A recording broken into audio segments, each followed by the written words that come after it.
Chapter 779. Heber invited me to his party. In the Black Star Corps headquarters, Han Xiao stared at Malekith with interest. Yes, His Excellency Tyrant said so. Malekith's palms were sweating. It was only because of the Red Empire that they became allies on the surface. However, their relationship was very delicate, and 10 years of hostility could not be resolved so easily. Malekith coming to deliver the invitation felt like he was in the enemy's camp. Looking at Han Xiao on the mechanical throne, Malekith had mixed feelings. He had once tried to recruit Han Xiao, but 10 years had passed in the blink of an eye. He was still a vanguard official under the Tyrant, but Black Star had become a beyond grade A on the same level as the Tyrant. Han Xiao tapped his fingers on the armrest of his seat and pondered with narrowed eyes. He had attended a Tyrant's party with Ames in the past. This was a party for the upper echelons of the Shattered Star Ring that Heber had created single-handedly. Recently, due to the loss of the battle, the Tyrant's reputation had taken a hit. Bloodshed Land and Klent had been silent for a period of time, and Heber was in a hurry to call a new party. He might have the intention of stabilizing his position. Since the Tyrant wanted to maintain the influence of the party, it was impossible for him not to invite a new beyond grade A. Perhaps Heber was responding to the request of the Red Empire and wanted to reconcile with him. It could also be a trap, but the chances were not high. The secret war had not ended for long, and many conflicts of interest were not clear. Perhaps this party was to clarify these matters. Han Xiao nodded. Go back and tell the Tyrant that I will be there. Malekith heaved a sigh of relief and hurriedly left. In front of Han Xiao, he was under a lot of pressure. Looking at the time, the date of the party was a month later. The secret war had just ended, and Klent was negotiating with Purple Crystal to remove the Stargate seal at the border of the star cluster so that the shortcut channels between the two star clusters could be reconnected. According to the information he obtained through his connections in the Amethyst civilization, due to the intervention of the Red Empire, the negotiations between the two star cluster civilizations went smoothly. The Stargate that connected the two star clusters would be officially opened in about 10 days. A month's time. At that time, the expansion of the Black Star Corps should be almost complete. The first batch of elites sent by the Red Empire to be modified by the Evolution Cube should also arrive after that. We have plenty of time. During this period of time, apart from training the Heber Stellar Furnace and building the Mech Legion, Han Xiao did not have many things to do. Coincidentally, he had the time to attend the Tyrant's gathering, which would help him discuss matters with the various factions. At this time, Harmon suddenly pushed open the door and walked in. Black Star, I'm leaving. Harmon said loudly. Oh. Han Xiao remembered. Right, you're going back to fight for the position of chief, right? Harmon was the main character of the Luhan Beastman tribe.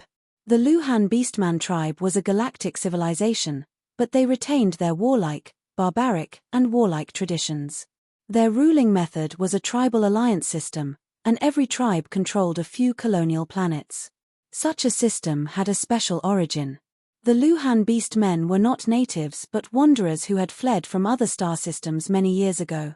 They were scattered on different planets in the same region and developed on their own, forming different tribes. Although they inherited the same origin and traditions, each tribe had a different culture after a long period of evolution. In the end, they united as one and retained their independence, thus forming such a system. The way to elect the chief of a tribe was to randomly throw all the candidates to different planets in the universe, allowing them to train themselves in the galaxy and form their own war league. When the time limit was up, every candidate would bring their own war league back to fight for the right to become the chief. The date of the election for the Rockfall tribe that Harmon was in was approaching. His career as a mercenary was about to end, and he was preparing to return to inherit the property of a galactic tribe. More than 10 years ago, in order to recruit Harmon, Han Xiao had also joined his war league, and the mission was still hanging on his interface. Black Star, you are my war league. You have to come and help me, Harmon said in a muffled voice. The Luhan Beastman civilization is located in the Sol Cluster. Han Xiao stroked his chin.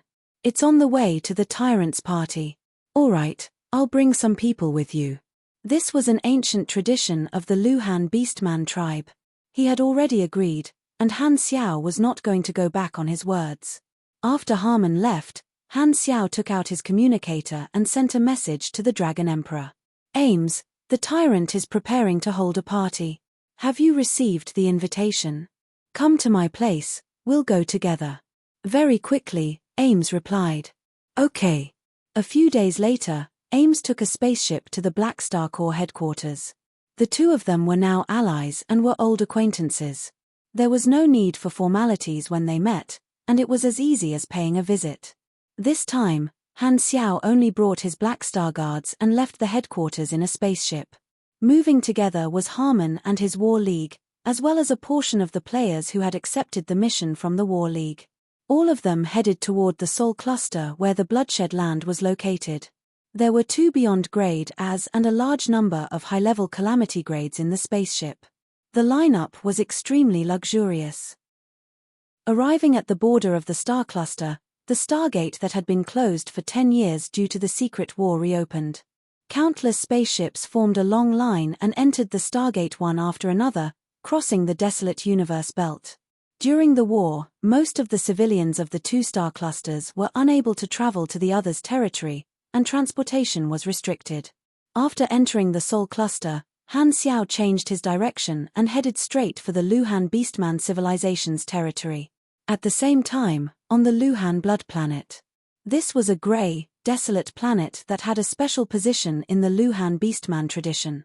Every tribe would use this planet as a battle arena for the election of the chief. There were many dilapidated coliseums made of stone on the Luhan Blood Planet. Every time there was a tribal election, a new coliseum would be built, leaving behind many wreckages and ruins over the years. In a certain area of the planet, there were many crude-looking Luhan Beastman spaceships on the surface, surrounding a newly built coliseum. This would be the battlefield where the chief candidates of the Rockfall tribe would fight for the right of succession. The current chief of the Rockfall tribe, Haletta, was a burly Luhan Beastman. In the aesthetic sense of the Luhan Beastmen, the amount of hair on one's body was an important indicator of one's age. Haletta's hair was sparse, and his body was covered in old scars. He was Harmon's father, and Harmon was the rightful second-generation chief. Mogo, Ghetto, Thale, of the 25 chief candidates, only 6 have returned. The rest should have died in the universe. Haletta looked at the candidates with their respective leagues not far away and shook his head. Most of these candidates were the descendants of the tribe's upper echelons. The Luhan Beastmen were a martial race, and they believed that only the strong were qualified to lead the tribe. When all the candidates were expelled from their home planet, they could not accept any form of help from the tribe except for the league partners they brought with them. This was to test the candidates' comprehensive survival ability. Only those who could survive and return to the Luhan Beastman's territory were qualified to compete for the chief position. This was a kind of screening in itself. The candidates could not contact anyone in the tribe, or they would be disqualified. The candidates' relatives could not contact them at will either, or they would be ridiculed. The candidates could only passively accept the tribe's notice. Therefore, Haletta was not sure about Harmon's current situation. He only knew that he had joined the Black Star Corps and was still alive. I don't know if his league is strong enough. Haletta was secretly worried. In the battle for the chief position, one was responsible for their own life and death. In the culture of the Luhan Beast men, there was no tradition of showing mercy to the enemy. The 6 candidates who returned had been in business for more than 10 years and all had strong leagues. Among them, Mogo and Ghetto were the strongest. Mogo had joined the Bloodshed Land and brought back tens of thousands of warriors who were on good terms with him. There were many Grade B supers among them, and Ghetto seemed to have become an important partner of some financial group. Behind him stood a large group of Black Star troopers dressed as mercenaries. The two of them stared at each other from afar, treating each other as their biggest competitors. Don't worry, Mogo. We are all elite warriors of the Bloodshed Land. The enemy is just a group of random mercenaries that we have never heard of. They have fewer people than us and are no match for us. A Bloodshed Land officer patted Mogo's shoulder. They had fought side by side for many years and had a deep friendship. Mogo grinned, waved his warhammer twice, and said in a deep voice, "Among all the candidates, only Harmon can beat me. Unfortunately, he hasn't returned yet. Maybe he died in the universe. Other than him, no one else can beat me. For someone like Ghetto, I can kill him in 2 or 3 strikes." On the other side, Ghetto was quietly whispering to a man dressed as a mercenary beside him. "Boss, I'll be counting on you later.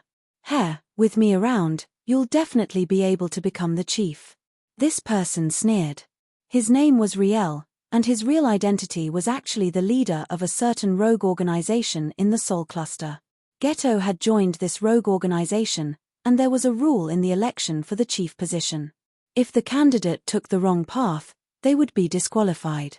After all, the chief of a tribe could not be a wanted criminal in the universe. However, Ghetto was unwilling to give up the position of chief and found a way to disguise himself as a rogue. He was relying on Riel, who was the only grade A super among all the candidates. Riel agreed to help Ghetto become the chief, and in exchange, he asked Ghetto to provide them with resources and logistics in the future. Although the Rockfall tribe was only one of the tribes in the Luhan Beastman civilization, they had a few planets in their hands and were quite wealthy. Time passed as they waited, and the other Luhan Beastman tribe chiefs took their seats with their subordinates, coming to witness the election of the Rockfall tribe's chief. Seeing that it was about time, Folletta spoke loudly. "It's about time. Mogo, Ghetto, all the candidates, bring your leagues into the battlefield. Choose an area yourselves and prepare for battle." Everyone entered the battlefield in a single file, stood in their positions, and faced each other. Folletta looked at the time repeatedly and was a little anxious. The candidates who returned after the battle officially started would be considered late and would be disqualified directly, and Harmon had not arrived yet. At this time, Riel stepped out under Ghetto's signal and released his Grade A energy wave, his aura soaring into the sky. Calamity grade? The expressions of the other candidates changed drastically. Folletta was also shocked. As a star system civilization, the Luhan Beastman civilization also had more than 10 Calamity grade supers, and there were 3 on the stands. Yet, Ghetto could actually turn a Calamity grade supers into his own league. His strength immediately overwhelmed all the other candidates. At this time, 2 candidates on the battlefield suddenly threw away their weapons and raised their hands. This action meant that they were surrendering. Before the battle even started, these 2 people had already given up the right to fight for the chief position. Although this was embarrassing, at least they would not have to fight a Calamity grade supers and would be able to keep their lives. Furthermore, they would not have to send their brothers to their deaths. There was a commotion in the stands. Are we really going to fight a Calamity grade supers? Seeing this, the Bloodshed Land officer immediately retreated, throwing his bold words out of the window. Fight. Mogo's expression changed several times. He clenched his teeth and gripped the warhammer in his hand tightly. Can I give up now? A Bloodshed Land warrior behind suddenly threw away his weapon and slowly backed away. They were willing to become Mogo's league and fight for him, but they were not willing to die because of this. Mogo's expression turned ugly. On the other side, Ghetto had a smug look on his face as he looked down on the entire battlefield. Standing beside Riel, he felt like a fox exploiting the tiger's might. In the stands, Folletta had a conflicted expression. At this time, Ghetto's father spoke. "Chief, don't purposely delay. Let's start quickly." Ghetto's father was also an upper echelon of the tribe. He usually kept a low profile, but at this time, he could not wait any longer. "It's also good that Harmon is not coming back." Folletta sighed and was about to speak when a spaceship descended from the sky, attracting the attention of everyone present. Kai. The spaceship landed in a corner of the battlefield. The hatch opened, and Harmon walked out with a group of his league comrades. Harmon is back. Many members of the Rockfall tribe were shocked. Harmon had a lot of prestige in the tribe, and his bravery had been recognized by the members of the tribe. A hint of panic flashed through Ghetto's eyes. He had been beaten up by Harmon since he was young, and it had left a deep shadow in his heart. However, he immediately thought of Riel beside him and regained his confidence. He gritted his teeth and glared at Harmon. "It's useless even if you're back. If you dare to compete with me today, you're dead meat." Hearing the cheers from the stands, Riel knew that Harmon was a strong competitor. He snorted coldly and gathered all the energy in his body, raising his calamity-grade aura to the maximum. He released the pressure of a life rating and fiercely pressed down on Harmon's group. He wanted to use the same method to intimidate this group and make them retreat. Right at this time, a voice sounded. "Yo, little bro, you're a little arrogant." A few people suddenly walked out from behind Harmon. Han Xiao walked at the front and looked at Riel with a funny expression. It was as though he was looking at a peacock spreading its tail. The Black Star Guards, which had expanded to 9 people, followed behind him. Hela raised her brows and took a step forward. She released her aura and swept across the entire field, pushing back Riel's aura. The other party also had a calamity grade. Riel's chest tightened, and he was shocked. He rubbed his eyes and clearly saw the appearance of Han Xiao's group. He was stunned for a second before suddenly turning pale with fright. He was so frightened that he took a few steps back and bumped into Ghetto. "Black Star! Black Star!" He lost his composure and cried out. Everyone's eyes focused on Han Xiao's group, and their expressions changed. The stands were in an uproar. Everyone was stunned, and their faces were filled with disbelief. "This is Black Star? Beyond Grade A?" Harmon actually managed to invite a Beyond Grade A super over. Folletta was dumbfounded. Ding ding dang dang. At this moment, all the candidates threw away the weapons in their hands. Even Ghetto obediently gave up, feeling extremely sullen. He had originally thought that with a Calamity Grade Super as his backing, he would definitely be able to obtain the position of Tribal Chief. Who would have thought that Harmon would suddenly appear and bring a Beyond Grade A over? Who would be able to withstand this? Mo Ge softly said, "If only His Excellency Tyrant could come and help me. Are you dreaming?" The Bloodshed Land officer stared at him as though he was looking at an idiot. "What kind of status does the Tyrant have? Would he even bother with you?" Mo Ge pointed at Han Xiao, and the Bloodshed Land officer was speechless. Seeing this, the spectators of the various tribes became restless. This was the only time in the history of the Luhan Beast Men that all the candidates for Tribal Chief had given up. It was also the first time that a Beyond Grade A had become the Tribal Chief's War Alliance. Harmon had a baffled look on his face as he scratched his head with his battle axe. Confused, he asked, "Why aren't they fighting anymore?" "That's it." Hearing this, the others gritted their teeth and only wanted to kick him to death. Even a Beyond Grade A was here.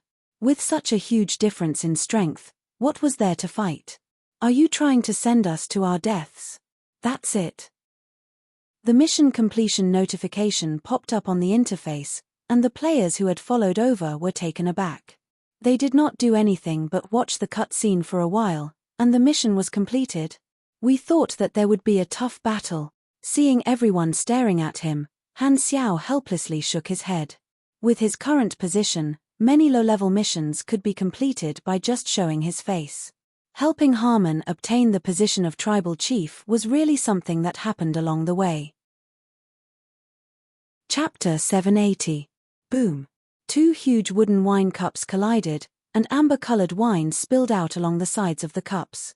Harmon raised his head and gulped it down in 2 or 3 mouthfuls before exhaling in satisfaction. Han Xiao shook his head with a smile and drank a mouthful as well. The spicy wine flowed down his throat, and the moment the alcohol entered his body, it was immediately broken down. To him, it was no different from water. At this moment, everyone was on the Rockfall tribe's ship, and Harmon had invited Han Xiao and the others to his hometown as guests. Normally, fighting for the position of Tribal Chief was unavoidable, but Han Xiao's appearance had caused the other candidates to give up in despair. The position of Tribal Chief fell into Harmon's hands without any suspense. Harmon was overjoyed and held a banquet on the ship. Since they were all old friends, Han Xiao naturally would not refuse. "Congratulations, you are the next Rockfall tribe chief." The other tribal chiefs of the Luhan Beastman civilization all came up to congratulate Harmon while sizing up Han Xiao with envy. They did not know why Harmon would have such a good relationship with a Beyond Grade A super. The War Alliance of the tribal chiefs was also a symbol of his connections. With a Beyond Grade A super as a friend, The various tribal chiefs knew that after Harmon inherited the position, the Rockfall tribe would most likely rise up and possess even greater authority. Looking at Harmon, who was receiving the congratulations of his tribesmen, Han Xiao pondered. In his previous life, this storyline mission had been simple and crude. From the beginning to the end, Harmon had obtained the position of tribal chief through battle. Now that he had intervened, there was no battle, and he felt that there might not be a dungeon crystal. However, this did not matter to Han Xiao. He did not care about the mission reward. The reason he had come to help was because he had been friends with Harmon for more than 10 years. Harmon had joined him when he was still a Black Star mercenary, and Han Xiao was not stingy with helping an old friend like him. It was the same for Hurlus back then as well. At the banquet table nearby, Hardaway was stuffing a large piece of charred meat into his mouth while glancing at Harmon. Moving his butt, he moved to Hella's side and whispered, "Black Star seems to have a pretty good relationship with that beast man. Has he always been so concerned about his subordinates?" Hella was frowning and staring at the sediment at the bottom of the cup that seemed to be some kind of beast's eyeball. Hearing this, she glanced at Hardaway expressionlessly. Her indifferent eyes seemed to say, "Stay away from me." Hardaway was snubbed, so he moved his butt to Fu Ding's side and whispered, "Brother Fu Ding, has Black Star always treated me this well?" Fu Ding rolled his eyes. "Go away, I'm Chen Xing." Not far away, a group of players had gathered and were whispering to each other as they scanned the many famous Black Star guards. "I heard that Black Star is going to the Bloodshed Lands headquarters this time. Could he be there to cause trouble? I'm not sure, but Black Star and the Tyrant are going to meet again. There will definitely be a good show to watch." After Harmon's War League mission was completed, Han Xiao had issued a new mission to this group of players through the faction interface, telling them to follow him. Although he did not intend to bring the players to the Tyrant's party, it was not appropriate to leave them in the Soul Cluster halfway. It would not be good if they lost this bunch of leaks. Thus, he gave them a mission with generous rewards so that they would not run around randomly. Pork Bun was not among this group of people, but there were some who posted on the forums, announcing his whereabouts. Now, all the players knew that he had gone to the Bloodshed Lands headquarters with Ames. Some even said that they were on their honeymoon and were specifically looking for the Tyrant to fight. This was very beyond grade A super. Ever since Han Xiao and Ames formed an alliance, there was a trend of couples forming on the forums, believing that there was definitely something fishy going on between the two beyond grade As. There were even some who wrote a series of pornographic novels about how Black Star had turned the tables and subdued a strong woman, and it was quite popular. "Your Excellency Black Star," just as he was drinking, someone suddenly called out to him. Han Xiao looked over and saw that it was Folletta who had come to his side. He had a look of hesitation on his face. "What's the matter?" Han Xiao smiled. After all, this was Harmon's father, so his attitude was much more amiable. Folletta coughed and said, "Can we talk in private?" Han Xiaoshin nodded, put down his wine glass, and walked out of the banquet hall with Folletta, arriving at an empty corridor on the spaceship. "If you have something to say, just say it. Your Excellency Black Star, may I ask, what's the relationship between you and Harmon?" Folletta asked carefully. "He joined me more than 10 years ago and helped me a lot. When my mother planet was facing a disaster, he contributed a lot. When I wasn't even a calamity grade, I already agreed to join his war alliance, so you can rest assured that I have no other intentions toward your Luhan beast men." Han Xiao smiled. He was clear about Folletta's concerns. After all, a beyond grade A super specially helping someone fight for the position of leader of a branch of a star system civilization seemed to have ulterior motives. Folletta looked hesitant. Suddenly, he gritted his teeth and asked, "Your Excellency Black Star, I have a request. I wonder if the Black Star Corps is willing to accept race migration business?" Han Xiao blinked and signaled for him to continue. The origin of our Luhan beast men was originally a wandering civilization. Although we have formed a star system civilization, every tribe is actually an independent nation. In the direction of the development of our civilization, we have a lot of differences. I hope that the Rockfall tribe can migrate and leave the Soul Cluster. Why? Han Xiao was curious. The Soul Cluster is the territory of the Klent Kingdom, and their desire for control is very strong. There are several star system civilizations in this star system, and our Luhan Beastmen civilization is just one of them. The other civilizations more or less have Klent's background, so they work together to squeeze us out and squeeze our resources. Their goal is to force us to become Klent's vassal. 100 years ago, we had a total of 3 star zones, but now, we only have 1.5. The Luhan Beastmen are brave and good at fighting, and the proportion of supers in our tribe is very high. Klent has always had intentions toward us. Our Rockfall tribe is an independent faction. We want to maintain our independence and are not willing to become Klent's vassal. However, most tribes want to compromise with Klent, and we have no choice but to find another way out. Hearing this, Han Xiao stroked his chin and pondered. This kind of thing was not uncommon in the universe. When a civilization had multiple regimes, such differences would often occur when it involved the future of the entire race. This kind of regime was actually not suitable for a star system civilization. In the galaxy, where there were many organizations, the decisions made by a civilization had to be responsible for the entire race. However, a branch regime had its own interests, so it was very easy to have conflicts. Unfortunately, due to the history of the Luhan Beastmen, they were forced to form such a system. Even if they recognized the problem, it was very difficult to change it. No tribe was willing to give up their power. The Luhan Beastmen civilization was a relatively weak star system civilization. Every tribe controlled a few colonial planets, and there were only about 100 planets in total. They were scattered in different places. A star system usually had more than 10 star zones. For example, a powerful star system civilization like Godora could dominate a star system and rule all the star zones. However, some star systems had multiple star system civilizations, each occupying some star zones and fighting for resources. Such star system civilizations were naturally weaker compared to other civilizations of the same level. Han Xiao nodded. You want the Rockfall tribe to become independent, leave the joint civilization, and develop on their own in another star cluster as a branch of the Luhan Beastmen? That's right, Horletta quickly agreed. Do you know the consequences? If you do that, a large portion of the tribe members will choose to stay and not migrate with you. Han Xiao raised his brows. I'll take care of this. There are many other tribes who are unhappy with Klent, Horletta said with a deep voice. Hearing this, Han Xiao did not ask anymore and slowly said, Okay, you can contact me anytime once you've made up your mind. Other people's tribes were responsible for them. He was only responsible for receiving money. With the current ability of the Black Star Corps, it was not difficult to take care of the migration of a tribe. In the universe, it was not uncommon for a branch of a civilization to seek to develop independently, so he was not surprised by this. Horletta nodded. The migration process was very dangerous, and they needed military protection. He was originally hesitant, but after seeing the relationship between Harmon and Black Star, he felt that the Black Star Corps might be able to realize this idea. The migration matter still had to be discussed with the next chief, Harmon. However, with Harmon's personality and experience, he would most likely reject becoming a vassal of Klent like him.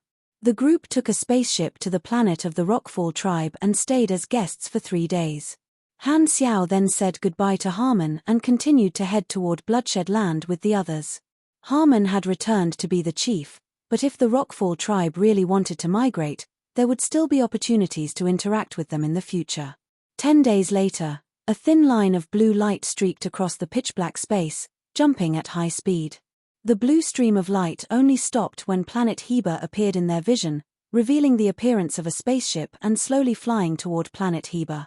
At this moment, there were already a large number of spaceships taking off and landing on planet Heber. The last time I was here was more than 10 years ago, right? Looking at planet Heber and the familiar base group, Han Xiao turned to look at Ames, who was standing beside him. I came here with you. You were much cuter back then. Ames smiled. Time really flies. Han Xiao sighed and let Philip control the spaceship to land. This was the second time he had stepped into the headquarters of Bloodshed Land. More than 10 years ago, he had been Ames' follower, but today, he was the big boss of the Shattered Star Ring who had received an official invitation. The spaceship had already reported its identity and entered the port according to the instructions. After the battleship stopped, Hela and the other Black Star guards led the way and walked out of the spaceship first. Han Xiao and Ames then stepped onto the dock. Both of them were dressed in black. Han Xiao was used to wearing a black cloak, and a few mechanical hovering guards were moving around him mischievously. Ames, on the other hand, was wearing a black dress with a high slit. The dress dragged on the ground like a blooming black flower, complementing her long and slender legs. "Your Excellency Black Star, Your Excellency Dragon Emperor."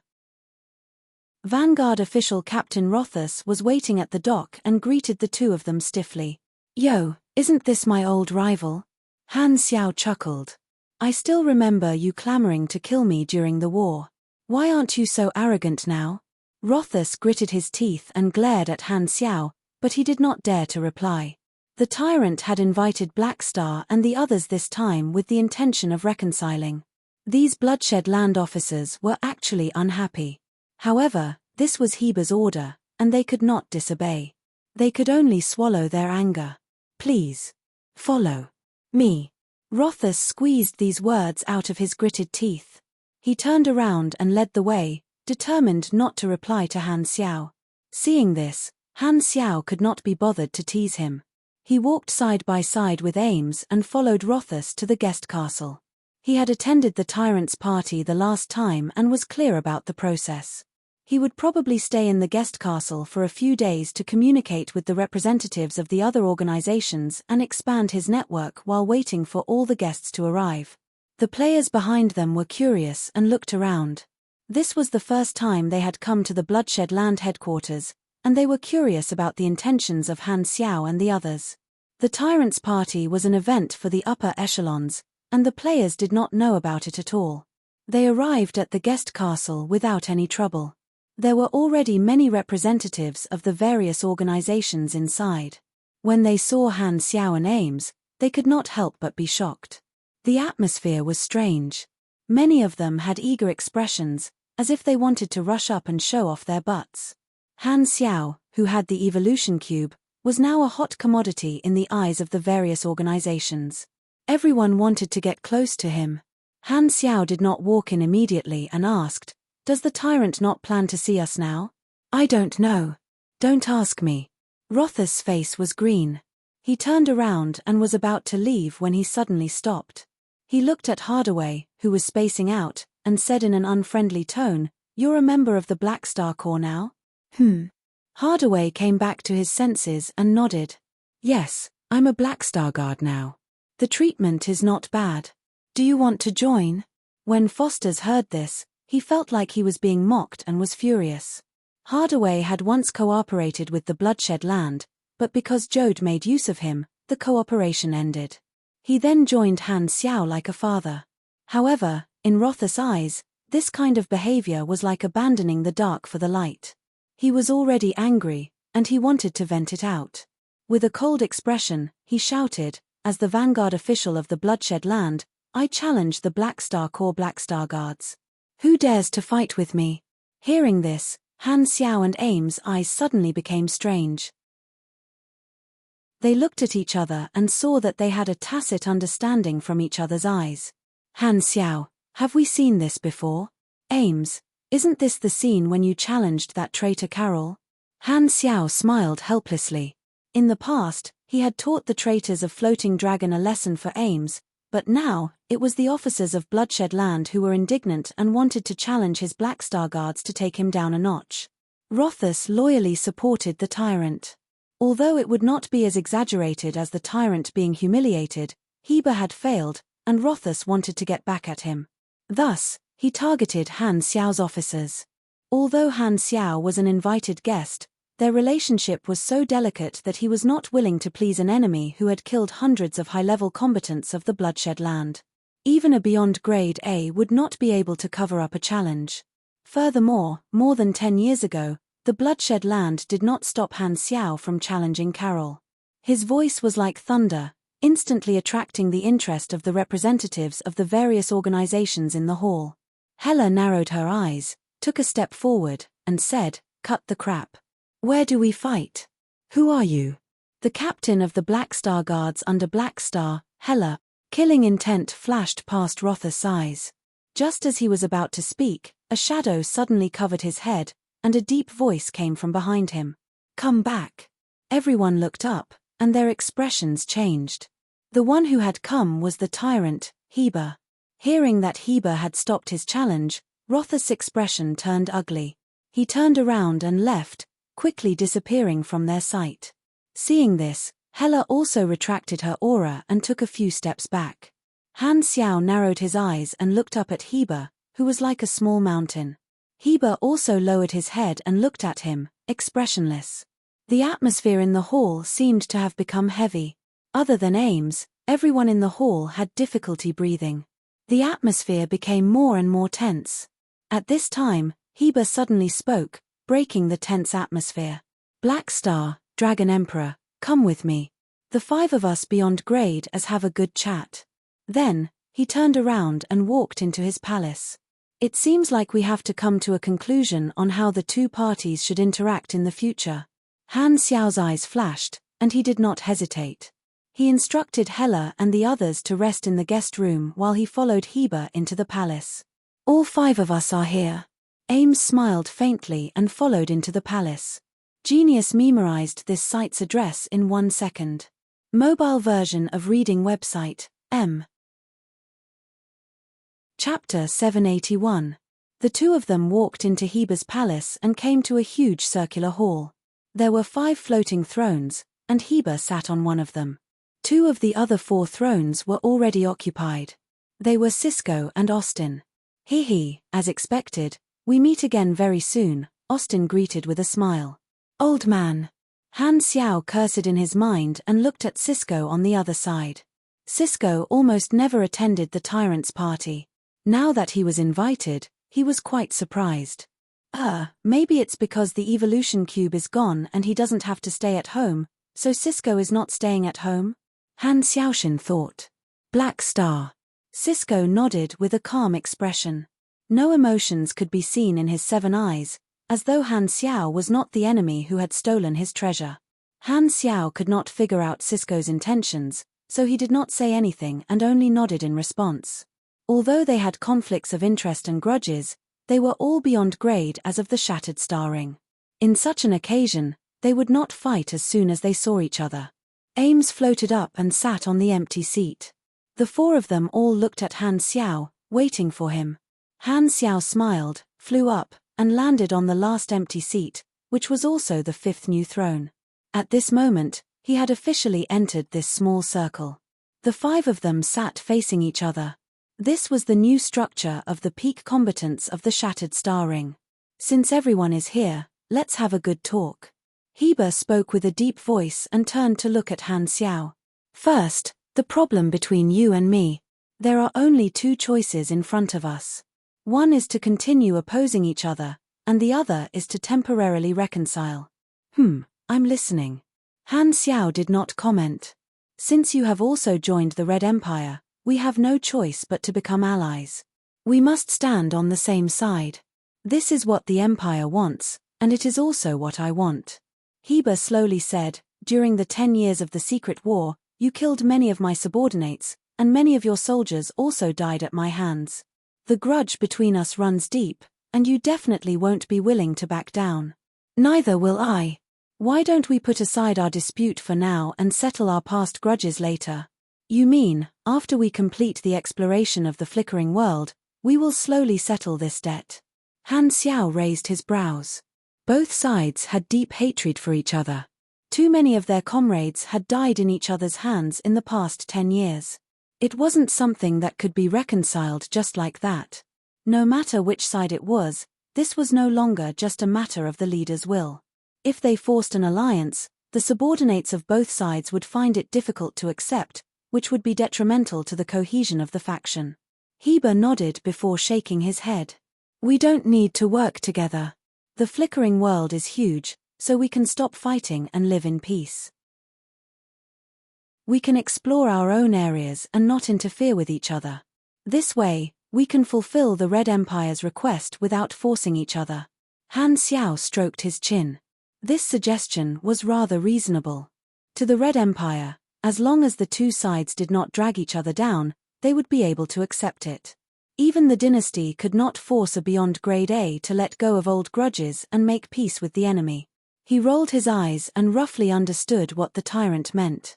Exploring the flickering world was very important to the Red Empire, and as a new starfield that had yet to be fully explored, there were too many areas in the flickering world that could be explored. The exploration results of their allies would not only be the foundation of their own organization's future development, but the Red Empire would also give out additional rewards for their exploration results. In other words, although both sides were allies, they were actually competitors. What they were competing on was the exploration ability of the two organizations in the flickering world. No, the Bloodshed Land is not the only competitor.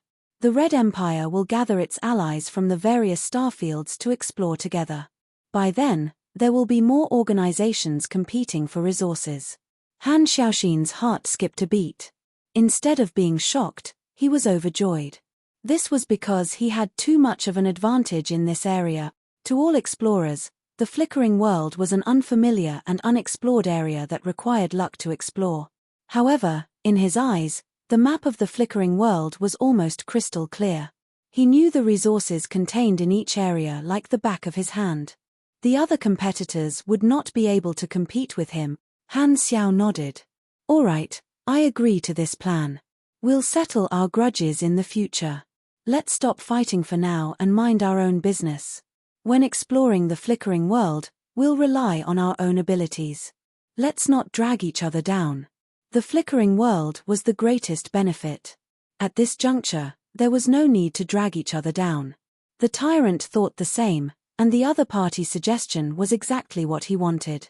After the Red Empire completed the initial exploration, occupied a large amount of resources, and stabilized their rule over the starfield, they opened the flickering world to the entire galaxy. At that time, it was the turn of the various non-allies to move into the new starfield. During the turmoil, there would be a reshuffle of organizations, and they would compete for territory and resources, forming the organization structure of the flickering world. The players of the entire galaxy would only enter the flickering world on a large scale during this period. In his previous life, version 3.0 to version 4.0 was the initial exploration phase of the Red Empire. Now, due to his actions, most of the players in the Shattered Star Ring could come into contact with the flickering world in advance. This was a huge advantage. The flickering world was the world server in the eyes of the players. Many guilds occupied barren planets and built their own guild strongholds. In that version, guild wars were very frequent, and the players were more active. The players of the Shattered Star Ring had more time to build their strongholds. However, to the current players, they did not know that the flickering world would become a world server in the future. Okay, Heber slowly replied. As Han Xiao had become an ally of the dynasty, he also gave up on the idea of using Han Xiao to establish his authority. Knowing that it was impossible, he changed his attitude toward Han Xiao and treated him as an equal. After finalizing the ceasefire agreement, Han Xiao nodded in his mind. The main goal of attending the tyrant's party this time could be considered achieved. Although it was impossible to truly reconcile, it was enough for now. This time, Cisco slowly opened his mouth. Now, it's our turn to talk. Han Xiao looked over, stared at Cisco, and slowly said, "The evolution cube is in my hands. If you don't plan to give it up, are you going to continue being my enemy? The Red Empire wants the evolution cube and is willing to support you. I know that you won't return it to me, so the only way is to snatch it back from you." Cisco did not hide his intentions for the evolution cube and calmly said, "However, can the Red Empire protect you all the time? Even if they can they protect your Black Star Core? Don't stare at me like that. I'm not threatening you but telling you the truth. Even if I'm willing to give it up, the Arcane Church won't, and even the Radiant Federation will take action." Han Xiao raised his brows. "You don't have to be an alarmist. The evolution cube is a relic of a quasi-universal civilization during the exploration era. It's indeed a good thing, but you've kept it for so long, and it hasn't been snatched away. My situation is different from yours." Cisco glanced at Heber and suddenly said, You'd better be careful of the Red Empire's allies. Han Xiao frowned. The organizations going to develop the flickering world are all the Red Empire's allies in the various starfields. The Red Empire can help you resist external pressure, but internal hostility. Cisco narrowed his eyes. The Red Empire cares about the evolution cube itself, but the owner is not necessarily important. The evolution cube is extremely important to an organization, and someone might take the risk and attack you. As long as you die, what do you think the Red Empire will do? I understand what you're trying to say. Save the nonsense. Han Xiao shook his head. What Cisco meant was that the Red Empire's allies were not of one mind. Perhaps there were beyond grade as from other starfields who were interested in the evolution cube and would find a chance to kill him and steal the treasure. As long as they acted first and reported later, the Red Empire would not stand up for a dead person but would accept such actions to prevent losses. However, Han Xiao had been in the Red Empire for many years and was quite clear about the Empire's character. The probability of such a situation happening was very low. The Radiant Federation might be able to do such a thing, but the Red Empire would not. The dynasty would only use this as an excuse to take the evolution cube directly into their hands. Even if it was a beyond grade A ally, as long as they broke the important rules, they would still be punished. From the Crimson Tide incident, it could be seen that the dynasty was very domineering. Hearing this, Cisco did not have any expression. He did not intend to scare Han Xiao today and was just casually chatting. Don't forget, Escod is also after the evolution cube. If he finds you, you'd better pray that you run fast enough. Escod. Han Xiao thought of Escod's number in his blacklist and had a strange expression. I'll worry about the evolution cube myself. There's no need to trouble you. Han Xiao sized up Cisco. I'm curious, though. What are you doing here today? Are you here just to scare me? Who said I'm here for you? Cisco shook his head. He had not attended the tyrant's party for a long time, and it was really not for Han Xiao. In the past, he had to guard the evolution cube at home, so he rarely left the territory of the star pupil Protoss. Furthermore, with the evolution cube in his hands, he had endless support from the arcane church. He had a transcendent status and did not need to attend such high-level gatherings. However, now that the evolution cube was taken away, it was as if he had taken off a layer of shackles and was ready to be active in the starfield. This was not only because he wanted to be active but also because without the evolution cube, the importance of the arcane church would definitely decrease. He planned to come out and walk around, attend the tyrant's party, and build up his connections to develop into a star cluster civilization. Then, Cisco closed his eyes, not wanting to talk to Han Xiao anymore.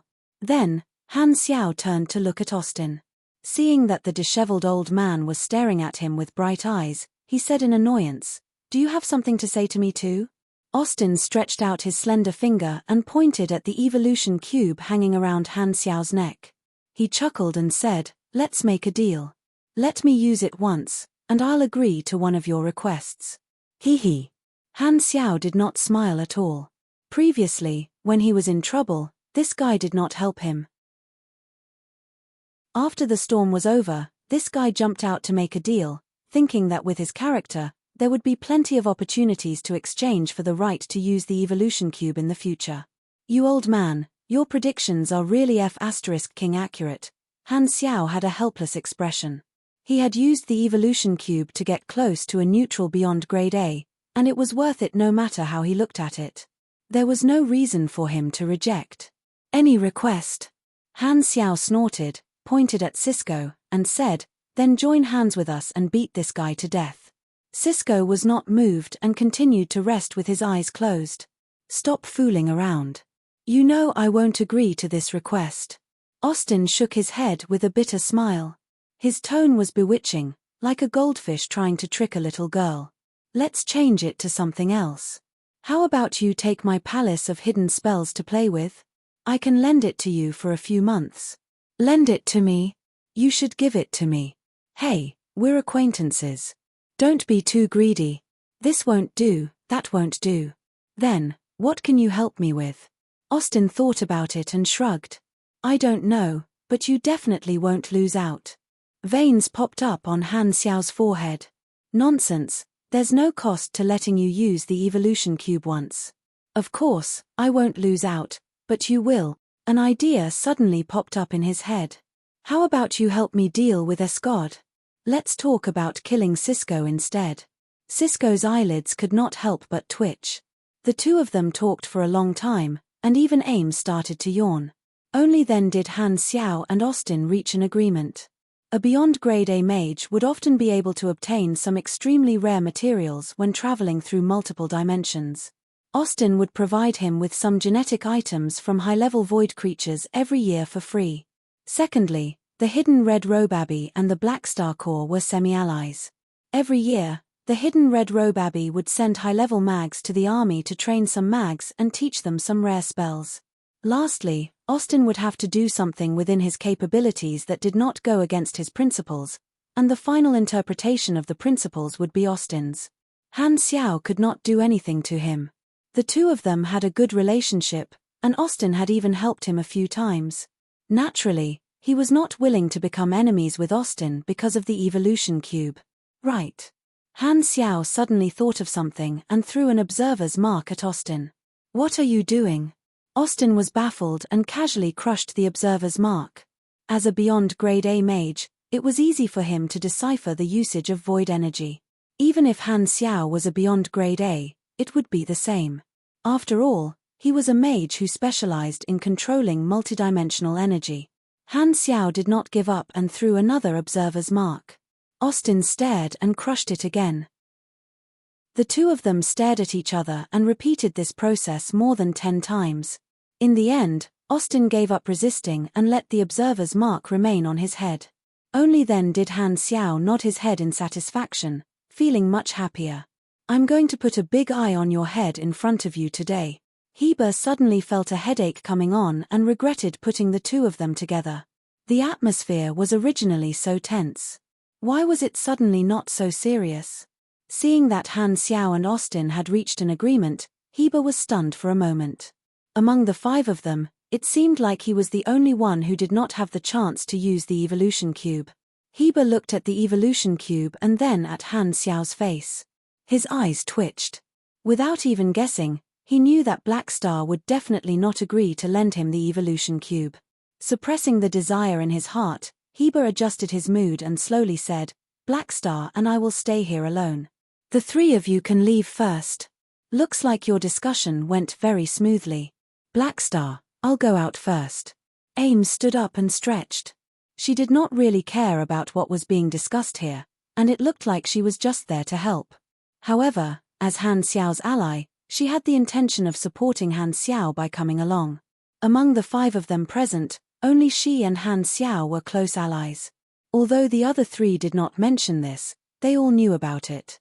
In terms of strength, Han Xiao and Ames were on the same side and completely suppressed the other 3. Ames and the other 2 left, and the door of the hall closed again. Only Han Xiao and Heber were left in the room. This time, the side door opened, and Zoel walked out with a smile. I'm glad the 2 of you have reached a consensus. Envoy. The 2 of them nodded slightly. There was a Klent representative behind Zoel. Now that the room was filled with their own people in name, it was clear that they were going to talk business. Just as Han Xiao expected, Zoel tapped his wrist, and a 3D star map projection appeared in midair. In the vast universe map, a new glowing area was marked with the name Flickering World. Using this opportunity, I'll introduce the current situation of the Flickering World to let everyone understand the general exploration progress. You guys should prepare your own exploration plans. When it's officially developed, we'll all have to assign missions.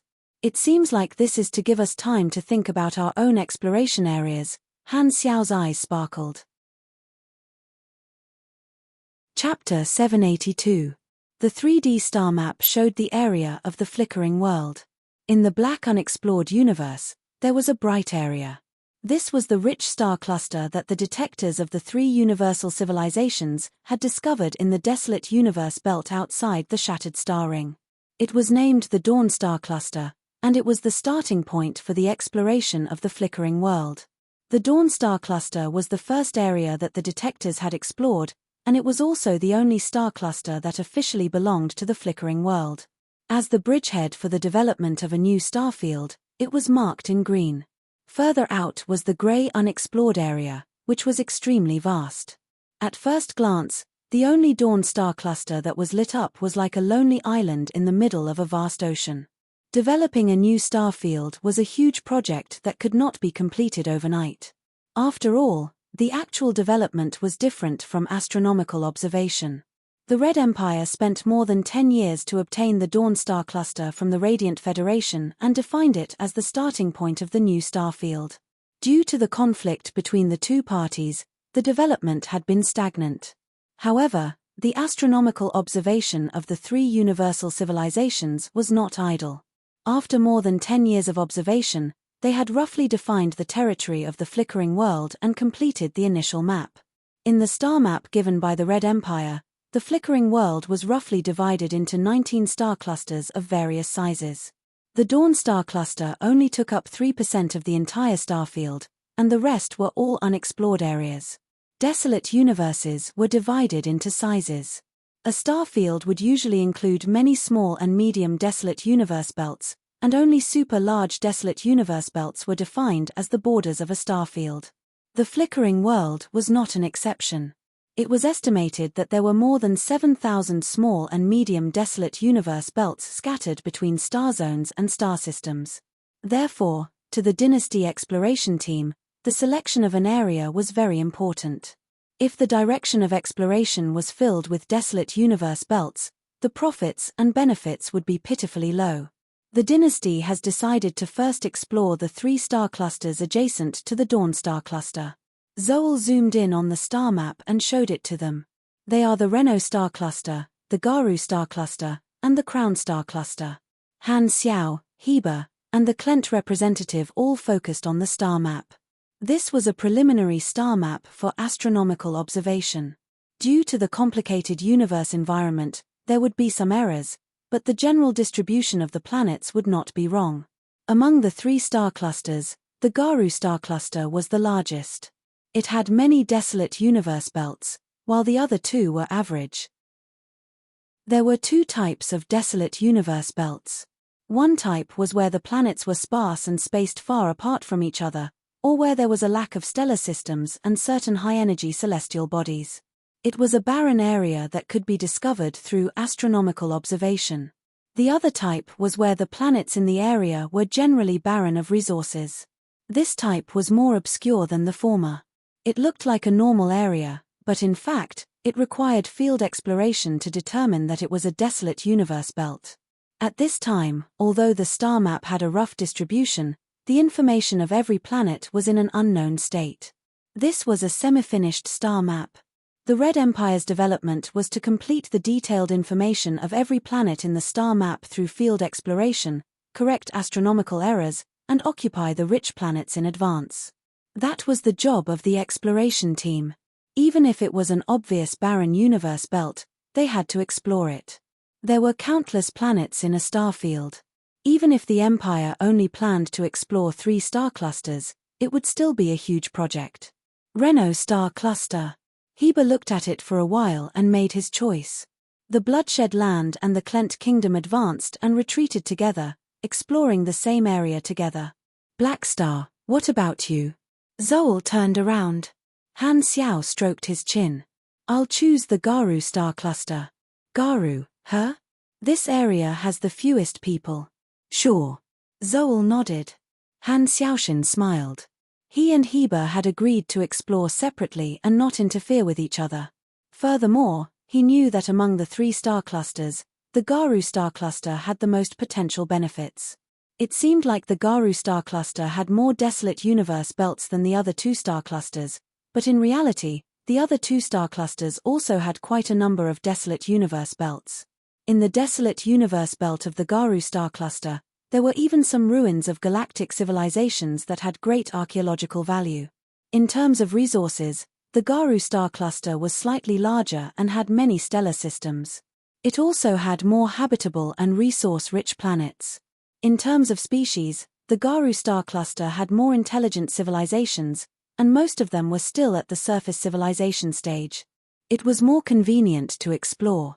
In his previous life, the Garu star cluster was one of the most prosperous star clusters in the flickering world and was very suitable for investment. Therefore, Han Xiao decided to develop the Garu star cluster after comprehensive consideration. There was another important reason. The ownerless universal treasure that existed in the flickering world in Han Xiao's memories was located in a desolate universe belt near the Garu star cluster. It did not belong to the dynasty's first exploration phase. It would be more convenient for him to go there if it was close. Other than me, no one knows about the existence of this universal treasure for now. Han Xiao's eyes sparkled. He was determined to obtain this item. This time, a mission notification popped up on the interface. You have triggered Grade S+ Mission Series, Flickering World. Mission Introduction, Flickering World. A new star field represents a new structure. Exploring this star field is both your responsibility and your opportunity. Tip: mission requirements, mission rewards, exploration points, and mission rating depend on your faction. You belong to the Red Empire faction or the Black Star Corps faction. Mission requirements: explore the flickering world for the Red Empire as a member of the Black Star Corps. You have received the first round of exploration.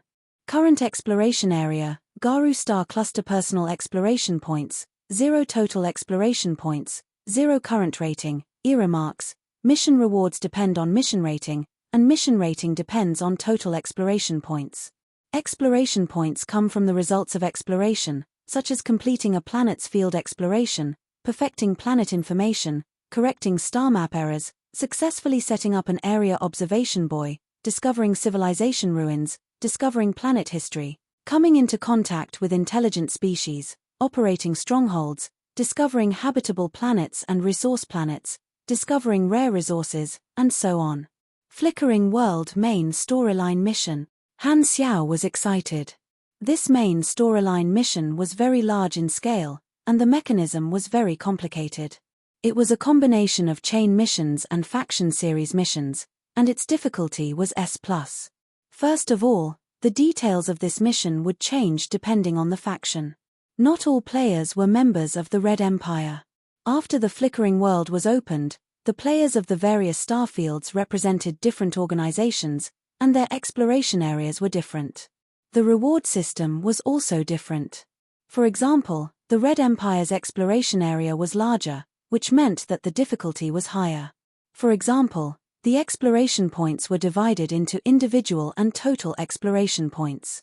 Individual exploration points were the result of one's own efforts. Every time one accumulated a certain amount of exploration points, they would be rewarded.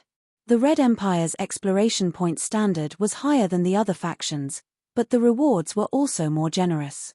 The total exploration points were the sum of the individual exploration points of the players of the same faction. It required the players of the same faction to work together, and there were also periodic rewards. The total exploration points were linked to the mission rating. When the total exploration points were enough to raise the mission rating by a small level, all the players of the same faction would receive the reward, which would be distributed according to the exploration points of the players. Every exploration area was equivalent to one of the chain missions. After the exploration of the area was completed, the reward would be calculated according to the mission rating. After changing to a new exploration area, the total exploration points and personal exploration points would be reset to 0. The S+ overall mission, Flickering World, would only be calculated after the entire starfield was explored. The reward would be calculated according to the exploration points and mission rating of each exploration area. Han Xiao rolled his eyes. The exploration had not officially started yet. With this mission, he could distribute it to the army members in advance. At the same time, he could let the players know that they had a new main storyline after the Secret War. After talking about business, the star map flashed, and the chip on Zoal's wrist returned. "I'll report your intentions to the dynasty. There shouldn't be any problems," Zoal said with a smile. The shattered star ring was the closest to the flickering world, and the allies in this area were the first echelon of exploration. "There's one more thing." Zoal looked at Han Xiao. The first batch of elites to be modified by the evolution cube has followed the dynasty's transport team into the shattered star ring and will arrive at the Colton star cluster soon. Black Star, don't forget to welcome them. The transport team has the first batch of resources that the dynasty will give you. I'll go back after the meeting. Han Xiao nodded and curiously asked, who are the first batch of people to be modified? I have a list here. You can take a look at it. Zoel casually sent him a set of information. Opening the list, Han Xiaoxin glanced at it. There were a total of 30,000 people on the list, all of whom were military elites selected by the dynasty. At the very front of the list, there were indeed more than one familiar name. One of the names left a deep impression on him. One of the future dynasty marshals. Tenny Aminos. Han Xiao's eyes widened slightly. This time, Zoel continued. After this batch of elites is modified, a small portion of them will stay behind to participate in the development of the flickering world, while the majority will return to the dynasty to continue training. You can go with them to the central galaxy to meet the upper echelons of the dynasty. Black Star? Black Star? Oh. Han Xiao recovered. I heard that. Let's do that. Okay. Zoel did not think much of it and nodded. That's all. I have nothing else to say. Everyone nodded, and Han Xiao left Heber's palace, still thinking about what they had just discussed. Returning to the suite, Han Xiao had just sat down when someone knocked on the door. Hela opened the door, and a few people were standing outside. These people were the representatives of the other star cluster civilizations in the shattered star ring. Seeing that Han Xiao had returned, they immediately chased after him. The moment Han Xiao stepped into the room, they immediately came to visit. Your Excellency Black Star, we hope to have a chat with you, one of them said with a smile. Please come in. Han Xiao invited them in. He was well aware of their intentions. As expected, after chatting for a while, the topic changed to the evolution cube. However, these people were just the beginning. Following which, the representatives of the various organizations that had participated in the Tyrant's party came to visit. Very soon, 95% of the people in the guest castle had arrived. The huge suite instantly became crowded. The evolution cube was a rare commodity, and everyone wanted to have a share of it. The Tyrant's party was originally an event for Heber to consolidate his influence, and the guests were all important figures in the shattered star ring. This made it convenient for Han Xiao to expand his network.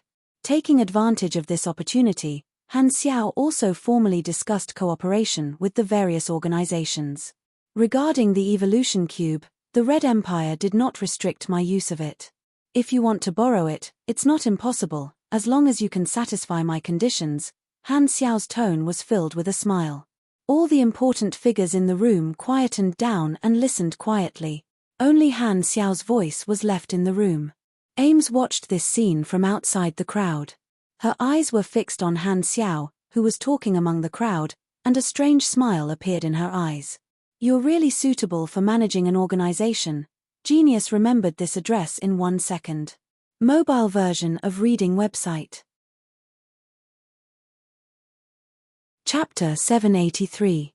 I can provide you with the qualifications to accept the modification, and the conditions for cooperation are very simple.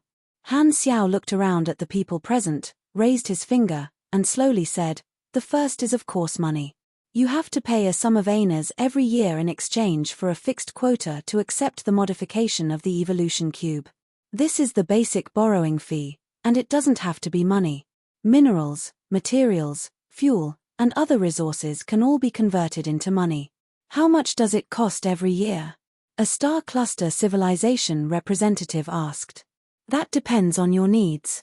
Han Xiao had an honest expression that said, I've always been honest when doing business. Your borrowing fee every year depends on how many quotas you want to buy every year. You have to report to me in advance, and I will arrange a schedule for you to receive the modification. Every organization can buy a maximum of 1 million quotas every year. After all, I'm also very busy. Although Han Xiao had endless energy, his time was limited, and he could not spend all his time helping others use the evolution cube. Furthermore, the effect of the evolution cube would weaken if the same person used it repeatedly. Han Xiao limited the quota for the long term. What if we want the entire race to enjoy the evolution? Someone could not help but ask. Good question. Han Xiao raised his brows. Apart from the basic quota, you can buy additional modification quotas. There is no limit to the number, but the price will be much higher than the basic quota. It's not that I'm looking down on your wealth, but with the huge population of your civilization, paying this fee will most likely cost a lot. The representatives of the various civilizations felt a little regretful. To them, evolving the entire race at once was the best result. Unfortunately, Han Xiao was clearly not willing to do a one-time deal. The population of a star system civilization started from at least 10 billion, and the cost was astronomical. However, thinking about it, there was indeed no need for the entire race to evolve. Every advanced civilization had a bunch of useless people who did not work, and it was clearly a waste of money to buy them a quota to evolve. The representatives of the various civilizations could accept the millions of quotas every year going the route of the elite and having a portion of them improve their genes first. Han Xiao raised a second finger. The second condition is business cooperation. This will be decided based on the nature of your organization. Civilizations can provide the mining rights of resource planets, transportation routes, and military factories. Armed organizations have to establish a military alliance with the Black Star Corps. Intelligence organizations can share intelligence, and financial groups can provide more business cooperation. These are the prerequisites for you to buy a slot from me. The people present were from different forces. Han Xiao's move was to expand the business of the Black Star Corps. He wanted to get involved in different industries, find more ways to make money, and strive to be successful in all fields. At the same time, through business cooperation, they formed a deeper cooperative relationship with various forces. This was within everyone's expectations, so they were not surprised. After analyzing all kinds of information, they knew that Black Star was an ambitious person. Since he had the opportunity to become a beyond Grade A organization, he naturally would not be satisfied with a mere armed organization. The last condition. I hope to have a seat in the Shattered Star Ring Civilization Conference, Han Xiao said with a deep voice. The nature of the Shattered Star Ring Civilization Conference was the same as the Galaxy General Court. It was a political alliance belonging to the civilizations of the starfield, and a star system civilization was the prerequisite to join. The representatives of the various civilizations exchanged looks, and someone said hesitantly, only civilizations can join. Black Star, although your organization is strong, you're not a civilization. Han Xiao smiled.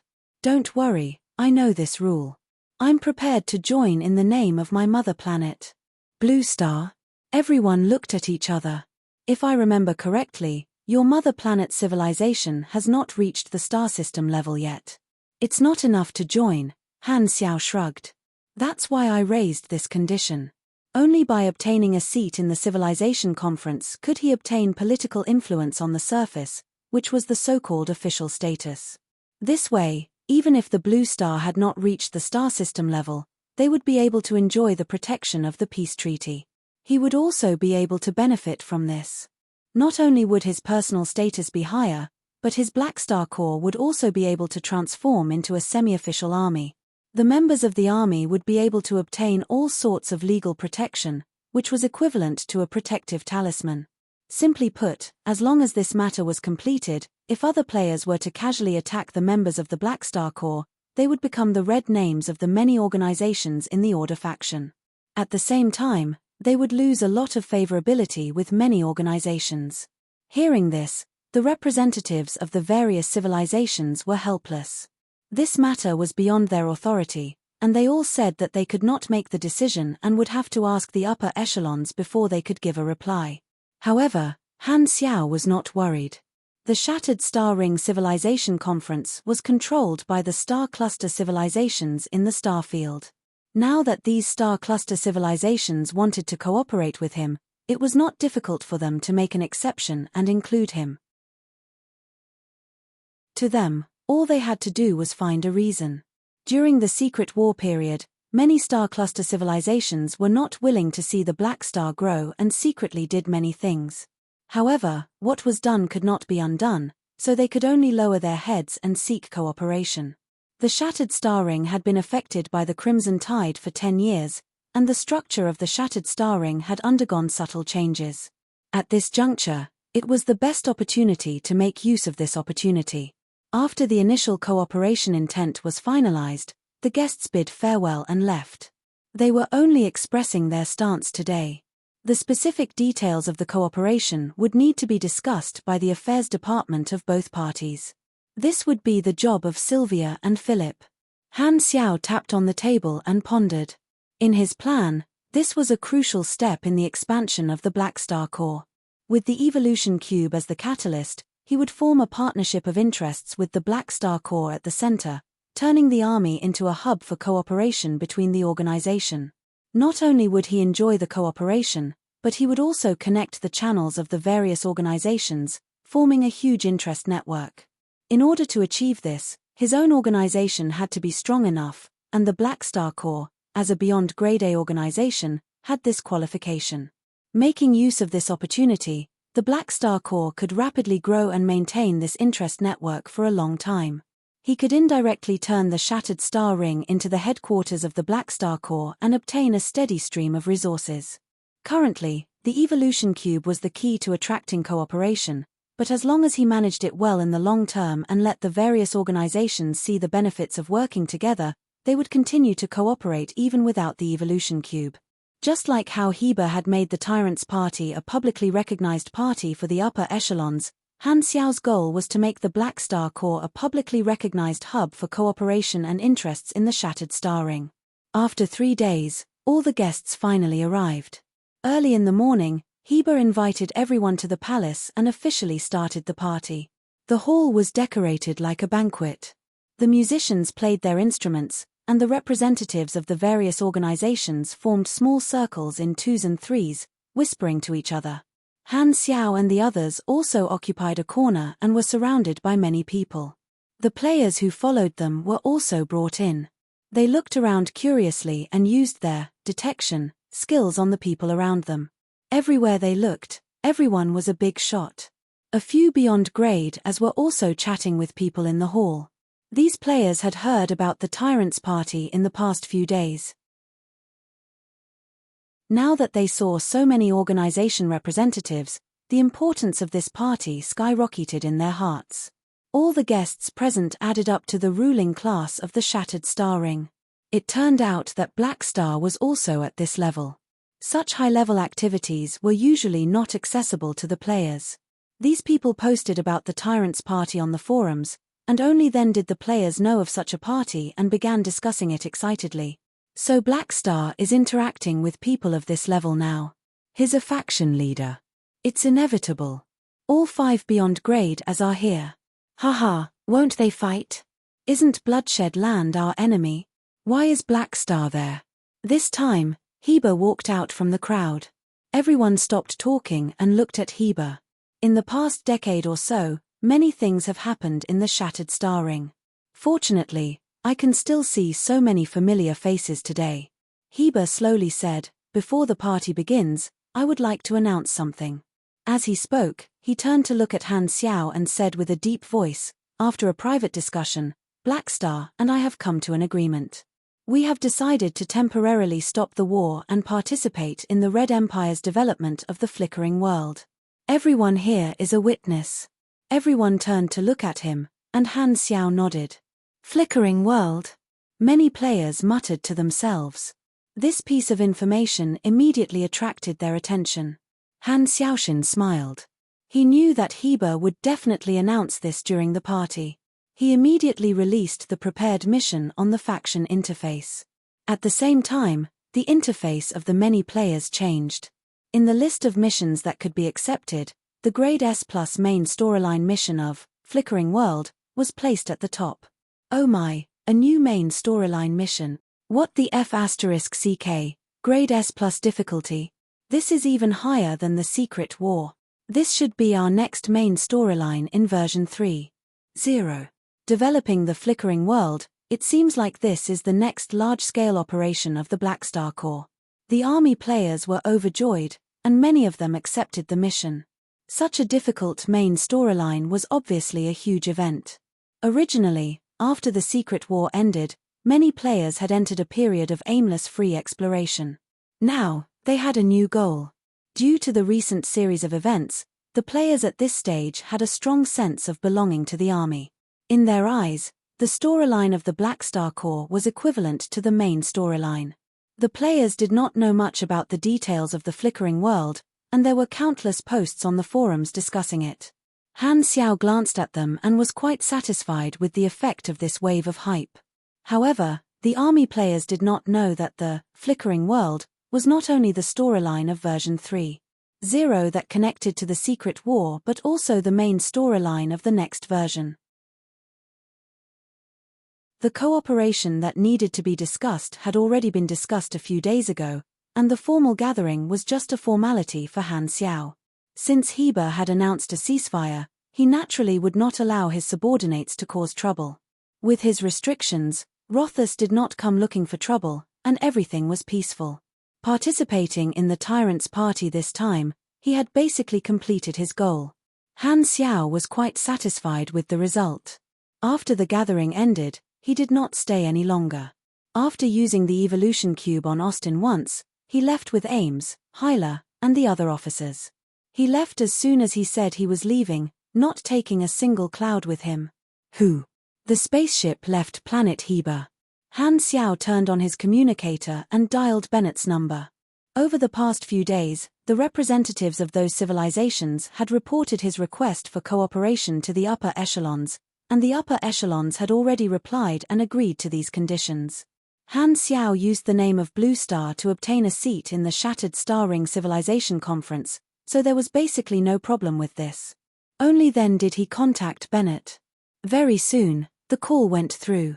Han Xiao, why are you free to look for me today? Bennett's carefree laughter sounded. There's something I have to tell you. Han Xiao explained. Hearing this, Bennett was pleasantly surprised. You're helping the Aquamarine Federation enter the Shattered Star Ring Civilization Conference. That's great. Blue Star was only a beginner galactic civilization and was far from the threshold of the Civilization Conference.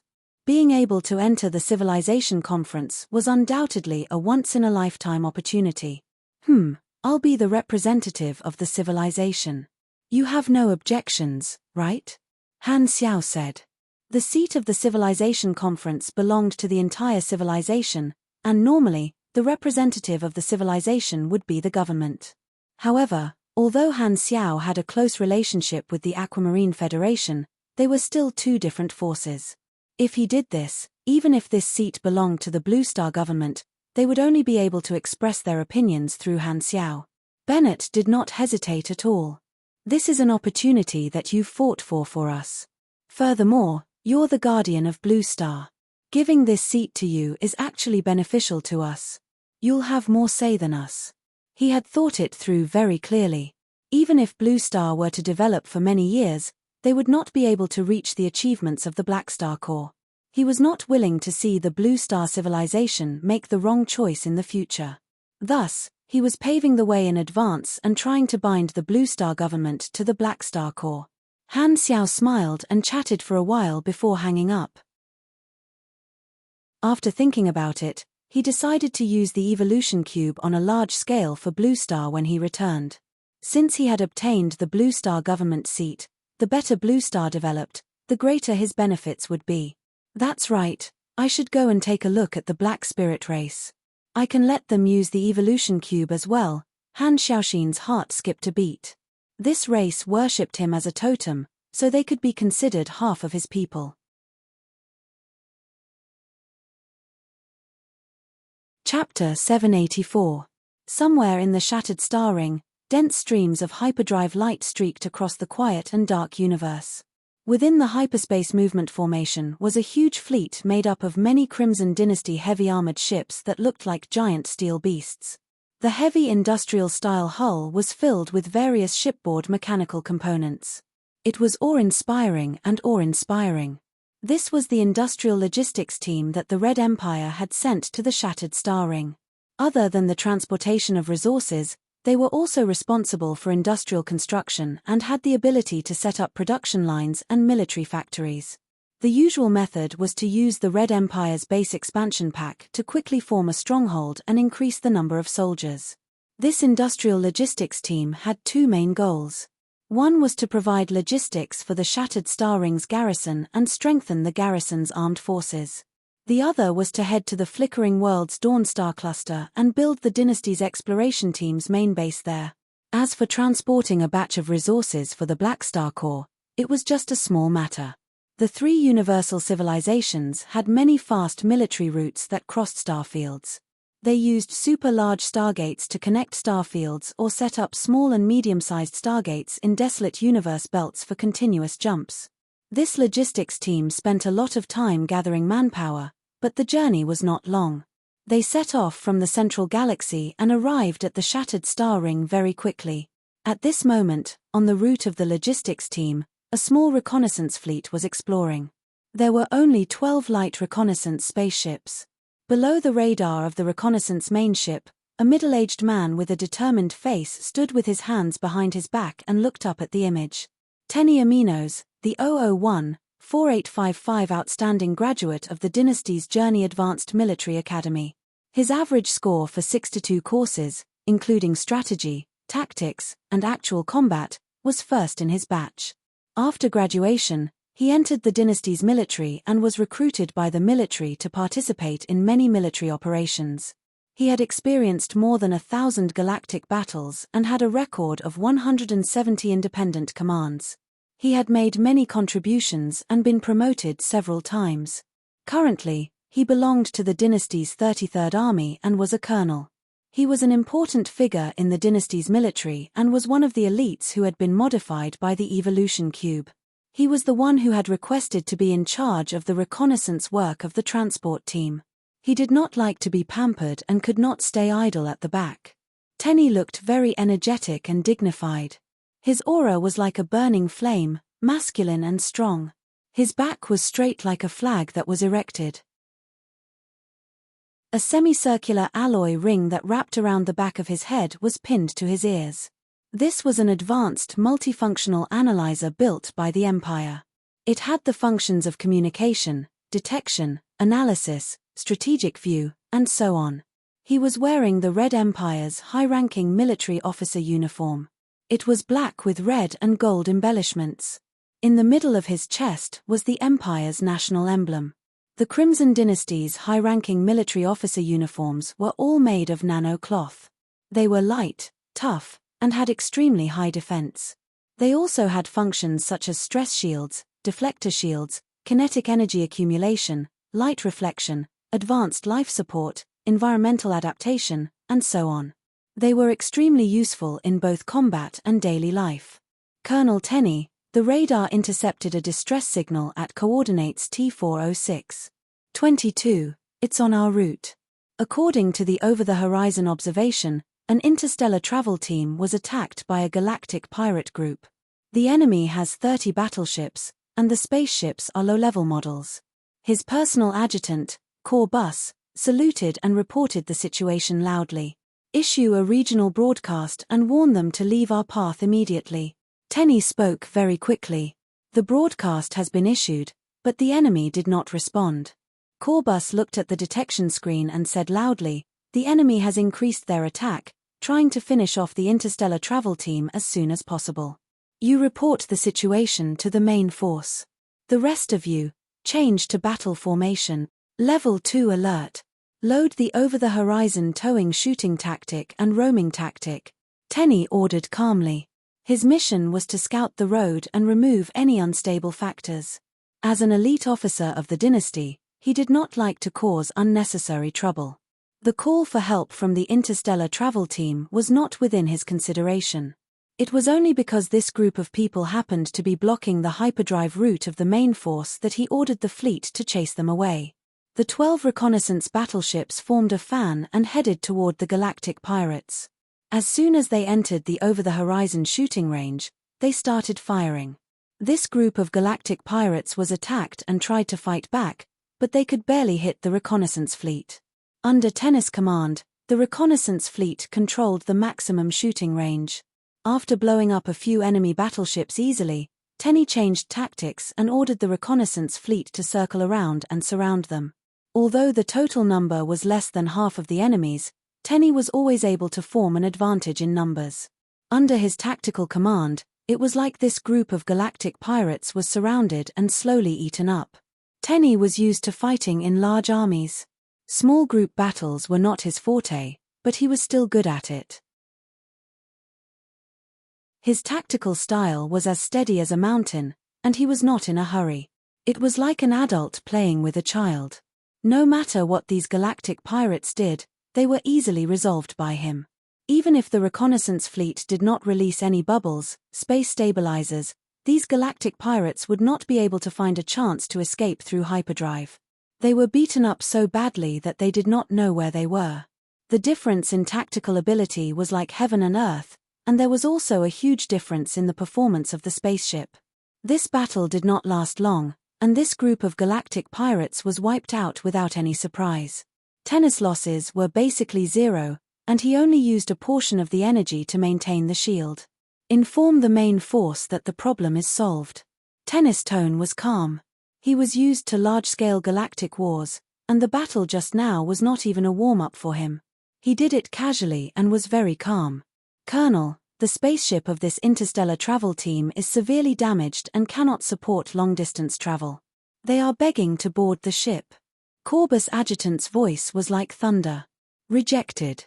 Tenny's expression did not change. Activate the scanning probe and remotely detect the energy level of the individuals in the spaceship of this travel team.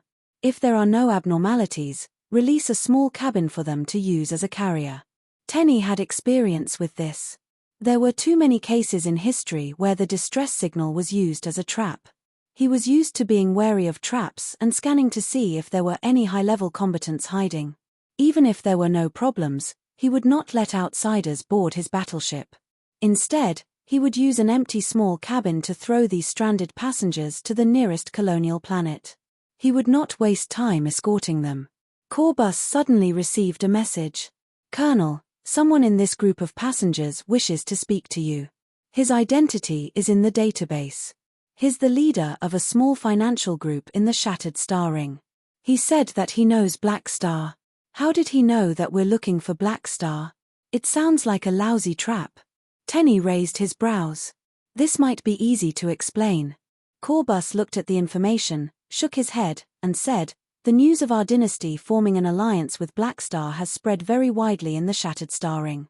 Tenny thought for a while and said, connect the call. I'll talk to him. Under normal circumstances, he would not respond to such a request from an unrelated person.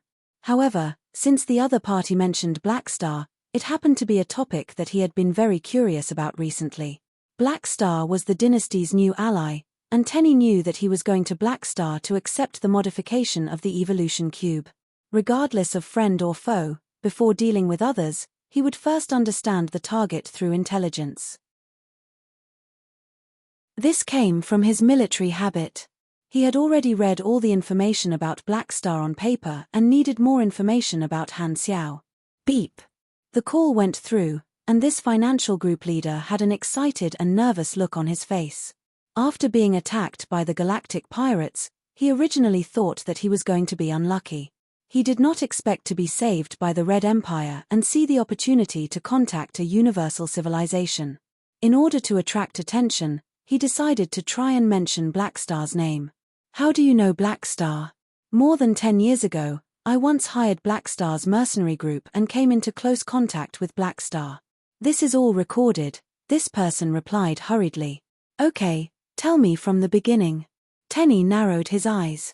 Even in the central galaxy, there was no example of someone rising so quickly. It could be said that Black Star had broken the historical record of advancing from an ordinary person to a beyond grade A super. Tenny was very curious about such a legendary person. Furthermore, Black Star was also a mechanic like him, a beyond grade A of the same class. Tenny even had the intention of asking him for advice. Returning from planet Heber, Han Xiao brought back the cooperation intentions of many organizations. Sylvia immediately became busy, discussing the details of the cooperation with different organizations every day. She was so busy that her feet barely touched the ground. Thankfully, she had the physique of a calamity grade. If it was an ordinary person, they would have probably died from exhaustion. Sylvia was very hardworking, and Han Xiao was very happy about this. If his manager was Jenny, she would probably have tried to kill him with a psionic bomb. Ames did not return to Floating Dragon Island. She took the initiative to find Han Xiao to accompany her. It did not matter where they went. The main thing was that she had an old friend of the same level to chat with every day. Furthermore, working together with Han Xiao, she felt that they would often encounter interesting things.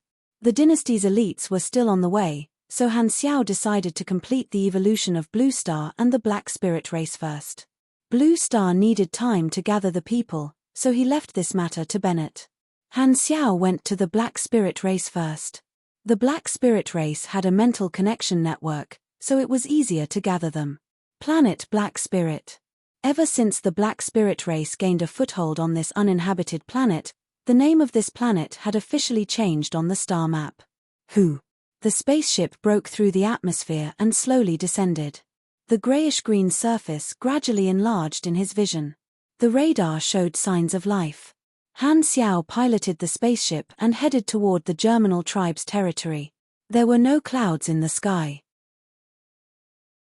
After passing through the vast land that was mainly made of rocks and decorated with sparse forests, a huge sinkhole appeared in front of them.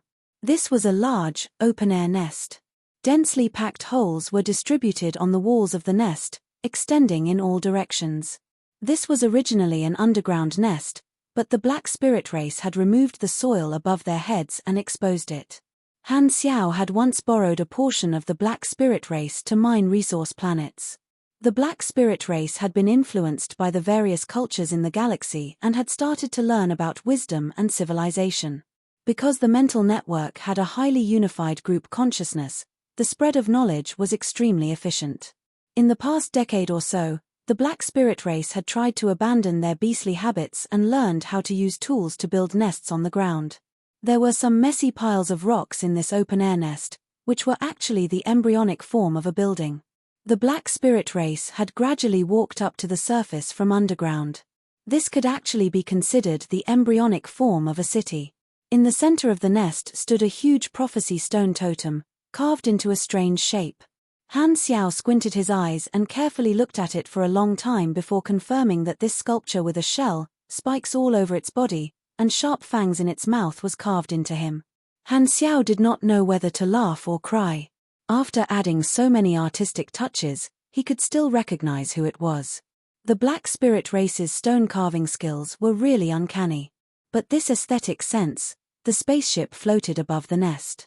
The Germinal tribe's Black Spirit race members all crawled out of their caves and looked up at the spaceship. Han Xiao walked out of the cabin door and slowly descended from the sky. The Black Spirit race below became restless, and they all lowered their bodies as if they were worshipping. Fu Ding released his psychic power and let Han Xiao log into the Prophecy Stone Group's chat server. As soon as Han Xiao entered the mental network of the Black Spirit race, countless voices flooded over. The thoughts of every Black Spirit race member were clear and clear. What a powerful aura. It's so beautiful. God Blackstar, you've come to see us again. Countless Black Spirit race members chattered in the mental network, expressing their love and respect for Han Xiao. The Black Spirit race treated him as a totem god and called him God.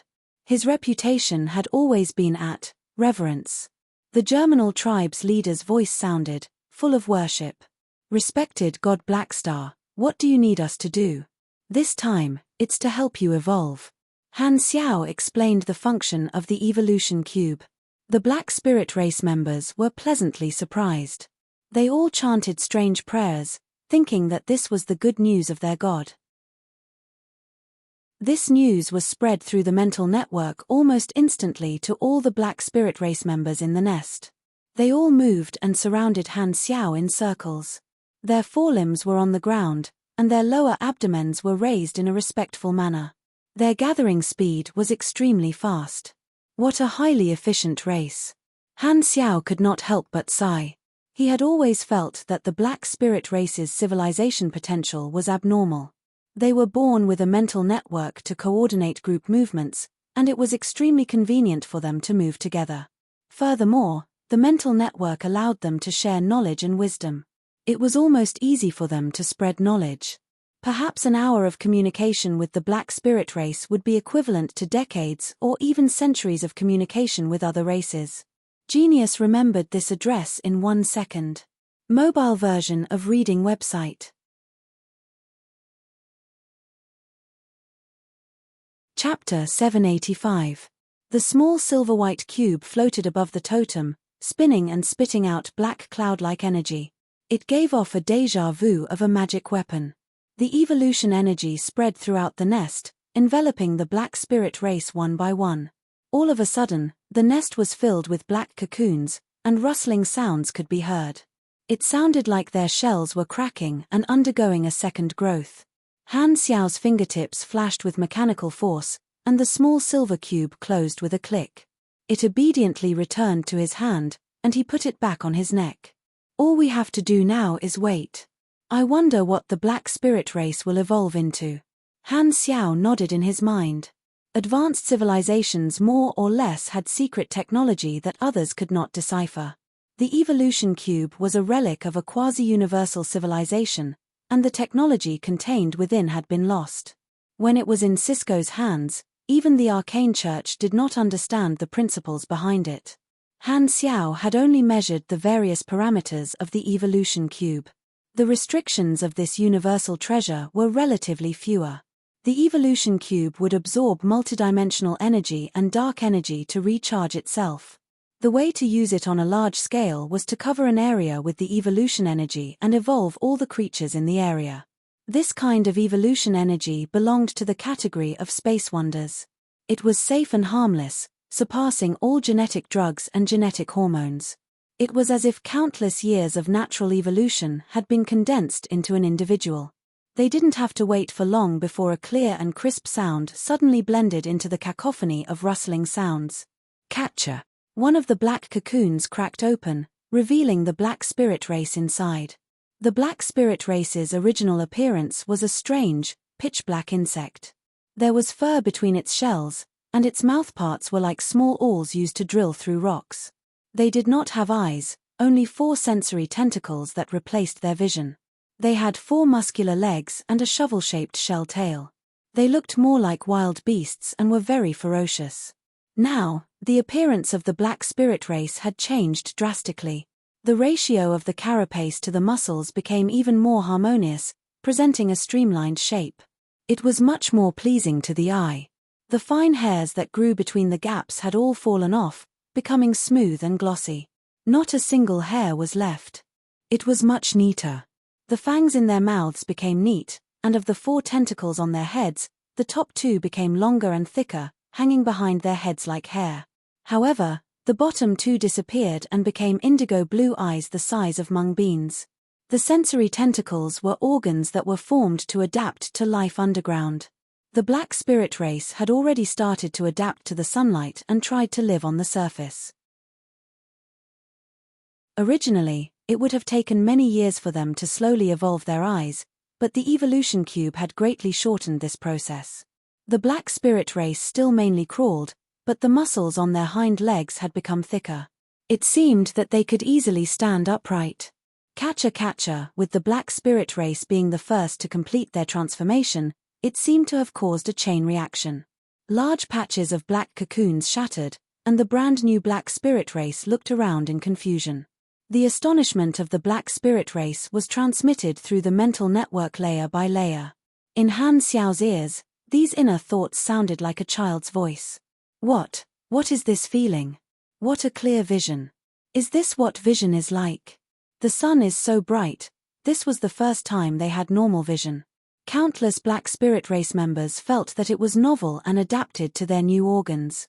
Han Xiao suddenly realized that the biggest change in the Black Spirit race was not their appearance but their mental body.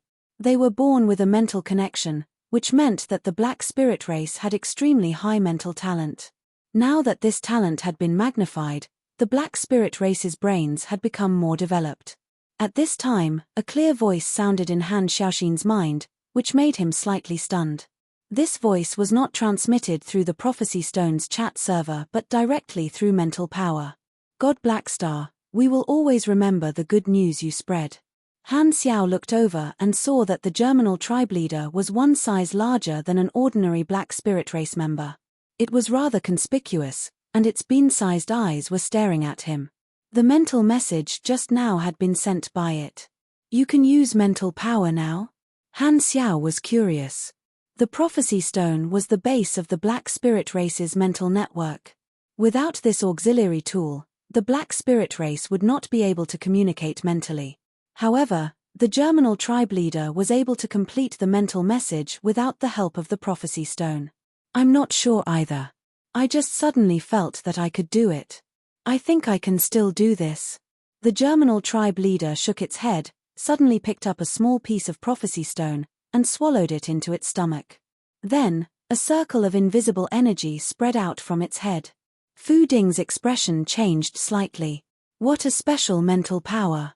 It has the aura of the Prophecy Stone. The next moment, the Germinal tribe leader's mental power formed a new mental network. It turned itself into a chat server. It had undergone some kind of positive mutation during its evolution, which greatly stimulated its mental talent. There were dozens of other mutants like it. Han Xiao was shocked. Every Prophecy Stone was equivalent to an individual mental network server. Only the Black Spirit race members in the same server could communicate mentally with each other. The Nest's totem was the entire tribe's main server. Now, there was a mutant that could build its own server, which once again increased the mobility of the race and made it more convenient to coordinate. This meant a lot to a race. Their racial talent had been strengthened as a whole, and they could adapt to more environments. A race with such high potential might really be able to develop into an extremely powerful civilization in the future. Han Xiaoxin was filled with emotions. He had made the right choice by keeping the Black Spirit race. Han Xiao had a feeling that this casual investment would bring him benefits beyond his imagination in the future. After bidding farewell to the Germinal tribe, Han Xiao did the same for the other tribes and completed their evolution. Because the Black Spirit race had migrated together, although the tribes had been separated for 10 years, they were very close to each other. They were scattered around the Germinal tribe, so it did not take much time. Han Xiao had given them the opportunity to transform, and the Black Spirit race was extremely grateful to him, this god. Their faith became even more firm, and they believed that they were a race that was blessed by the gods. After Han Xiao left in the spaceship, the various tribes mobilized to carve new murals. The little person representing Han Xiao floated in the air, and countless Black Spirit race members were worshipping him below. This day was forever recorded in the history of the Black Spirit race. Completing the evolution of the Black Spirit race was faster than Han Xiao had expected. He walked and stopped, looking for a star to train Heber's energy cultivation technique, all the way to the blue star. Welcome home. On the dock, Bennett looked at Han Xiao, who was walking down from the spaceship, and smiled like an old friend reuniting. Home, Han Xiao was in a daze for a moment before coming back to his senses. He suppressed some of his emotions and sized up Bennett in front of him. Bennett's figure was still tall and straight, and his white hair was neatly combed. Bennett was followed by a group of officers, looking very nervous and fearful. Facing Blackstar, the protector, only Bennett could talk and laugh. The other superiors were all in awe. It had only been a few years since Blackstar's annihilation of a country with a single word, and these people still remembered the example of the Six Nations. Facing a galactic figure who could decide the life and death of a regime with a single word, they could not help but feel nervous. However, Blackstar's actions back then had shown results in the past few years. From the perspective of the entire civilization, there were indeed benefits to unifying the regime. It greatly reduced internal friction, and decision-making was more efficient. If they entered the Galactic Society with a divided regime, the current situation of the Luhan Beastmen was an example. You look very energetic. Han Xiao nodded and looked at the little boy beside Bennett. Nero raised his head and looked at Han Xiao curiously. He had seen Han Xiao's figure in textbooks countless times, and he had even memorized his deeds. This was the first time he had seen him in person. Bennett rubbed Nero's head and smiled. "Greet him, Godfather." Nero's tone was timid. "Good boy." Han Xiao smiled, bent down, and picked Nero up, placing him firmly in his arms. He then tapped Nero's forehead with his finger. Nero was Bennett's child, and Bennett had decided to stay in Blue Star and entrusted his child to him. Naturally, he was willing to take care of his old friend's child. Han Xiao's status was too high, and Nero was originally a little nervous. However, Han Xiao was very kind to him, so he quickly relaxed and started laughing from the teasing. "Here's a toy for you." Han Xiao waved his hand, and nanoparticles flew out from his clothes and quickly turned into a black and gold hovering guard that circled around Nero. This was a high-level orange equipment, and its energy core was a stable dark energy reactor. It could be used for both offense and defense, and it had many functions.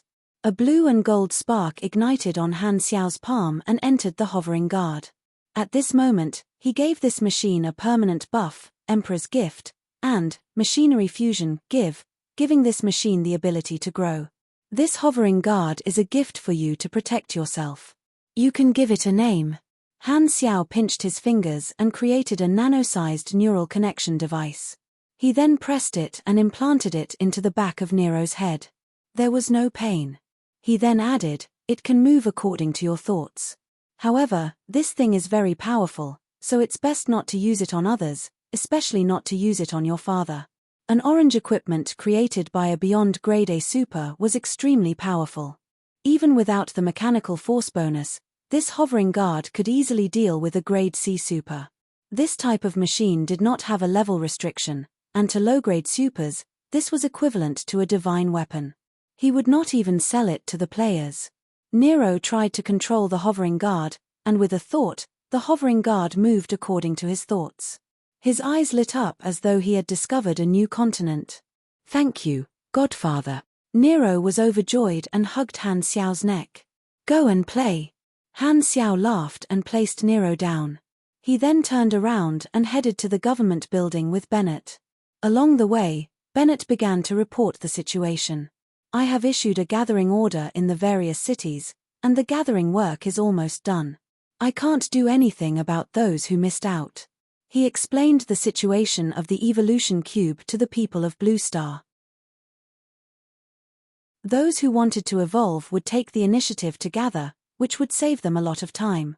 However, there were also some who did not want to be gathered. Let those who missed out go. I'm not forcing everyone to evolve. Han Xiao shook his head.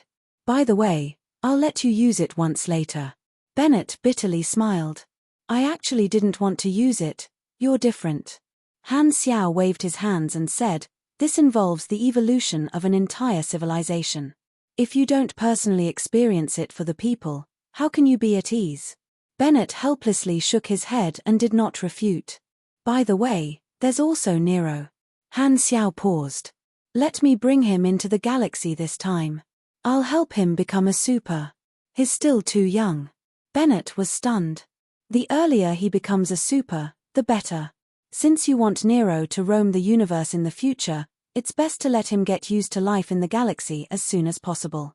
Furthermore, with me around, what are you worried about? Do you think I'll kidnap your child? He's my godson, and I'll bring him around the universe for a few months before sending him back. Han Xiao smiled. Sigh, all right then. Bennett was a little hesitant but nodded in the end. He had chosen to stay on his mother planet, but he did not want to restrict Nero's future because of him. At this moment, Han Xiao suddenly thought of something. The child of an old friend definitely had to be nurtured, and he wanted to check Nero's attributes. Turning around, he saw Nero following behind them, happily playing with his new toy. Han Xiao secretly released a small amount of mechanical force, transforming the nanoparticles into thin metal needles that were hard to see with the naked eye. He remotely controlled the needles to poke Nero's butt. Ouch! Nero felt a sharp pain in his butt as if something had poked him. He immediately looked around but did not discover anything.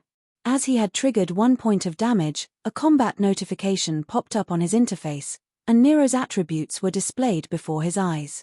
Han Xiao glanced at it, and his eyes suddenly froze. A look of surprise flashed across his eyes. Nero was still an ordinary child, and his attribute panel was empty. However, there was a dazzling ability in his talent column that made Han Xiao's heart skip a beat. Molding talent, advanced luck glow. This is the same level of luck glow as Fu Ding. This kid is an advanced main character. Han Xiaoxin's heart skipped a beat, and he almost wanted to rub his eyes.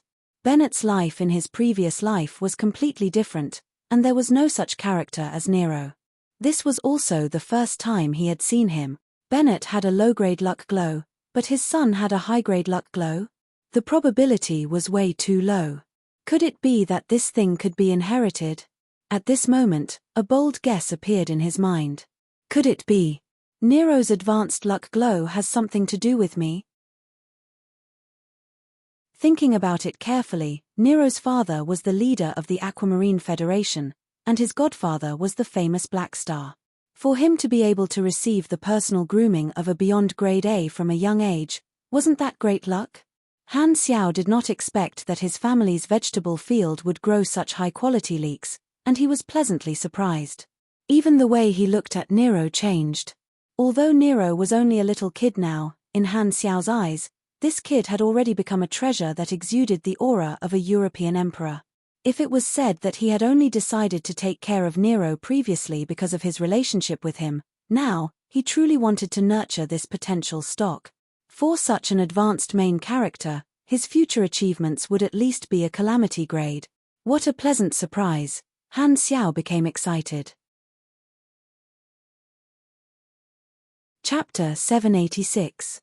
The next day, the various governments of Blue Star's cities gathered, and the first to accept the Evolution Cube's transformation were the residents of the capital, Black Star City. The spaceship carried Han Xiao, Bennett, and the rest, and slowly flew above the city. The energy released by the Evolution Cube covered the entire crowd. Perhaps this will open a new chapter in the history of the Blue Star civilization. Bennett could not help but sigh. He had already undergone the transformation the night before, so he had a deep understanding of the effects of the Evolution Cube. It was as if he had returned to the prime of his life. His body was filled with energy, and his mind was more agile. Turning around to look at Han Xiao's back, Bennett was filled with emotions. For Blue Star to have its current era, it was all thanks to this old friend of his. 20 years ago, who would have thought that a traitor of the Germinal organization could reach such incredible heights? The speed of the spaceship was very fast, and the Evolution Cube was soon spread to every city. Han Xiao did not care about how happy the people were. Naturally, Bennett would take care of the follow-up matters, and he would definitely publicize his contributions. He might even write this story into the textbooks. Han Xiao completed his work and did not plan to stay in Blue Star any longer. He wanted to leave immediately. Sylvia had sent him news that the Red Empire's team had entered the Garten star system and was about to arrive at the Black Star Corps headquarters. He had to return. The spaceship returned to the dock, and a gentle lady was waiting there with Nero. Bennett brought his officers down from the spaceship and chatted with the lady for a while. He then turned around and pushed Nero's back, indicating for him to get on the spaceship. Go, your future is the sea of stars. Black Star will take care of you, Bennett said slowly. Nero's eyes were red. Last night, he had found out that he was going to follow his godfather into the universe. He had almost thought that his godfather did not want him anymore and had cried. Bennett had persuaded him for a long time before he finally accepted this matter. He had only read about the Galactic Society in textbooks and on the internet. This was the first time he had entered the universe. Thinking about the strange aliens in the books, he was both scared and excited. With his short legs, Nero climbed up the stairs with much difficulty. Han Xiao stood beside the door and pulled him in. Han Xiao and Bennett looked at each other and nodded. Close the door, Han Xiao ordered. Kai, as the cabin door slowly closed, Nero turned around and saw Bennett and his mother standing on the dock. They had reluctant expressions on their faces as they waved goodbye to him. Crack. The last line of sight disappeared, and the cabin door was tightly locked, as if it was separating two different worlds. Come with me. Han Xiao shook his head and pulled Nero to the cockpit. Nero looked through the porthole and saw the city rapidly shrinking beneath his feet. The blue sky above his head gradually turned dark. Dawn. The spaceship shook slightly and left the planet's atmosphere. The blue star's full appearance appeared in front of Nero's eyes.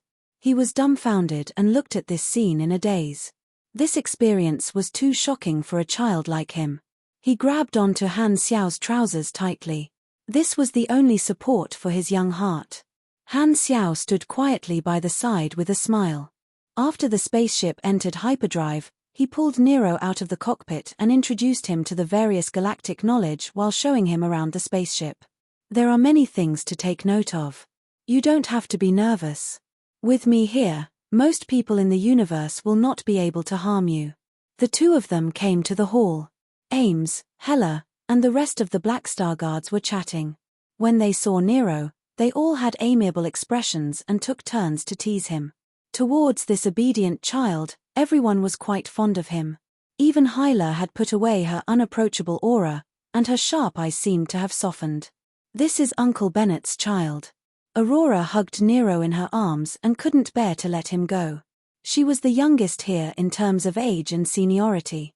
Now that there was finally someone younger, she was very happy. Furthermore, this was the child of someone she knew. Nero's face turned red, and he froze on the spot, not daring to move. Han Xiao could not help but pull Aurora away and helplessly said, "Stop hugging him. Do you want to suffocate him to death?" Lowering her head to look at her heavy chest, Aurora's face turned slightly red. She snorted and punched Han Xiao's waist. However, to him, it was no different from scratching an itch. "Right, Uncle Han Xiao gave you a present. Let me give you a present too." Aurora's eyes suddenly lit up. She grabbed her chest and pulled out a ball of warm golden energy, which she slapped into Nero's chest. What? What is this?" Nero was startled. Immediately after, his body felt warm and comfortable, and an inexhaustible strength appeared in his body. He curiously touched his chest, as though he could not understand how this ball of golden light entered his body. Aurora blinked her eyes and said with satisfaction, "This is my ability. I gave you a ball of refined life energy that will prevent you from getting sick. Furthermore, it will continuously activate your cells and strengthen your body. In the future, you will grow taller and stronger." Not only could her life energy heal people, but it could also increase the target's buff and even stimulate the growth of living beings. For example, the giant white bear that had been left behind in the Black Star Army headquarters to eat and drink every day had indirectly absorbed a large amount of life force from Aurora, turning into a powerful individual. In other words, if one absorbed Aurora's life force for a long period of time, there would be a chance for one to turn from a normal template to an elite template and obtain stronger attributes. Seeing this, Hela, who had been silent all this while, stood up and said, "Then I will give you a present as well."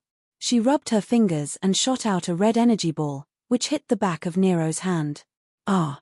The back of Nero's hand felt as though it had been scalded, and he cried out in shock while holding onto the back of his hand with tears in his eyes.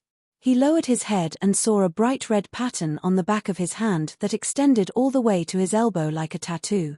This is the undead brand. As long as you kill a living being, this brand will absorb the remnant soul of the other party and strengthen your spiritual energy, Hela said casually. Although it was not appropriate to mention killing to a child, everyone was used to it. Almost everyone present was a calamity-grade super, and all of them had killed hundreds of thousands of people. They would never deliberately describe a fairy-tale world to a child. Furthermore, since Nero had been groomed by Black Star, he would definitely not be an ordinary person in the future. Thus, no one avoided this topic. Nero was a little afraid and carefully pulled his sleeves, wanting to cover the tattoo on the back of his hand. "Then I will give you something as well." Fu Ding smiled, and his explosive friendliness made Nero relax. Fu Ding released an invisible psychic energy into Nero's mind, forming a calamity-grade psychic barrier to prevent others from prying into his mind or harming him. The Black Star guards were not stingy and took out all sorts of things to give to Nero. Although they were worthless in the eyes of a calamity-grade super, in the universe, they were all treasures in the eyes of low-grade supers. Looking at this scene, Han Xiao suddenly had a strong sense of déjà vu. Why does this scene look so familiar? Isn't Nero one of those main characters who was groomed by a bunch of old men from a young age? Indeed, it's such an advanced luck glow. Han Xiaoshan found it funny. To have received so many treasures from a young age, this kid's path is really wide. Finally, it was Hardaway's turn. Hardaway touched his body and felt that there was nothing he could take out. Seeing everyone staring at him, he thought for a moment before taking out a deck of Wayne cards and chuckling. Then I will teach you how to play cards. Scram. Bang. Han Xiao stood up, raised his leg, and kicked Hadavi to the ground. The nanoparticles turned into shackles and tied Hadavi up tightly. Nero was shocked and hurriedly retreated. The other Black Star guards looked left and right, pretending to be enjoying the scenery. Woo woo woo. Hardaway's mouth was sealed by alloy, and he could not move at all. Only his eyes were rolling around. Lie on the ground and reflect for a while. Han Xiao was furious. Teach someone how to play cards, and you will be struck by lightning. It's fine if you don't use fertilizer, but you want to poison my precious leek. Do you want my leek to follow in Hurler's footsteps and sink into the abyss of laziness? Ames supported her chin with her hand and smiled at this scene. Suddenly, she waved her hand and signaled for Nero to come over. Nero obediently came before Ames and was a little nervous. Although Ames' attitude was very amiable, the feeling she gave him was completely different from the other Black Star guards. It was as if there was a special noble aura around her. In front of her, Nero subconsciously became reserved. Don't be nervous, I have something for you too. Ames smiled and suddenly took off the obsidian necklace on her neck and placed it in Nero's hand. Han Xiao was a little surprised. This necklace did not have any special functions, and it was just an ordinary accessory.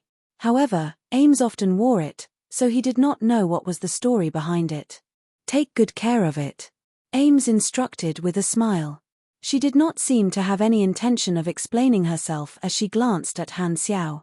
Nero hurriedly nodded and carefully kept the necklace. After all the old grandpas had given their treasures, Han Xiao pulled Nero in front of him and asked with a smile, I promised your father that I would nurture you into a powerful super. You must have learned some superclasses in Blue Star. Do you still remember the different superclasses? Nero nodded and counted with his fingers. There are 5, Pugilist, Esper, Mechanic, Magic, and Psychic. Now, it's your turn to make a choice. Which super do you want to become? Han Xiao smiled. He did not know which super talent Nero had, so he asked directly. Everyone fell silent. Choosing a superclass was a huge matter that would decide one's life. Black Star seemed to be prepared to nurture Nero, so his choice was very important. Nero hesitated for a moment before raising his head to look at the floating guards flying above his head. His gaze became firm. Godfather, I want to be a mechanic. Haha, good choice. Han Xiao was overjoyed. Nero had chosen the mechanic class, so he could officially become Han Xiao's student. In the Shattered Star Ring, Han Xiao was the peak of the mechanic class, and no one was more qualified than him to teach others. Hearing that, many of the Black Star guards sighed. Sigh, isn't it good to be a human? Han Xiao activated Nero's mechanical force on the spaceship. With his current level, the method of activating mechanical force was no longer the electrotherapy that Sylvia had experienced. It was a safer and painless method. Blue Star was very close to the Black Star Corps headquarters, and Han Xiao and the others returned not long after. The next day, the Red Empire's transport fleet finally arrived. The enormous fleet covered the entire sky, and planet Golden Gate seemed to have welcomed a solar eclipse. The army headquarters became even more lively. The first batch of resources supported by the Red Empire was unloaded in the industrial zone and sent to the army's warehouse by the mechanical workers. The first batch of Dynasty elites to be modified also stepped onto the dock of the Black Star Corps headquarters. There were 4 captains, and they each brought the elites of their respective factions. Tenny was one of the captains, and he represented the Dynasty's youth faction. This group of elites followed the army receptionist all the way to the hall, looking straight ahead. Walking into the hall, the dynasty elites immediately saw Han Xiao, who had been waiting on the throne for a long time. Your Excellency Black Star. Pa. The tens of thousands of dynasty elites gave a dynasty military salute at the same time, and their boots stepped on the metal floor, creating a crisp sound. Han Xiao narrowed his eyes and walked down from the throne. This time, the four captains also stepped forward and shook hands with Han Xiao. The four of them were all famous NPCs in Han Xiao's previous life, and Tenny was the most famous of them all. There was basically not a single player in the Red Empire camp who did not know this famous dynasty marshal. This was also the person that Han Xiao paid the most attention to. Compared to his image in Han Xiao's previous life, the current Tenny was still very young, and his aura was like that of a tiger. When it was Tenny's turn to shake hands, Han Xiao stared at his face and suddenly revealed a mysterious smile. Tenny Armenlos. I've heard a lot about you. Tenny was stunned. Black Star did not say anything when he shook hands with the others, so why did he only talk to me? I've heard a lot about you. Has my name already spread to the Shattered Star Ring? The intelligence that he had gathered over the past few days appeared in his mind. A few days ago, he had discovered a characteristic of Black Star. This person has some kind of prediction ability and extremely accurate foresight. There must be a reason why he only talked to me. This thought flashed through Tenny's mind, but his expression did not change. He clenched his hand before releasing it.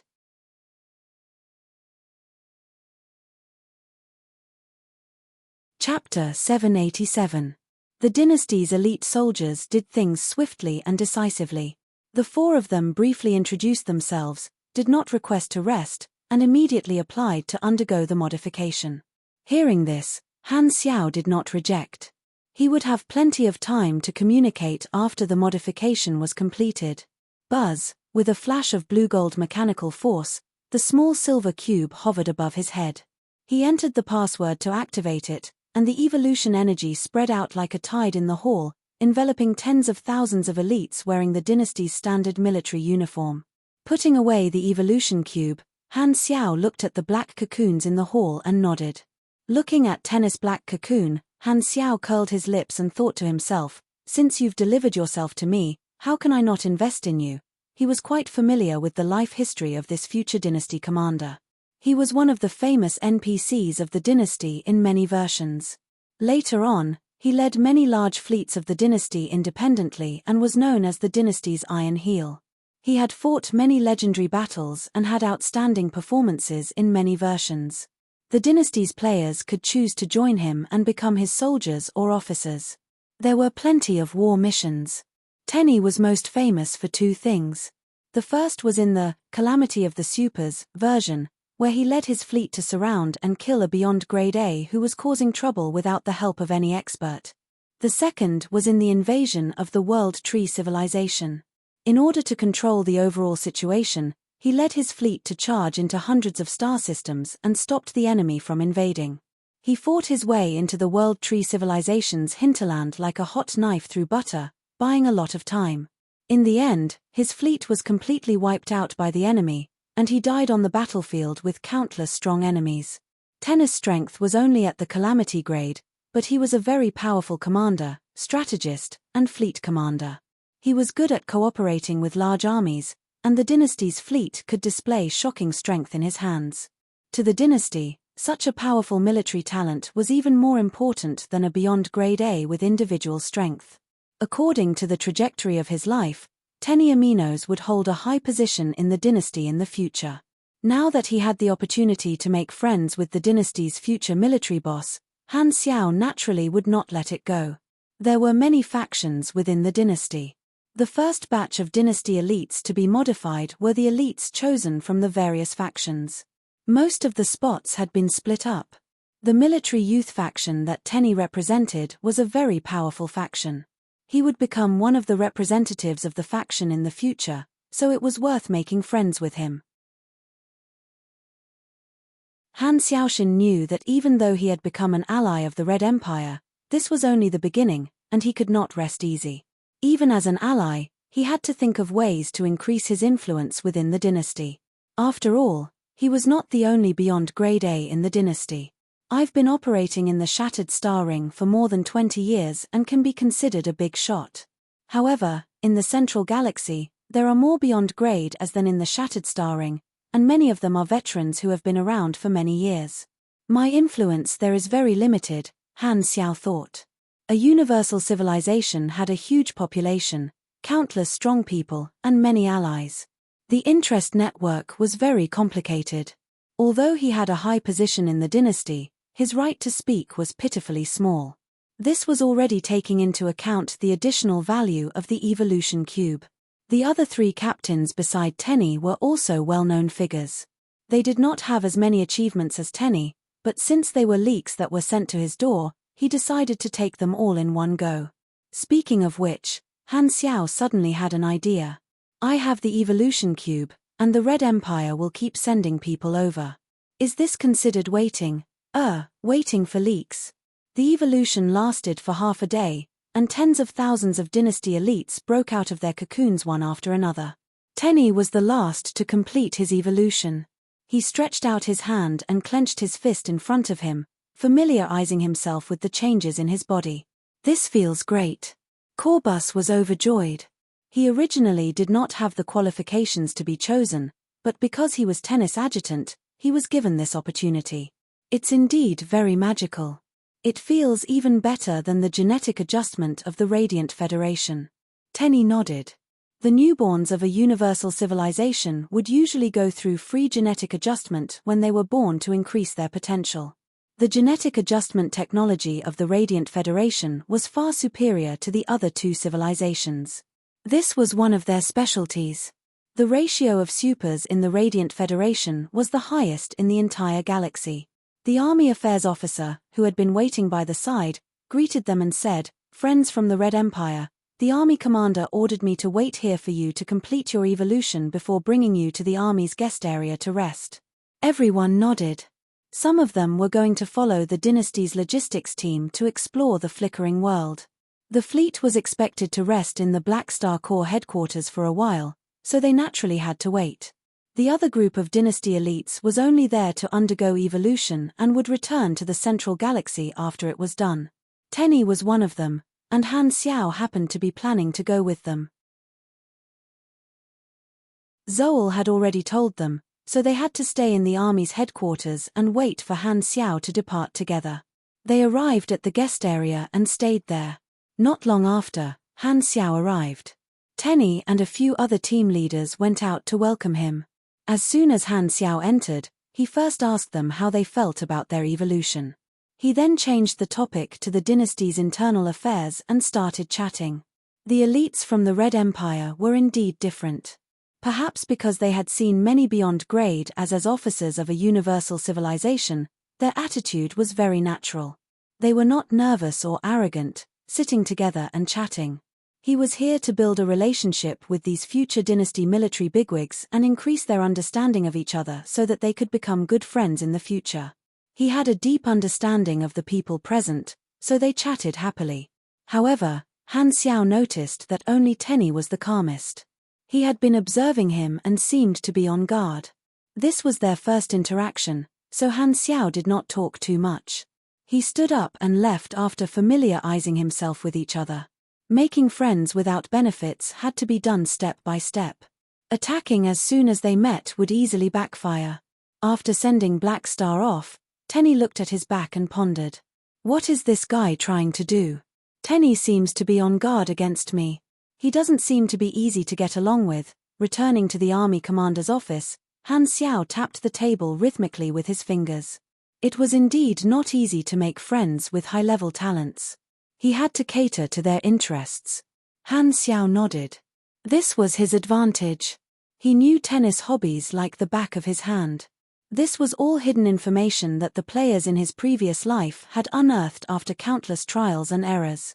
He wondered just how many strange gifts Tenny had received over the years. He doesn't have high requirements for material objects. He only likes certain types of gifts. He seems to have a habit of collecting star core samples. If I remember correctly, he also likes to read mechanical theory books written by high-level mechanics. Sigh, even outstanding people have such high-end hobbies. Han Xiao shook his head. With such an unpopular hobby, even if he wanted to give a gift, he had to use a more tactful method. Otherwise, it would be easy to expose his purpose. If others knew that he had investigated him, it might have the opposite effect. However, mechanical theory books. Han Xiaoshan thought. I'm a beyond grade A mechanic. He might take the initiative to bring it up. Putting this matter aside for the time being, Han Xiao called Nero, who was being brought around the headquarters by Hella and Reynold. Not long after, Reynold pushed the door open and entered. Army Commander, you're looking for me? I have a mission for you. As he spoke, Han Xiao turned to look at Nero, who was curious about aliens. He smiled and said, Nero, you will learn mechanical theory from Reynold during this period of time. I have to go out and do something. I'll teach you personally after I'm done. Nero was a little anxious and said with grievance, You promised to bring me around the universe. The universe was a completely foreign environment to him, and the only person he could rely on was Han Xiao. Hearing that he would be left alone in the headquarters, Nero panicked. This reminded him of his father, Bennett. He had promised to bring him out to play time and time again, but he would always use work as an excuse, leaving him disappointed time and time again. In his young world, adults would always go back on their words, and he was afraid that Han Xiao would do the same. Don't worry, when I return, I'll definitely bring you to some fun places. Han Xiao comforted him. The central galaxy was filled with experts, and he did not know what he would encounter. Nero was too fragile, and he would be in danger if he followed him. Thus, it was better for him to stay in the headquarters. With so many officers and allies looking after him, it would be much safer than following him. Furthermore, Nero had just awakened his mechanical force and needed to learn a lot of theoretical knowledge. Since he had to do his homework, it did not matter where he did it. He had considered leaving Nero under Reynold's tutelage for the time being. While Nero was learning the basics from Reynold, the advanced luck glow might be able to steal this guy's perfect mechanical sense. After all, Nero was a high-level protagonist-type character, and anything was possible. It was too normal for him to awaken a talent. No problem, leave it to me. Reynold nodded. Han Xiao paused for a moment and suddenly thought of something. By the way, is your sister still in the army? Reynold was stunned. She's still here. What's wrong? It seemed like Rosalind had not run away with those 3 kids yet. Han Xiao stroked his chin. Only he and Rosalind knew about this. Even Reynold did not tell him. Then, what has she been doing recently? Has she done anything strange? Strange? I think so. Reynold thought for a moment and said with a serious expression, I realized that she hasn't been going out much recently and has been cooped up in her room. I don't know what she's doing, and she usually doesn't come to chat with me. I've asked her a few times, and she said that she's writing something, but I don't know what it is. Do you need me to help you ask? There's no need. Han Xiao waved his hand. He could roughly guess what Rosalind was doing. She was probably writing the program of the Silver Revolutionary Army. Although the goal of this group of founders was only to overthrow the 3 universal civilizations and give the other civilizations a chance to make a comeback, helping one ruling class overthrow another ruling class, they naturally could not use this method to incite ordinary people. Rosalind was the spiritual leader, and many of the slogans and ideas were written by her. She also injected her Esper ability into these ideas. He had no intention of interfering with the birth of the Silver Revolutionary Army because this was the choice of the era. He alone could not stop the wheel of the entire era. In summary, this plot could be considered the first time in the countless years of peace in the exploration era that various advanced civilizations had teamed up to challenge the ruling position of the 3 universal civilizations. No civilization was willing to be ruled forever. When ambition and strength reached a certain limit, the new strong would inevitably clash with the old hegemony. It was simply unavoidable. Therefore, it would be better to sit back and watch the situation unfold. At least, they would have the upper hand and be easier to deal with than strangers.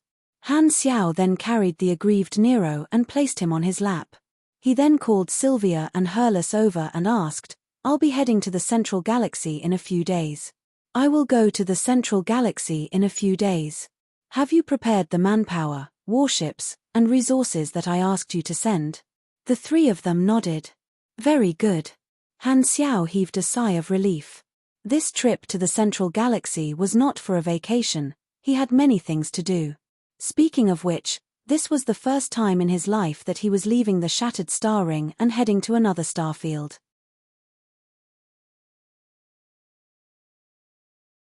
Chapter 788. The main goal of this trip to the Central Galaxy was to meet the upper echelons of the dynasty, enter the circle of the dynasty's allies, and officially step onto the stage of the Central Galaxy from the shattered star ring. Other than that, Han Xiao had two other important goals. The first was to try to obtain ultimate knowledges from the dynasty. The dynasty had generously given him all the cutting-edge knowledges of the mechanic class, but the value of ultimate knowledges was even higher. Even beyond Grade A allies had to make a certain amount of contributions to obtain them. The dynasty being willing to give him all the cutting-edge knowledges at once was generous, but keeping the ultimate knowledges was a rule. The status of a beyond Grade A ally in a universal civilization was similar to a consecration, and the resources were not given for free. Han Xiao estimated that he would only be able to apply for ultimate knowledges after he finished exploring the flickering world. He wanted to go to the Central Galaxy and see if he could obtain them earlier. Due to the experience penalty from the evolution cube, his strength had temporarily reached a bottleneck. Han Xiao was prepared to look for other ways to increase his strength like the other beyond grade As. Other than talents, blueprints, and skills, there were class knowledges. The rarer something was, the more valuable it was. Ultimate knowledges greatly increased the strength of any class. The highest he had was only cutting-edge knowledges, and his, King's Mentor, ability required ultimate knowledges to activate. His second goal was to develop his leak farm. The Shattered Star Ring was only the region of a portion of the players. There were also a large number of players in the other starfields. In the past, due to the distance and the army's insufficient strength, Han Xiao could not help them. Now that he had the opportunity to borrow the Red Empire's military cross-starfield channel, he could bring his people to develop new leak farms in the dynasty's territory. This way, the fame he had accumulated among the players over the past 3 versions would come in handy. The name of the Black Star Corps was also attractive to the players of the other starfields. The players of the Shattered Star Ring were the best example. He might be able to bring some of the Central Galaxy's players back and take the leak seedlings of others back to his own farm. Han Xiao's lips curled up. This time, I might be gone for 2 to 3 months and will return before the flickering world officially opens. During this time, I'll leave the matters of the army to you guys. It's all thanks to you bringing back so many allies from the Shattered Star Ring. Our partners are all over this starfield, and the expansion of the army is coming to an end. As long as we digest these gains according to the plan, we will stabilize. You don't have to worry. Sylvia had a serious expression. I'm not worried about you guys. Han Xiao smiled and nodded. After a series of operations, the Black Star Corps had officially transformed into a beyond Grade A organization and become a giant in the Shattered Star Ring. Their network of interests covered the entire starfield. According to the established blueprint, more than 10,000 subbases would be built one after another, distributed in more than 10 star clusters and many star systems in the Shattered Star Ring. The expansion of their businesses was also very smooth. Through the channels provided by their partners in various industries, they had officially stepped into many business areas. The new businesses included financial group trading, intelligence selling, tourism transportation, machinery production, and so on. The core businesses were still the 3 main businesses: mercenary business, resource mining business, and military alliance business. These 3 were the pillars of the army. Among the many businesses, the only one that could not be replicated was the benefits brought by the evolution cube. There was only one evolution cube, so it naturally became the specialty of the Black Star Corps. It was because of this that the expansion of the Black Star Army had been so smooth. They had always been successful. The evolution cube was also open to the members of the army and required contribution points to exchange for the right to use it. It was because of this specialty that the army attracted far more newcomers than expected, which laid the foundation for the large-scale expansion of the army. With the tyrant's ceasefire and Sisko's surrender, there was no organization in this area that could threaten the army's position. It could be said that the shattered star ring had become the headquarters of the Black Star Corps. The army had established a strong foundation here, and the next step was to open up a new market. I will take some of the Black Star Guards with me. The high-level combatants here will be handled by Deputy Commander Lagi. Don't let him slack off. Han Xiao suddenly thought of something and added, also, announce to the entire army that I have been invited to the Red Empire. No problem. Sylvia did not ask why. Since he was going to open up a new market, Han Xiao did not plan to let go of the players' information channels.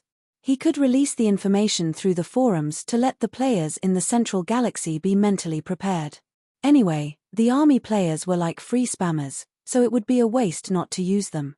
Leaving the headquarters this time, Han Xiao was not afraid of others causing trouble. The tyrant had become an ally, and they had established a ceasefire agreement.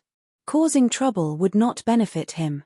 Sisko also temporarily stopped. Han Xiao had obtained political protection through the Blue Star Civilization Conference seat.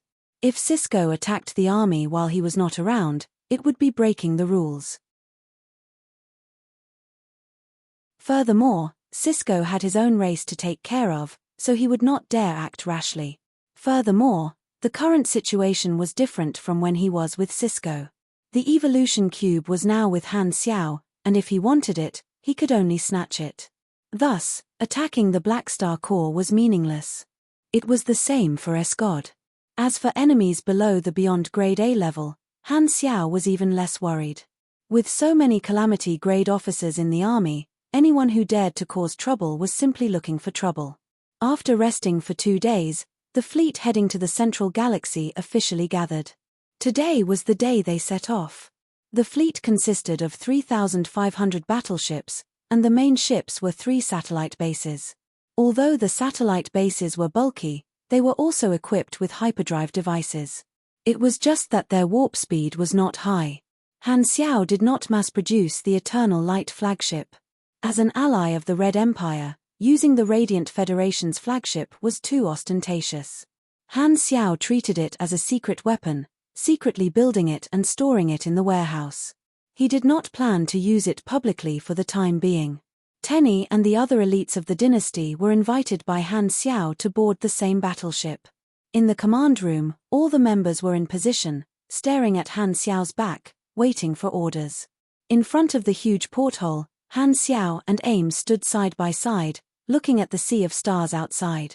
The light from the thrusters of the surrounding battleships shone on their faces, leaving behind mottled shadows. Are you sure you want to go? It's not like I haven't been to the Central Galaxy before. Ames smiled. I'll just treat it as a vacation. Aesop stroked his beard and said, just nice, I'll go back and visit my old friends. Han Xiao nodded, retracted his gaze, and spoke with a deep voice. His voice sounded in the communication channel, spreading to every battleship. Let's go. Rumble. The hull trembled slightly, and it began to accelerate, leaving the Black Star Corps headquarters. The surrounding spaceships followed one after another, and the fleet set off. Very soon, the spaceships turned into streams of light, disappearing into the dark universe. When the fleet set off, countless army members watched from the headquarters satellites. Sylvia followed Han Xiao's instructions and announced Han Xiao's whereabouts to the entire army. Everyone knew that the army commander had received an invitation from the Red Empire to meet the dynasty's leader. That was the leader of the 3 universal civilizations, the person with the highest status in this universe. Countless army members were excited and proud. The army players became active on the forums, full of surprise. Black Star was the first person they were familiar with to cross servers. This news ignited the passion of the players in the various starfields. All along, the Shattered Star Ring had enjoyed the benefits of the Black Star Corps, and the players in the other starfields were envious. With so many deeds of the Black Star Corps circulating on the forums, and the recent news of Han Xiao becoming a Beyond Grade A super had caused a huge commotion. The benefits of the army had long been known to the players in the various starfields. In comparison, The players in the other starfields realized that the benefits of their factions were not worth mentioning at all. Now, the chance to come into contact with the Black Star Core had arrived. The players in the central galaxy were overjoyed, and this topic blew up their forums. The Black Star Core is finally going to cross starfields. Haha, that's great. We also have the chance to join the Black Star Core. Sigh, what a pity. If only we came to the Primeval Star River. The players in the Shattered Star Ring did not have any other thoughts. The better the Black Star Core developed, the more proud they would be. At the same time, they felt that it was refreshing. Perhaps the army commander would bring the players from the other starfields back? To the players at the current stage, crossing starfields was too difficult. They did not have the qualifications to use the stargates to cross starfields, and they could not afford spaceships that could travel at high warp speeds. Furthermore, they had not even finished exploring the starfield they were born in. The players of the various starfields were currently playing their own games. They would only interact with each other in the professional arena. Normally, they wouldn't meet at all. Maybe the Black Star Core will be the faction that guides us to cross starfields in the future? The possibility is very high. Now that the army has become allies with a universal civilization, and the next step is to explore the flickering world, it's like opening the era of crossing starfields for us. There were many different opinions on the forums. At the same time, in Bloodshed Land, Blackstar has set off. Yes, just now. Heber sat on the throne with his fist supporting the side of his face. He looked in the direction of the palace gate and aimlessly looked into the distance. As an ally of the Red Empire, he had been to the Red Empire a long time ago and had received an invitation like Han Xiao. His gaze seemed to have passed through the vast universe, and an indescribable emotion flashed through Heber's eyes. He seemed to have recalled some memories. Those guys in the Central Galaxy are not so friendly. Central Galaxy, Red Empire's mother planet. Tarunamir Palace was where the dynasty's government affairs were conducted. Including the dynasty's leader, the core upper echelons were all there. It was extremely large and was a city of its own on the mother planet. This was the center of the dynasty's power. It was solemn and heavily guarded, and almost none of the government officials spoke. Two people, one tall and one short, walked side by side in a long corridor in Tarunamir Palace. The warm light shone in from the windows on the left, and their shadows were reflected on the wall. When the government officials saw the two of them, they all showed respect and stood where they were, bowing their heads to show their respect. I've gathered you this time to meet the new ally. I think his name is Black Star. Yes, he came from the Shattered Star Ring and only became a Beyond Grade A recently. Oh, a new Beyond Grade A from the Shattered Star Ring. I can't remember when was the last time a new Beyond Grade A was born there. I can't remember either. Isn't that Heber also from the Shattered Star Ring? Is he coming this time? I don't think so. Sigh, that's boring, not necessarily. According to the data, this new ally is the fastest super to become a Beyond Grade A in history. His combat strength is not low. Heber and Cisco both fought him to a draw. Furthermore, he has the nickname Indestructible Body. Although he's a mechanic, his body is extremely tough. Oh, now that's interesting. I wonder who is more resilient between him and Heber. The two of them chatted casually and walked further and further away.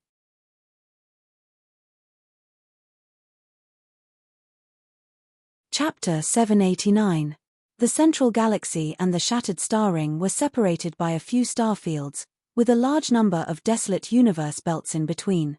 The distance was very far. Back then, even if Escod's subordinates took a super high warp speed spaceship, it still took them a few years to cross this distance through hyperdrive. If it was a normal non-hyperdrive flight, the travel time would probably be measured in hundreds of millions of years.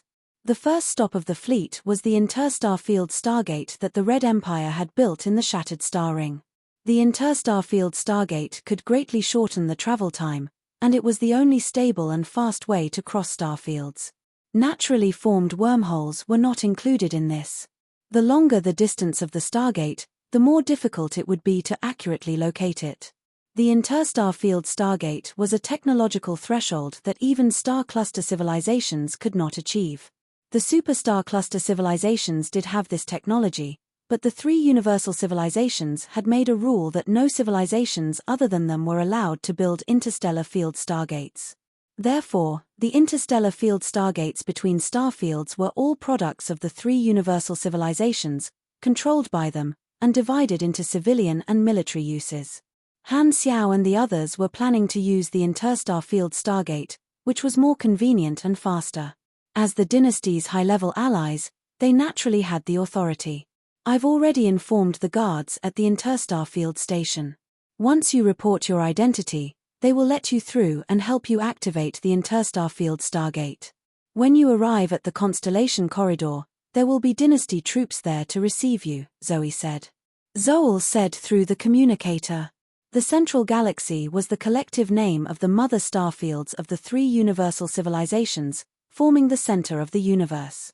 These three starfields were the abyss of stars under the Radiant Federation, the bright silver arm under the Arcane Church, and the constellation corridor, the territory of the Red Empire.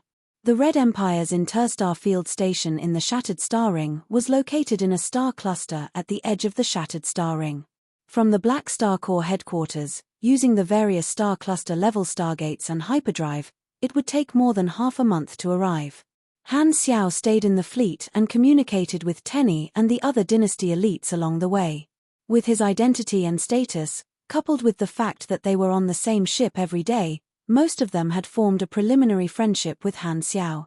Only Tenny's attitude remained lukewarm. He was suspicious by nature, and it was his habit to be vigilant. However, Han Xiao knew Tenny's personality quite well. If he took the initiative to please him, it would only cause him to be even more vigilant.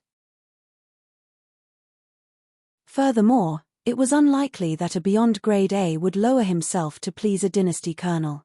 Therefore, Han Xiao showed a fair attitude and never talked to Tenny alone. Based on Tenny's hobby, Han Xiao decided to wait for him. As a mechanic, there was a high chance that Tenny would take the initiative to ask for guidance. After all, he was a member of the dynasty, and spending time with him was the best opportunity to ask for guidance. Although he did not know why Tenny was so wary, it did not seem like there was a need to give up on such an opportunity. After setting off for about 10 days, Han Xiao finally heard Tenny knocking on his door. "You want to learn my mechanical skills?" In the room, Han Xiao got Philip to control the hovering housekeeping robot to deliver 2 cups of calming green plant drinks to the table. He then looked at Tenny and his adjutant, Core Bus, on the opposite side of the table. Tenny nodded slowly. He did not touch the drinks on the table and said, "It's not really learning. I just want to communicate with you." Since he had a favor to ask of Han Xiao, he naturally would not show a cold face. He put away part of his vigilance and humbled himself with a sincere attitude. To him, there was nothing embarrassing about this. No matter what achievements he had in the future, he was only a dynasty colonel for now. There was a huge gap between his status and Han Xiao's. Han Xiaoshin was overjoyed, but he did not show it on his face. He tapped the table with his finger and asked, "I only know that you're a mechanic, but I've never heard you say which branch you're leaning towards." "Pure mechanic, armed branch. I crossed the grade A boundary 2 years ago and became a calamity grade," Tenny said. Although I'm not from the armed branch, I can still impart some experience to you." Han Xiao smiled.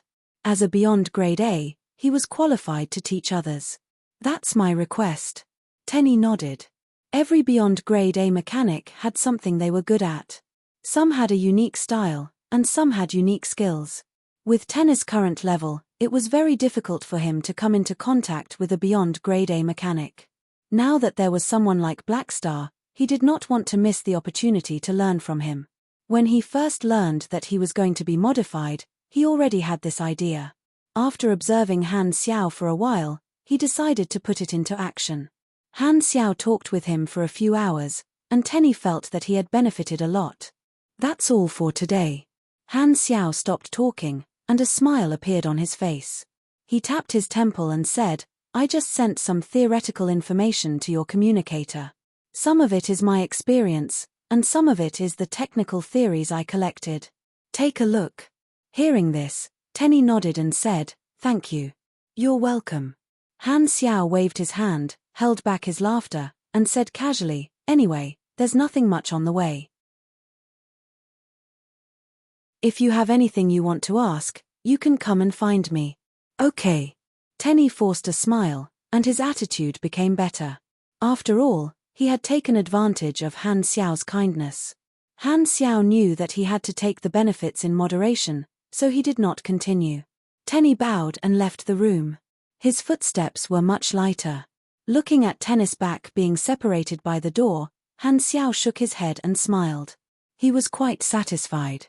With this relationship, their relationship had room to continue improving. Their affinity was about to reach friendly. With my identity, it's much easier to make friends with high-ranking people. Han Xiao sighed. If it were a player, there would be almost no way to make friends with Tenny. However, his situation was different. The current Tenny was not as accomplished as he was in his previous life. Han Xiao's status was higher than Tenny's, and Tenny was the dynasty's ally. Under many factors, even if Tenny seemed to be wary, he still came to Han Xiao's door. With Han Xiao's current status, it was much easier for him to gain character favorability compared to the players. In the next 10 days or so, Tenny would come to ask for guidance every other day. The relationship between the two of them gradually became friends. As the saying went, the one who reached the top would be the teacher. This future marshal of the dynasty was interacting with Han Xiao as a student. Of course, due to his identity, he could not really be Han Xiao's student. However, beyond grade as did not have the obligation to impart their experience. Han Xiao being so generous was a huge favor to him. Although Tenny was suspicious, he was not someone who could not differentiate good from bad. He remembered this favor in his heart and naturally would not stay away from Han Xiao. On the other hand, every time Tenny came to ask for guidance, he would bring Corbus along. Han Xiao also had a certain understanding of this person. This adjutant was loyal to Tenny, and Tenny treated his subordinates really well. Thus, Corbus received quite a lot of benefits from following him. Han Xiao felt that he might be able to do something with Corbus. Just like chasing a girl, bribing her best friend was a shortcut. Although he could not bribe Tenny's loyal subordinate, with how Tenny took care of Corbus, if he did Corbus a huge favor, Tenny might have a better impression of him. Half a month later, the fleet finally arrived at the dynasty's military Stargate station in the Shattered Star Ring. In the dark universe, a hexagonal Stargate floated. Dense space energy flowed within the gate, forming a dark blue vortex. Around it were the dynasty's heavy universe fortresses with guards stationed there. Unlike the civilian stations, there were no spaceships entering or exiting the Stargate. It was only supplied to the dynasty's troops. As the fleet approached, this Stargate continued to expand in their vision. As they got closer, the edges of this Stargate seemed to extend to the end of their vision. It was extremely huge and spectacular. Alert! Alert! Psionic annihilation cannon locked on. The artificial intelligence of the main ship that Han Xiao was on sent out the alert. Everyone's expression did not change. They already knew that once they entered the range of the military Stargate, they would be locked on by the guards. Stop moving forward. Report your identity. The artificial intelligence of the main ship received a message from the guards. Black Star. Han Xiao verified his identity. After a while, they received a message confirming their identity. The guards removed the cannon lock and signaled for the fleet to move forward. This time, the main ship received a communication request from the guards. After connecting, a person who seemed to be the commander appeared on the screen and spoke with a deep voice. Your Excellency Black Star, Ambassador Zoel has already instructed us to set up a route for you in advance. This Stargate teleportation is direct mode. The teleportation location is Crimson Ring Constellation Star Zone 8, directly entering the dynasty's territory. There will be a team of guards sent by the mother planet to pick you up. They will open a special spiritual flight path for you and bring you to the second jump. Only then will you be able to pass through the psionic seal ring around the mother planet and reach the dynasty's mother planet. Han Xiao nodded. Universal civilizations all had powerful weapons. In order to prevent each other from going crazy one day and using beyond visual range primordial psionic energy to destroy their mother planet, The mother planets of all universal civilizations had all kinds of cutting-edge barriers and defense measures. It was as if they were wrapped in layers of filters. Only certain methods could be used to enter and exit. Normal flight was not possible at all. Then, this commander looked at Tenny on the side and pulled out a smile on his seemingly paralyzed face. "Tenny, long time no see. It's you." Tenny's expression was a little strange. "Why are you guarding the Stargate here?" "This is an order from the superiors." This commander shook his head. There was a hint of bitterness in his eyes, but he immediately suppressed it. This commander and Tenny were both graduates of the dynasty's Journey Advanced Military Academy in the same period. They knew each other, and their results were also very outstanding. They should have had a bright future, but Tenny did not expect him to be sent to guard a Stargate. Guarding a Stargate was not a good job, especially a military Stargate. There was not much chance to contribute, and they would have to take responsibility if something went wrong. However, for the safety of the Stargate, they had to send out elite troops to guard it. Therefore, the officers guarding the Stargate were either randomly sent over or unlucky people who were ostracized in the faction wars. No one would take the initiative to choose this position. Hearing this, Tenny knew that this friend of his had clearly suffered greatly in the faction wars. He shook his head helplessly and said, "Then, guard it well. You'll be transferred away in a few years anyway. Treat it as training your troops." The rotation period of the troops guarding the Stargate was not long. Usually, it would be changed once every 6 to 10 years. The dynasty would not sit back and watch their elite troops be wasted at the Stargate station. After chatting for a while, this commander ended the communication. At this moment, the fleet was about to enter the Stargate. An extremely strong suction force came from the other side of the Stargate, trying to pull them all in like a black hole. The fleet entered the Stargate, and the world outside the porthole lit up instantly. The interior of the Stargate was filled with violent space energy, but it was restrained by the Stargate technology and built a stable path. It was like a beast had turned into a tamed pet. The movement of the spaceship seemed to have stopped.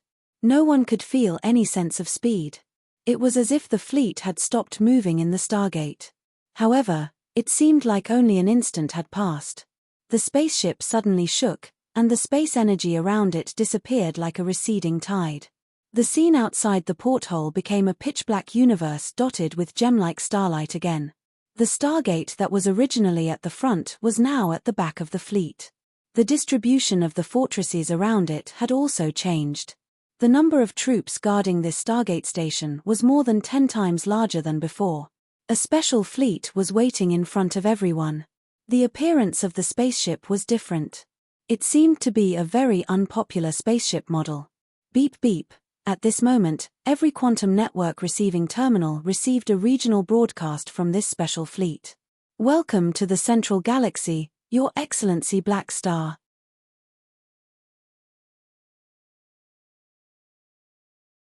Chapter 790. Welcome to the Central Galaxy, Your Excellency Black Star. I'm here. This is the center of the universe. Han Xiao's eyes flickered. As the regional broadcast sounded, this strange-looking fleet slowly moved forward. The main ship of the fleet received a communication request from the other party, and an officer wearing the dynasty's high-level military uniform appeared on the screen. He had 2 small tufts of mustache and looked very shrewd. "I'm the commander of the 17th Guard of the dynasty's mother planet. I'm here to welcome our allies who have come from afar." Han Xiao sized him up and raised his brows. This commander was not a big shot, but he was familiar with him. In his previous life, when the players went to the dynasty's mother planet, they had to go through a lot of checks. In the end, it was the mother planet guards who led them through the restrictions. These mother planet guards were like a group of old men guarding the door, and they were all familiar faces to the players. "Thank you for your hard work," Han Xiao said politely. "Please follow me." Then, this mother planet guard turned around and left. The fleet followed the route and flew slowly behind. "This is your first time in the Central Galaxy, right?" Ames suddenly said and looked at Han Xiao. Han Xiao did not comment. He knew the environment of the Central Galaxy like the back of his hand, but according to his resume, this was his first time here. Let me introduce you. Ames shook her head. She would occasionally come to the Central Galaxy to look for Aesop while traveling, so she was quite familiar with this place. Since Black Star had never been here before, she felt that she had to help Han Xiao understand the situation here. Hearing Ames's introduction, Han Xiaoshan felt a little strange. Why did he feel like he was a country bumpkin entering the city for the first time? After listening for a while, Aesop chimed in. The central star field is different from the other star fields. All the star system and star cluster civilizations here are vassals controlled by the three empires. The civilizations in the other star fields have different standpoints, but here, they are one entity. The security here is the best among all the star fields. Other than some thugs like Escod, other small groups like galactic pirates and rogues can't be seen here. The moment they appear, they will be discovered and eliminated by the three universal civilizations. Han Xiao nodded. The three universal civilizations dominated the Central Galaxy, and this was their base. It was basically under their complete control. Maintaining order was maintaining their own rule. Naturally, they would not allow this to happen. The two fleets left the Stargate station and stopped in space. The guard commander spoke. Please wait a moment, I will now open the spiritual flight channel for everyone and bring you into the homeworld. With that said, the Mother Planet Guard's battleship shot out beams of blue and green, gathering into a light spot in the distance. A circle of blue and green halo gradually enlarged, as though it had turned into a portal. Inside the portal was a sea of green. The psionic flight passage is a passage that allows you to jump safely within the psionic seal band. Once you enter the passage, your spaceship will receive a psionic coating formed by a special code and energy circuit, allowing you to avoid the annihilation of the psionic seal band, the Mother Planet Guard commander explained. The psionic seal ring was like layers of shields, covering the homeworld and blocking all kinds of planetary annihilation cannons. This shield was not a shield in the ordinary sense. It covered half of the Crimson Ring star system, and the buffer zone was extremely vast. Only a universal civilization could afford such a thing. The spiritual coating was one of the advanced energy applications. Different codes and energy circuits were like different passwords. The wrong code structure would not be able to enter the respective psionic seal ring. It was like a combination of a security pass and a key. The fleet entered the dark green light gate, and as though they were passing through a bubble, the spaceships were wrapped in a layer of colorful film. Then, the guards also drove in, and the gate slowly closed. The guards led the way at the front, and Han Xiao and the others followed closely behind. It would be bad if they went to the wrong place inside the psionic seal ring. The two troops turned into streams of light, constantly changing their route like marbles, advancing along the safe route. On the ship, Tenny also casually chatted with Han Xiao, mentioning the situation of the homeworld. The psionic seal ring was built during the exploration era. At that time, it was to prevent the planetary annihilation cannons of the advanced civilizations. The space within the ring can be considered a sealed new world. During the war, the scientists adjusted the physical constants inside for safety. During peacetime, these changed physical constants were equivalent to pollution. We spent a lot of effort to control it, and only then did the sealed world where the homeworld was returned to normal. The technology of the three universal civilizations is much more powerful than before. Aesop stroked his beard and sighed. Resources, talents, and technology are highly concentrated. Their development speed is far beyond the second-tier supercluster civilizations. The gap is getting bigger and bigger. I really don't know what else can shake your rule. Han Xiao scratched his eyebrows and did not say anything. At this time, the two fleets passed by an area. Through the porthole, they could see a ball of blue light shining in the distance. Seeing Han Xiao look over, Tenny took the initiative to explain. That's a ball of primordial psionic energy. Don't get close, or we'll be assimilated and devoured. This is one of the defense mechanisms of the seal ring. After flying in hyperdrive for 2 days, the ship suddenly shook and finally left the psionic seal ring. A dark red planet the size of a sesame seed appeared in their vision. That's the dynasty's capital, planet Crimson Ring. With planet Crimson Ring as the main planet, there are 16 satellites around it, 60 large official orbital living stations, and many space bases. The population is 470 billion, Core Bus, who was beside Tenny, said proudly. Han Xiao clicked his tongue and said, "The housing prices must be very high, right?" "That's right, but your focus seems a little strange." Corbus' mouth twitched. "I said that the mother planet is majestic, and you asked me if the housing prices are high. Are we talking about the housing prices?" As the fleet got closer, they could see the details of Planet Crimson Ring. Planet Crimson Ring was extremely large. The Red Empire had artificially modified the size of the mother planet. 16 relatively small satellites orbited it. These celestial satellites were brought over by the dynasty using technology to offset most of the gravity and expand the habitable area of the mother planet. The surface of the planet was filled with buildings. There were also many large orbital living stations and many space fortresses around the planet. The capital of a universal civilization. "It's indeed spectacular to see it with my own eyes," Ames praised softly. This was also her first time coming to the capital of the Red Empire, and it was all thanks to Han Xiao. "I came here once when I was still an ancient one, but the grandeur was not as grand as yours." Aesop sighed. "I wonder if the national pillars of the Crimson Dynasty still remember me. I've only met them once." Following the instructions, the fleet stopped at a spaceport. The Black Star Corps members stayed on the ship while Han Xiao and the others boarded the spaceship prepared by the Red Empire and headed toward Planet Crimson Ring. He purposely did not bring the army players on this trip. The players were too unpredictable, and it would not be good if they caused trouble there. Furthermore, if he brought the players of the Shattered Star Ring over, he might not be able to bring them back. He was there to poach them, not to give them away. As they got closer to Planet Crimson Ring, the buildings on the surface became clearer. The Red Empire was known for being ruthless, hardworking, and pragmatic. Compared to the Radiant Federation and the Arcane Church, the culture of the Empire was not as developed. The architectural style was square, angular, thick, and symmetrical. They liked red, black, and metallic gray. The spaceship slowly landed outside a huge city. The sunlight of the artificial star covered the square buildings with a golden veil. This was the main city of the dynasty's mother planet, Tarunamir Palace. It was the center of power of the entire dynasty. It was huge and had its own city. A group of receptionists had been waiting at the dock for a long time. They walked up and said, "Your Excellency Blackstar, we are the team in charge of receiving guests. Please follow me to the dynasty's reception center in Tarunamir Palace to rest for the night. Tomorrow, the dynasty's leader will personally meet Your Excellency Blackstar." "Okay." Han Xiao had no objections. He then looked at Tenny and the other dynasty elites. "What about you guys?"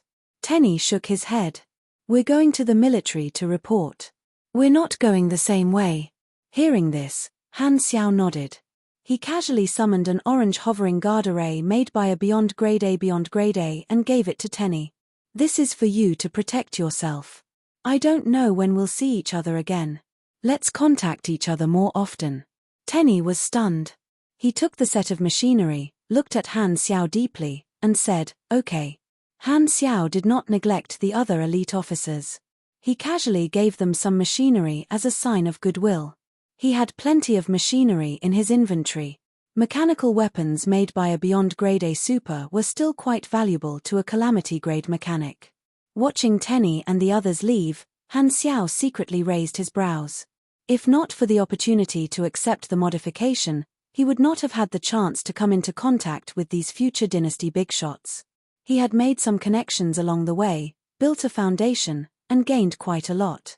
He did not know if there would be another chance like this in the future. After the dynasty elites left, only Han Xiao, Ames, Aesop, Hela, and the rest of the Black Star Guards were left. They followed the receptionists through the military alert zone and entered Tarunamir Palace.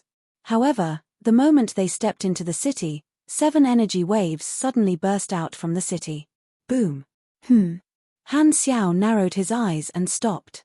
These 7 auras were all Beyond Grade A Supers. This lasted for only an instant before the 7 auras were retracted. They did not have any intention of provoking him but just wanted to show him their existence. Han Xiao's eyes sparkled. 7 beyond grade as. They should be the dynasty's experts and allies. He thought about it. This was not a show of strength but more like a beyond grade A greeting to him. Your Excellency Black Star, in order to welcome you, the dynasty has specially gathered the national pillars under us. Other than the beyond grade as who have matters to attend to or are far away, the rest who are free have all come, the receptionist said. After the meeting with the Empire's leader tomorrow, we will arrange for the national pillars to meet with you. National pillars, these guys have quite a nice name. Han Xiao smiled casually. What are you talking about? The receptionists laughed. You're now also a national pillar of our Red Empire. That newcomer is here. In a certain room in Tarunamir Palace, a few figures of different appearances sat on the sofa and looked in Han Xiao's direction with interest. Their gazes seemed to be able to penetrate the layers of buildings. He didn't respond to us. Seems like it's his first time seeing so many beyond grade as together. He doesn't know the rules. It's normal for someone from the Shattered Star Ring not to know. The woman beside him is also a beyond grade A Dragon Emperor Ames. I know her. That old man beside her looks familiar. Hey, that guy seems to be one of you ancient ones, the one who knows how to make prophesies. It's him, I remember. Hehe, this new ally seems quite interesting. The evolution cube is in his hands.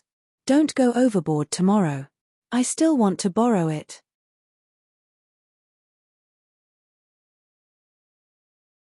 Chapter 791. The guest houses in Tarunamir Palace were all single-family villas. Han Xiao and the others followed the receptionist into one of the villas, which was their temporary residence. After settling down, Han Xiao locked himself in his room and thought about what to do the next day. Tomorrow, I'll be meeting with the dynasty's leader and those beyond grade as. What will the dynasty's leader talk to me about? Other than welcoming me as a formality, he might also ask me to use the evolution cube here on a large scale, invite me to participate in some activities, and announce that the dynasty has a new bargaining chip before pushing me onto the stage. As for those beyond grade as, they'll accept me into their circle. We're all allies and stand on the same side, helping each other. He knew the list of the dynasty's beyond grade A members, and he also knew the personalities and preferences of some of them. However, he did not know who these 7 people were. Many of the beyond grade as of universal civilizations are veterans who have lived for many years. They have a lot of talents, skills, and energy. Han Xiao pondered. He felt that the meeting with the beyond grade as tomorrow would most likely not be so easy. It would not be a simple meeting. Beyond grade as were all individuals who had great strength. Strength was the foundation of their footing. A newcomer who squeezed into their circle would most likely be tested. Even if the weak were accepted into the circle, they would still be marginalized. Only the strong would have more right to speak. The dynasty's beyond grade A allies were also led by the 3 strongest individuals. Han Xiao did not know how many of them came this time. Although my combat strength is not bad, it's only barely past the threshold of beyond grade A. Some of my attributes are still not high enough. I've already practiced half of the Heber Stellar Furnace training technique, which gave me nearly 10,000 energy points. My machinery aspect is much more complete though. During this time, other than dealing with the affairs of the army, Han Xiao also spent a lot of his free time building machinery and stocking up. The cutting-edge technologies had long been completed. Through these technologies, Han Xiao had integrated many new machinery blueprints. Other than increasing the size of his mechanical army, he had also built some high-level machinery with various functions, using the mechanic method to steadily increase his strength. Han Xiao's eyes suddenly flashed. Since I understand some of the information of these beyond grade as, maybe I can make the first move tomorrow? After sleeping for a night, an envoy from the Empire came to visit early the next morning. Hela opened the door and saw the emissary standing outside with a respectful expression. Hello, the Empire ruler wishes to meet with His Excellency Black Star. Let's go. Han Xiao walked out of the room and nodded. Hela and the others wanted to follow, but Han Xiao waved his hand, indicating for the Black Star Guards to stay. Seeing this, the emissary who wanted to dissuade them swallowed his words back into his stomach. The airspace above Tarunamir Palace was a no-fly zone.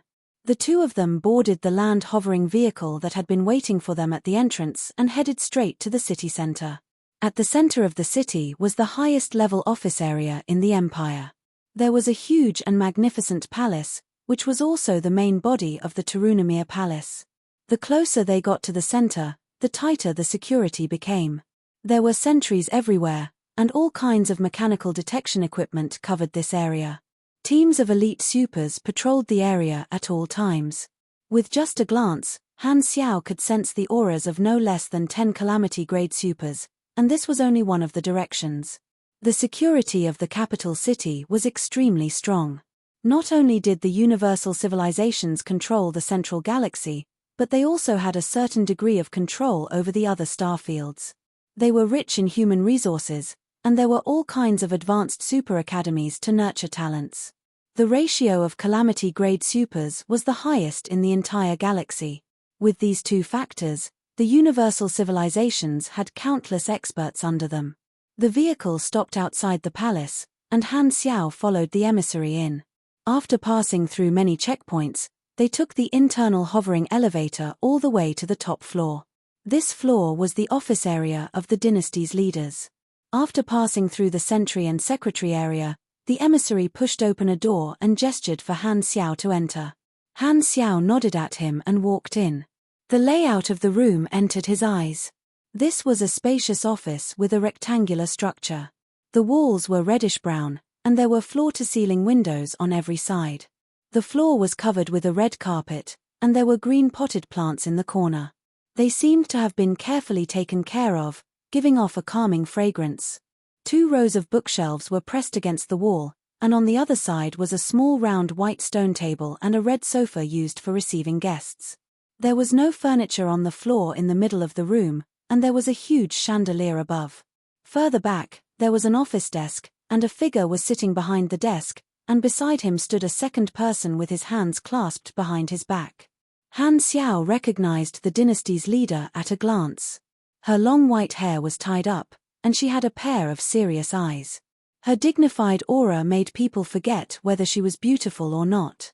Uranril Sin Rebate, the ruler of the Red Empire.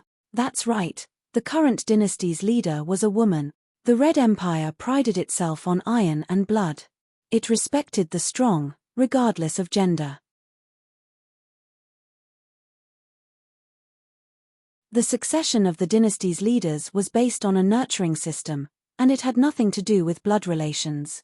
During the term of the previous leader, the next generation of candidates would be groomed. There was more than one quota for grooming candidates, and they were the absolute elites chosen by the higher-ups and various factions. Bang! The emissary closed the door from outside. Black Star, I am the Red Empire's ruler, Uranril. Please sit. Uranril stood up and spoke calmly. She walked over and extended her hand. The man behind her followed closely, and his sharp eyes were fixed on Han Xiao. It seemed that no movement could escape his eyes. Hello. Han Xiao shook hands with her, and they sat opposite each other on the sofa. The man behind Uranril was still standing behind her. This is Clotty, the leader of the Empire's personal guards. Uranril introduced the man behind her. Clotty was expressionless as he nodded in greeting. Han Xiao's expression did not change, but his mind was very active. In his previous life, the leaders of the universal civilizations had changed many times during the versions. Uranril had been the Red Empire's ruler during one of the versions. During her term, the achievement that the players were most familiar with was the development of the flickering world, opening up a new starfield for the dynasty. The players in his previous life knew very little about this ruler of the dynasty.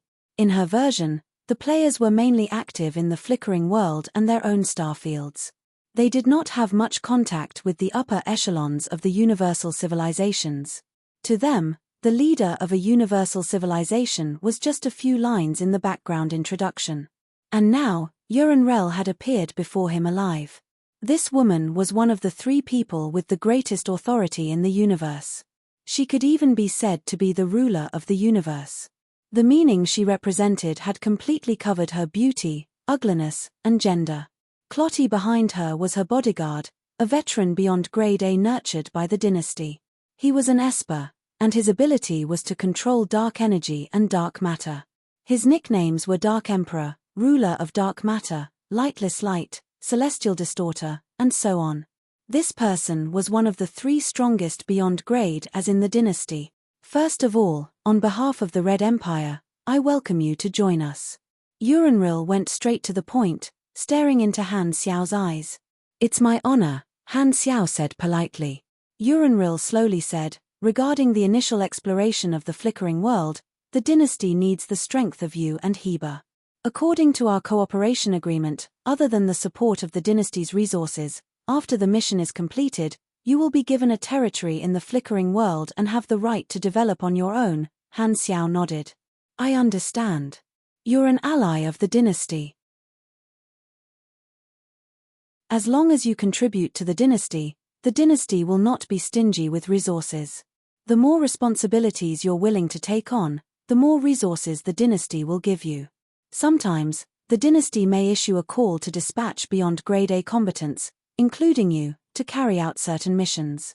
Of course, if you encounter some problems, you can also apply for the support of the dynasty's beyond grade A combatants. Remember, you're the pillar of the dynasty, and the dynasty will also support you. Urenril's tone was serious. Hearing this, Han Xiao narrowed his eyes and was quite satisfied. Duty and power came hand in hand.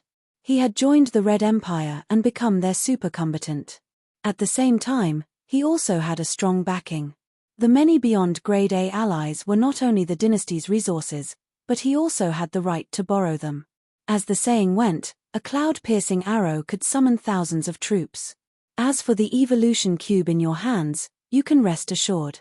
We welcome you to hand it over, but even if you're unwilling, the dynasty will not snatch it from you. However, I have a request. The dynasty will not object to you using the evolution cube to contact other organizations, but the number of people the dynasty can modify is unlimited. We can send people to the Black Star Core to be modified at any time. Of course, that's not a problem. Han Xiao nodded. He had limited the number of people the other civilizations could use, but naturally, he would not limit his biggest ally, the Red Empire. Furthermore, the Red Empire had too many people, so they would not make such an excessive request. Even if they had the evolution cube, they would not do so. Since you've come to the dynasty's mother planet, just as well. You can stay here for a few days and modify the troops on our mother planet, Urenril said. As expected, this is one of the important reasons you called me over.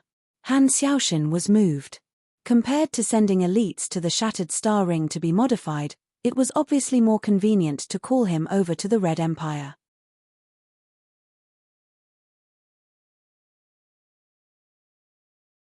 Chapter 792. The two of them talked for a while before Urenril changed the topic and said, "There's one more thing. The dynasty is willing to help the Black Star Core establish a branch in the central galaxy to facilitate communication. You brought the mobile base here with the same intention, and the dynasty supports it." That's great. Han Xiao nodded. I'll get someone to talk to you about the details, Urenril said. If you have any other requests, you can tell me now. Han Xiao stroked his chin and said, I hope to obtain the ultimate knowledge of the mechanic class as soon as possible. I wonder if there's any chance. Urenril's expression did not change. The resources of the dynasty are rewarded to the allies who contribute.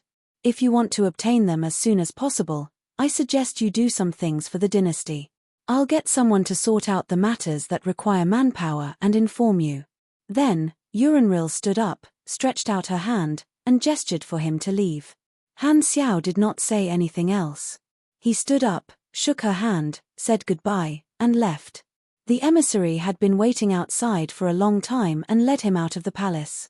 After Han Xiao left, Urenril leaned against the chair and closed her eyes. Clotty, when you meet him later, remember to control the situation. Clotty nodded and left. After boarding the hover vehicle, the pilot turned around and headed in another direction instead of going back the same way they came. Your Excellency Blackstar, the national pillars have been waiting for you for a long time. I'll bring you to meet them, the emissary explained. Han Xiao did not say anything. He was thinking about the negotiation with Uranril earlier. This meeting was very brief. Uranril was very busy and did not have time to chat. They talked about serious matters and mentioned the cooperation treaty of the flickering world. After the exploration of the entire starfield was completed, he would be the vanguard of the exploration team and would be given an area to develop on his own. It was like a fief approved by the government. He was able to govern this area, and the mining rights and other miscellaneous rights belonged to him. He only needed to pay taxes to the Empire on time. This was an important clause in the cooperation agreement. It was enough to allow the Black Star Corps to reach greater heights, and it was also something that Han Xiao cared a lot about. As for the location and size of the fief, it would depend on the results of his development in the starfield. The Dynasty Alliance, the Evolution Cube, and the Black Star Corps were his rights and obligations as an ally. If he wanted to obtain an ultimate knowledge, he would have to complete some of the Empire's missions. With Uranril's instructions, he did not need to trigger the missions himself. The Empire's people would sort out the missions and come to him. This was much more convenient.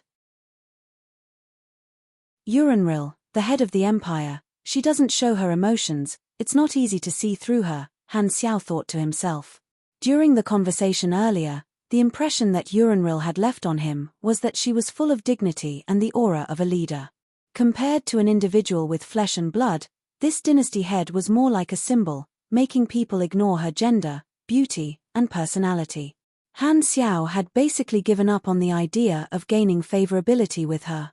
The head of the Empire represented the Empire. Uranril had most likely cut off her own desires, cutting off her own weaknesses and maintaining her cold rationality. She would never allow herself to lose her composure, making all her personal feelings unable to affect her decisions. For such a person, gaining favorability would cost a lot, and Han Xiao did not intend to waste his energy. In comparison, it would be easier to befriend a beyond grade A super. Very soon, the vehicle stopped in front of a villa. This was not a reception area but a residential area for the internal personnel. Clotty stood in front of the door with an expressionless face. He nodded and said, "Blackstar, come in with me. Everyone has been waiting for a long time." Han Xiao walked out of the vehicle and looked at Clotty with a strange expression. Not long ago, the two of them had met at Uranril's place. He had taken the vehicle, but in order to wait for him in advance, this guy had run over. Although a beyond grade A's speed was faster than a land vehicle, Han Xiao could not help but find this scene funny. Bang! They pushed the door open and entered. The two of them walked into the house, and 6 beyond grade as of different appearances looked over and stared at Han Xiao with curiosity. Clotty also found a seat and sat down, leaving Han Xiao standing alone. Han Xiao glanced around. He was not unfamiliar with these 6 people. They were all famous beyond grade A allies of the Red Empire. There was even a member of the Ancient Ones among them. Han Xiao could not help but look at him again. However, among the 3 strongest people in the dynasty, only Clotty was present. The other 2 were not.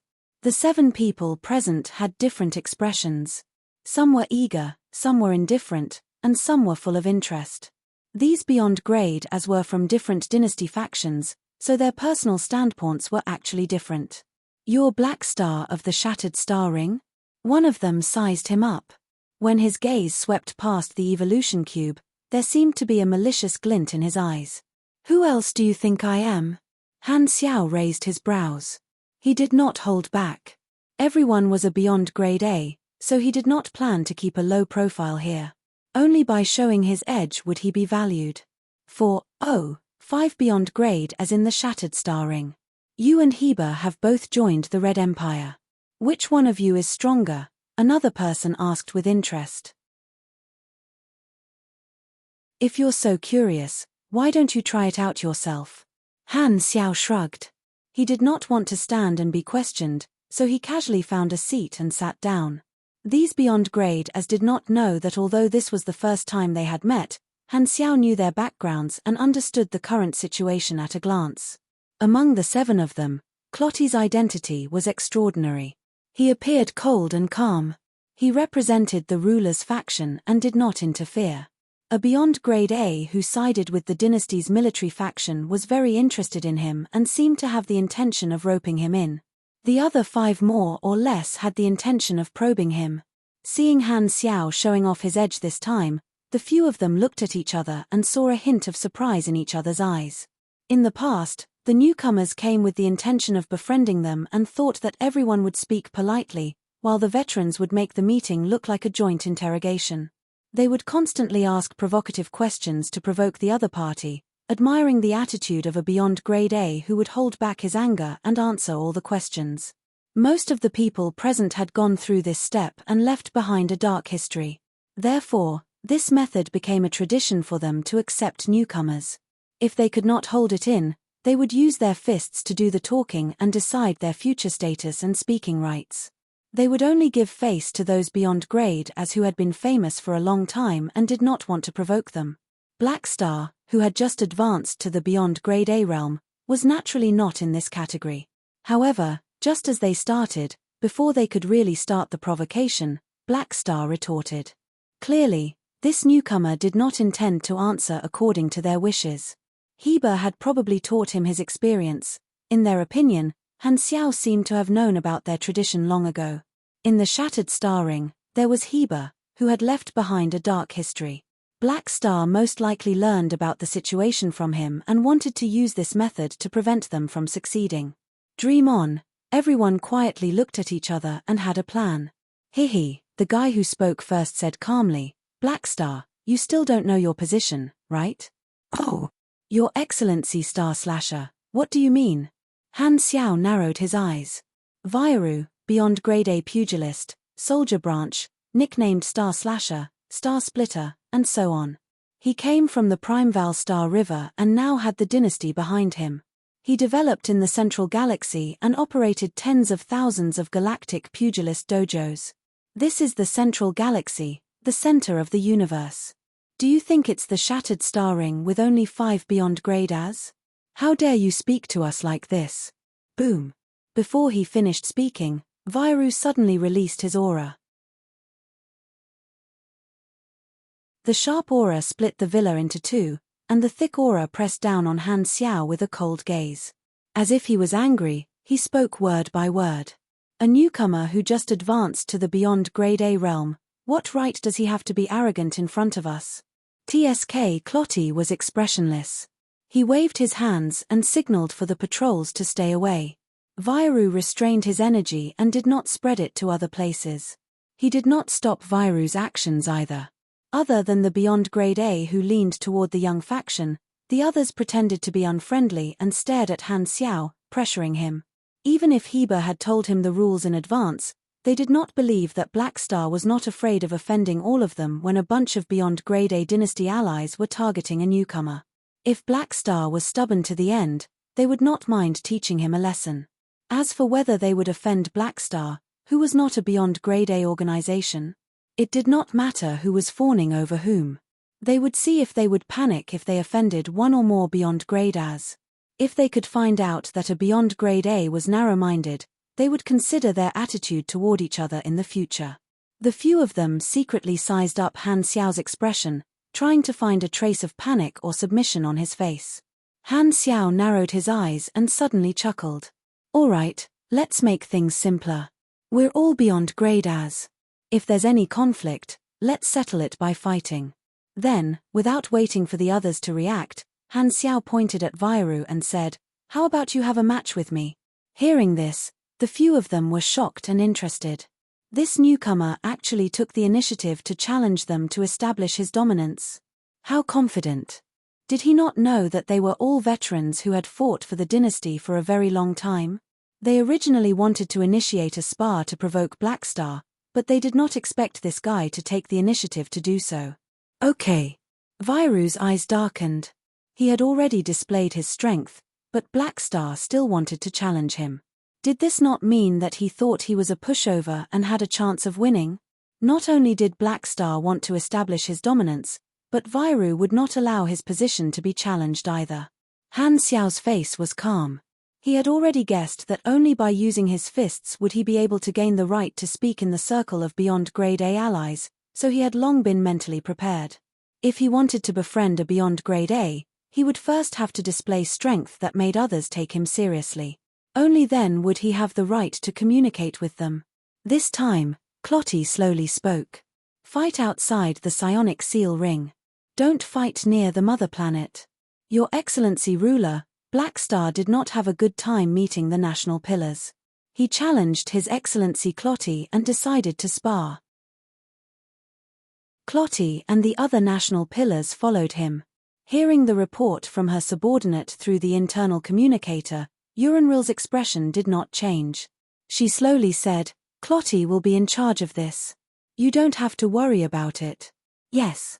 Go and inform Blackstar's companions. Then, Urinril hung up the communicator and shook her head. She did not like the tradition of beyond grade A allies bullying newcomers, but if it was not necessary, she did not want to force the beyond grade as to do so. However, it was not necessarily a bad thing for the dynasty's allies to have a bad relationship in private. It would not affect their cooperation with the dynasty. What? His fighting with those allies? After hearing the report from the emissary, the expressions of Hela and the other Blackstar guards changed drastically. This time, Aesop could not help but speak up to calm them down. Don't worry. It's just a normal spar between beyond grade As. I've seen it with my own eyes before. Unfortunately, no one listened to him. Let's go take a look. Ames did not say anything and walked out of the door.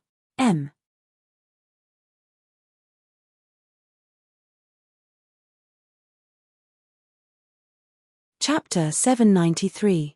Outside the psionic seal ring, Han Xiao and Vairu floated in space. A spaceship was watching them from not far away. The spaceship was carrying Clotty and a few other beyond grade as well as Ames, Aesop, and the others. Both sides were watching the battle from the same spaceship. Long time no see, Aesop. That member of the Ancient Ones greeted him with a fake smile. Raven Lauder, you're still alive, Aesop said with annoyance.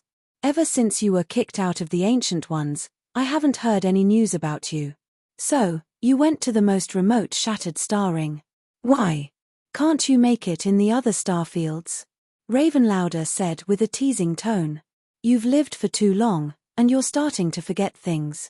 How come I remember that I was the one who voluntarily left the Ancient Ones? Aesop glanced at him coldly. Among the Ancient Ones, Aesop's relationship with this person was only SOSO. When Aesop left the Ancient Ones, other than not wanting to use this name to hinder his own death, it was also partly because he didn't have a good relationship with the Ancient Ones. As a powerful prophet, he didn't like to use his ability for irrelevant people, and after rejecting too many times, it became a source of conflict. Ames did not know anyone and stood by the side to watch the battle. She was clearly separated from Clotty and the others. This was a chance to observe Blackstar's strength. Other than Clotty, who was not interested, everyone else focused and waited for the two of them to fight.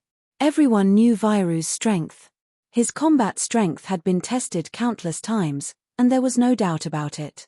Therefore, the only question was how passive Blackstar would be. It was said that Blackstar had the nickname of Indestructible Body, and the toughness of his body seemed to be on par with the Tyrant. There was no telling if he would be able to block Viru's blade. Han Xiao activated his mechanical suit. The helmet covered his face, so no one could see his expression. He then opened his arms, and the secondary dimension gate opened. The Black Mech Legion swarmed out and filled the battlefield instantly. There are a lot of them, but they're all just small fries in front of me. Viru snorted coldly in his mind. His muscles suddenly expanded, and the indigo-blue flames burned on the surface of his body. He made a grasping gesture with his right hand, and the raging flames condensed in his palm. They continued to elongate and turned into a blue energy blade that was hundreds of meters long. It seemed to have condensed into a solid form. The pugilist class also had different branches according to the martial arts school they specialized in. The combat weapon branch, as the name suggested, specialized in using weapons in battle. This was different from the mechanical pugilist branch.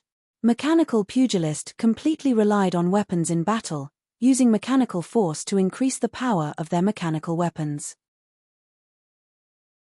On the other hand, pugilists only relied on weapons to better unleash their martial arts, and the lethality of their attacks still came from their own pugilist flames. Vairu's chest puffed up, and flames poured into his blade. He slashed out multiple blue blades of light, which extended continuously and left a blank space in the mech legion's formation. The mechanical soldier that was struck first shattered, and the power of the light blade continued to weaken. Although the mechanical soldiers at the back were heavily injured, they were only sent flying. Han Xiao activated many of his buffs and controlled the mech legion to surround and attack. Vairu was surrounded by the black mass of mechanical soldiers. His blade danced like a ball of blue light, and the light blades continuously broke through the formation of the mechanical soldiers, causing huge damage. It was as if an energy tornado had appeared in the universe. This guy's lethality is indeed high. Probably even Heber is not as good as him. The battle information kept appearing, and Han Xiao was shocked. Compared to Heber's fists that were as heavy as mountains, Vairu's combat style focused on speed and sharpness. His AoE damage was not bad, and his single-target damage was even more terrifying. Just now, a defensive giant soldier that was hundreds of meters tall had its shield fully activated, but it was still cut in half by Vairu's casual attack without any delay. However, Han Xiao did not choose this opponent casually. Vairu's attack power was high, but there was one area where he could not compare to Heber, and that was his tankiness was far inferior to Heber's. Although this guy was a pugilist and had a bunch of damage reduction talents, he lacked a core tankiness ability. He did not have true damage immunity. Vairu had a talent that reduced 50% of true damage, which was much weaker than true damage immunity. Even with only half of true damage remaining, it was still much higher than normal damage. The styles of these two were the tanker and the attacker respectively. The former was like a sticky candy that could only rub against each other with their bodies, while the latter happened to be an existence that Han Xiao countered indirectly. Light blades shot out everywhere, and the dense formation suffered quite a bit of damage. The mech legion responded by spreading out and attacking with long-range attacks. Psionic cannons were fired one after another, and Vairu's blade danced into a ball of light. He used some kind of pugilist technique to turn the blade of light around him into a special shield, blocking most of the psionic cannons. Exploding balls of light appeared and disappeared as the blade of light danced. However, there were too many mech legion, and under such dense attacks, Vairu's defense could not avoid some gaps. The psionic cannons that luckily passed through the shield of blade of light hit his body, and his protective aura fluctuated non-stop. Feeling the cells in his body being destroyed, Vairu's expression changed. So powerful. A prolonged battle is not suitable for me. I need to attack his main body. With that thought, Vairu's aura shook violently, and the shield of blade of light around him spread out, turning into a shockwave that blew away the mechanical soldiers around him. Then, he held his blade in a reverse grip and turned into a blue phantom charging toward Han Xiao, leaving behind countless afterimages. He charged to the front of the mechanical army and stabbed forward. All the afterimages seemed to have merged into this attack. Star/style pugilist technique, blade shadow, torrent. Thousands of glowing blades exploded at the same time and spread out in all directions. Like a dam bursting, it instantly destroyed the front of the mechanical army in one direction, penetrating through many layers of defense. Broken mechanical parts scattered all over the sky. Seeing this, Han Xiao clenched his fist, and blue-gold mechanical force shot out from the void dimension. Like a lightning net, it grabbed all the parts and connected them together. Waste modification, advanced machinery construction. The broken parts reformed into mechanical soldiers. However, in this short instant, Vairu's figure disappeared. As if he had teleported, he passed through the encirclement and appeared in front of Han Xiao. The blade of pugilist flames in his hand shrunk from a few hundred meters to a normal size, and he slashed down with even more power. This is not my first time fighting a mechanic. Vairu was expressionless. It was not a secret that mechanics had the ability to use waste modification. He was very experienced and knew that a mechanic would definitely use this move. Taking advantage of this moment, He used his special movement skill to get close to Han Xiao. He was a pugilist who specialized in speed, so he had more ways to get close to Han Xiao than Heber. Swoosh! The blade slashed through Han Xiao's body without any hindrance, as if cutting him in half. However, Vairu did not feel like he had slashed anything, and his expression changed drastically. The Han Xiao that had been split in half suddenly disappeared. His real body was a dozen meters away, and his position had shifted. Earlier, Han Xiao had used some kind of illusion to mislead the senses of the pugilist. It was very difficult to fool a beyond grade A pugilist who could lock onto his target with his aura. This special illusion was one of the advanced machines that Han Xiao had built. It could be used in a battle between beyond grade as to create an illusion that could perfectly simulate one's own energy wave. It had a long cooldown. After missing a slash, Vairu did not stop. He quickly changed his hand and slashed again. The blade extended and slashed toward Han Xiao's chest like a long whip. Star/style whip slash. Originally, this slash was aimed at Han Xiao's chest, but Vairu changed the direction and slashed toward Han Xiao's head. However, Han Xiao's reaction stunned him. He did not dodge but faced the attack head-on. The blade slashed through Han Xiao's armor and slashed through his forehead. Blood spurted out. Vairu was shocked. Before he could retract his blade, Han Xiao grabbed his arm and punched him in the chest at close range, unleashing the tiger roar of the battle tiger mechanical suit. Boom! The power of vibration reverberated in Vairu's body. A large number of his cells were destroyed, but they were quickly regenerated under the nourishment of Vairu's energy. The cycle repeated, causing him intense pain in his body. The attribute bonuses from Machinery Apostolization and Mechanical Force King's Authority greatly increased Han Xiao's individual strength, so the power of this attack was also increased. Immediately afterward, Han Xiao's bloody wounds healed right before Vairu's eyes.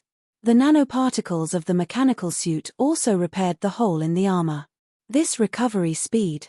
Vairu's pupils constricted. At this time, the mech legion behind Vairu turned around and fired at the two of them.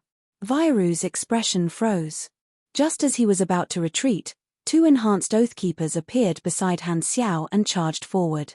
The blade slashed through the Oathkeeper's body, but it met with great resistance and was unable to cut it in half. Blue and gold mechanical force flickered in the wounds of the two Oathkeepers. These two Oathkeepers were super elite soldiers enhanced by Emperor's Gift. Even a beyond grade A would not be able to deal with them in one hit. Unable to destroy the two Oathkeepers with one slash, Vairu reacted quickly and hurriedly sent the two mechanical soldiers flying. However, he also suffered the counterattack of the Oathkeepers. He was hit in the chest by a series of psionic energy cannons, and his movements paused for a moment.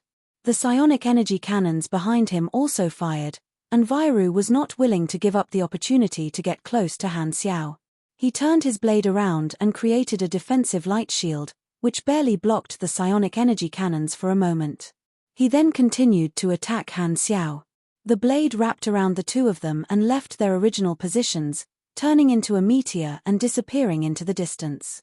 The two of them fought in close combat, and the blade slashed through Han Xiao's body time and time again, cutting off pieces of the mechanical suit and flesh.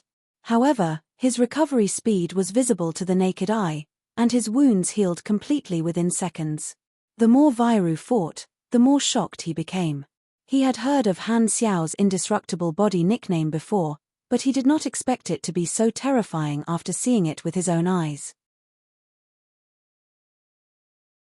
Clotty, who was watching the battle from afar, stopped being nonchalant at some point, and his expression became serious as he focused on the battle between the two of them. Han Xiao's recovery speed also made him surprised and doubtful. In his impression, there had never been a mechanic who had such a strong physique that was not weaker than a pugilist's. This level of combat power isn't something a newbie should have, someone said in shock, voicing the thoughts in everyone's mind. Recoil, thorns, and void dimension jump were used one after another to nullify the opponent's attacks. The two of them chased after each other, and after a short battle, the layers of Mech Legion finally stopped Vairu, allowing Han Xiao to escape from the melee battle. After enduring Vairu's series of fierce attacks, Han Xiao was almost unharmed. At least, no one could tell from his appearance that he had suffered any damage. Han Xiao patted his chest and opened his arms to Vairu. Before Vairu could react, the Mech Legion's attacks instantly increased, and with the help of all kinds of traps, Vairu was forced into a temporary passive state. At this time, a few large heavy mechanical cannons appeared behind Han Xiao, and psionic energy started to gather, emitting powerful energy waves. Star Destroyer Cannon.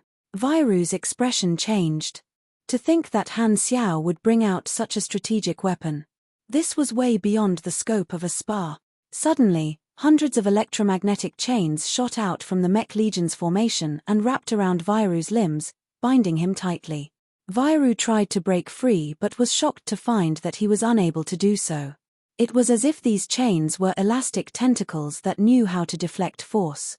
This was a mechanical device that Han Xiao had modified using his cutting-edge knowledge, activation theory. It could even temporarily control a beyond grade A, and it was classified as a high-level mechanical device. It was hidden within the Mech Legion and caught Vairu by surprise. The next moment, teams of mechanical soldiers focused their fire on Vairu, and psionic cannons rained down like a storm. The light shone on Vairu's face, which had changed drastically. He suddenly unleashed all of his energy flames, which turned into many energy blades and spun around his body, forming layers upon layers of defensive mechanisms. Blade Control Air Barrier. The explosion far away expanded, and Han Xiao controlled the secondary space-based Star Destroyer cannon to fire. A few thick dark blue light pillars shot out, heading straight for Vairu. Halfway through the Star Destroyer cannon, dark energy light pillars suddenly appeared in front of it, blocking the path of the cannon. They collided with the psionic energy light pillars and exploded into a chain reaction, expanding in the universe. On the other side, dark energy barriers blocked the concentrated fire of the army, giving Vairu a chance to catch his breath. He hurriedly broke free from the trap, activated some kind of movement skill, turned into a blue light, and left the battlefield. He hovered by the side, looking rather haggard. His face was pale, and he seemed to have suffered some serious injuries. If it were Heber, this attack would have been nothing more than a scratch. However, Vairu was not Heber, and his health had been reduced significantly by true damage. Han Xiao narrowed his eyes, told the Mech Legion to stop, and turned to look at the spaceship. Clotty was standing behind the porthole, and he had raised a hand. The dark energy earlier was controlled by him, and it had interfered in the battle between the two of them. "The spar is over," Clotty said slowly in the communication channel. "This battle will be considered a draw." A draw. Everyone had different expressions. They were all smart people, and they knew that this was just to save Vairu's face. Just from the situation earlier, Han Xiao had undoubtedly won, and he had even displayed his combat style. Strong recovery ability, a huge Mech Legion, and strange attack power. This type of mechanic had almost no shortcomings. Everyone could not help but be shocked, and they all stopped underestimating Han Xiao because he was a newbie and came from the Shattered Star Ring. Han Xiao's strength had already earned their respect. Vairu's expression was not good. As the one who had been challenged, he had been full of confidence, but now, he had been defeated by a newbie. He felt very embarrassed and unhappy. However, his opponent had gained the upper hand fair and square, so there was nothing he could say. Hearing Clotty's words, Han Xiao did not comment and put away the Mech Legion. The result did not matter. As long as he achieved his goal of displaying his strength, it was enough for him. Furthermore, if Vairu did not care about his injuries and unleashed his full strength, his explosive power would only be higher than Heber's. Even with his strong recovery ability, he would not have been able to handle it. He had gained the upper hand in the spar partly because he countered Vairu's ability, and partly because of the nature of the battle. It looked like he had completely suppressed Vairu, but if they had really fought, Vairu might not have made the same mistake, so his chances of winning were not very high. "I still have to increase my strength," Han Xiao thought. Among the beyond grade As, he was very strong in a battle of attrition, but he could not suppress them with pure strength. He had accumulated a large amount of experience, and when the experience penalty was over, he would welcome a new round of leveling up. At that time, he would probably be able to rise a level among the beyond grade as. After returning to the spaceship, he walked into the cabin and was welcomed by everyone. Han Xiao noticed that their eyes were no longer filled with judgment but a certain amount of respect, so he nodded. After this spa, his strength was recognized by everyone, and he was officially accepted into this circle. Vairu walked in behind Han Xiao with a sullen face. He turned around and said with a deep voice, "If there's a chance in the future, let's spar again." "Then I probably won't have a chance." Han Xiao raised his brows. "What a joke. Why would I fight with you without any benefits? I'm not a battle maniac." However, speaking of which, it seemed like most pugilists were battle maniacs. Han Xiao could not help but think of Heber's brother domain. Remember the mobile version of the website, M801 Spa, page 11, bookmark for easier reading.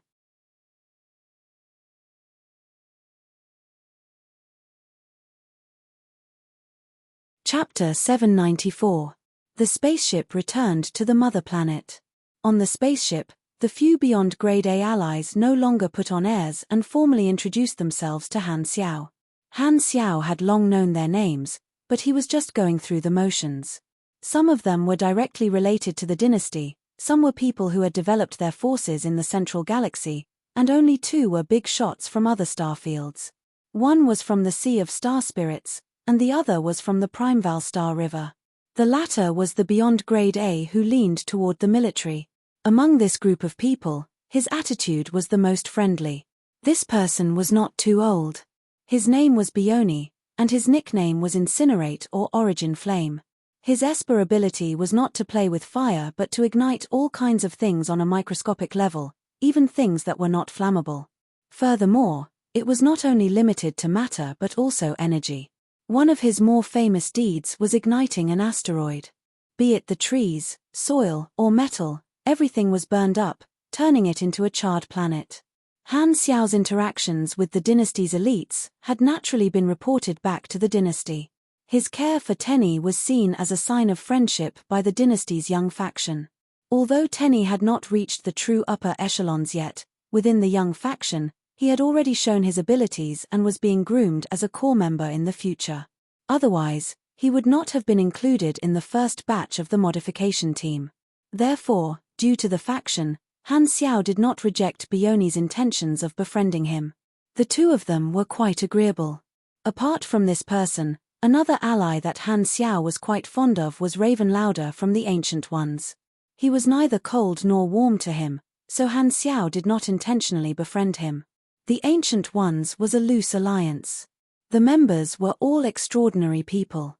Some were beyond grade as, and some were espers. What they had in common was that they had lived for a very long time. In the galaxy, the Ancient Ones was one of the most famous civilian super-organizations. They had members that joined the 3 universal civilizations. For example, the Red Empire had 2 Ancient Ones allies. One was Raven Lauder, and the other was one of the 3 strongest national pillars. The Radiant Federation and the Arcane Church also had different Ancient Ones allies. Man Ison from the Mecha Empire was a high-level ally in the Radiant Federation, but he was very independent. After all, he was the leader of the mechanical race, and he had a huge force under him, forming a faction of his own. The Ancient Ones represented a huge resource network. It was a pity that he had not lived in seclusion for so many years and did not meet the requirements to join. Otherwise, Han Xiao would have given it a try. Because of the sparring just now, he had won a certain status. Everyone returned to the mother planet and communicated on the ship. Only then did Han Xiao officially become acquainted with everyone and become familiar with their faces. Someone wanted to borrow the evolution cube, but Han Xiao did not agree immediately. To a beyond grade A, this was like adding wings to a tiger. There was no such thing as a free lunch in the world. As a direct member of the dynasty, Clotty could enjoy unlimited slots in the dynasty, but the other side allies did not have such treatment. If he did not give them some benefits, Han Xiao did not want to help them increase their strength for free. After all, he could not guarantee what kind of relationship they would have in the future. Hearing that Han Xiao wanted benefits, Everyone had different thoughts and did not immediately express their opinions. Originally, they had planned to make Blackstar give in during their first meeting and take out the evolution cube to please them. However, they did not expect Blackstar to be so tough and not easy to deal with. This plan naturally fell through, and they could only find a way to borrow it in the future. As big shots, they were not impatient.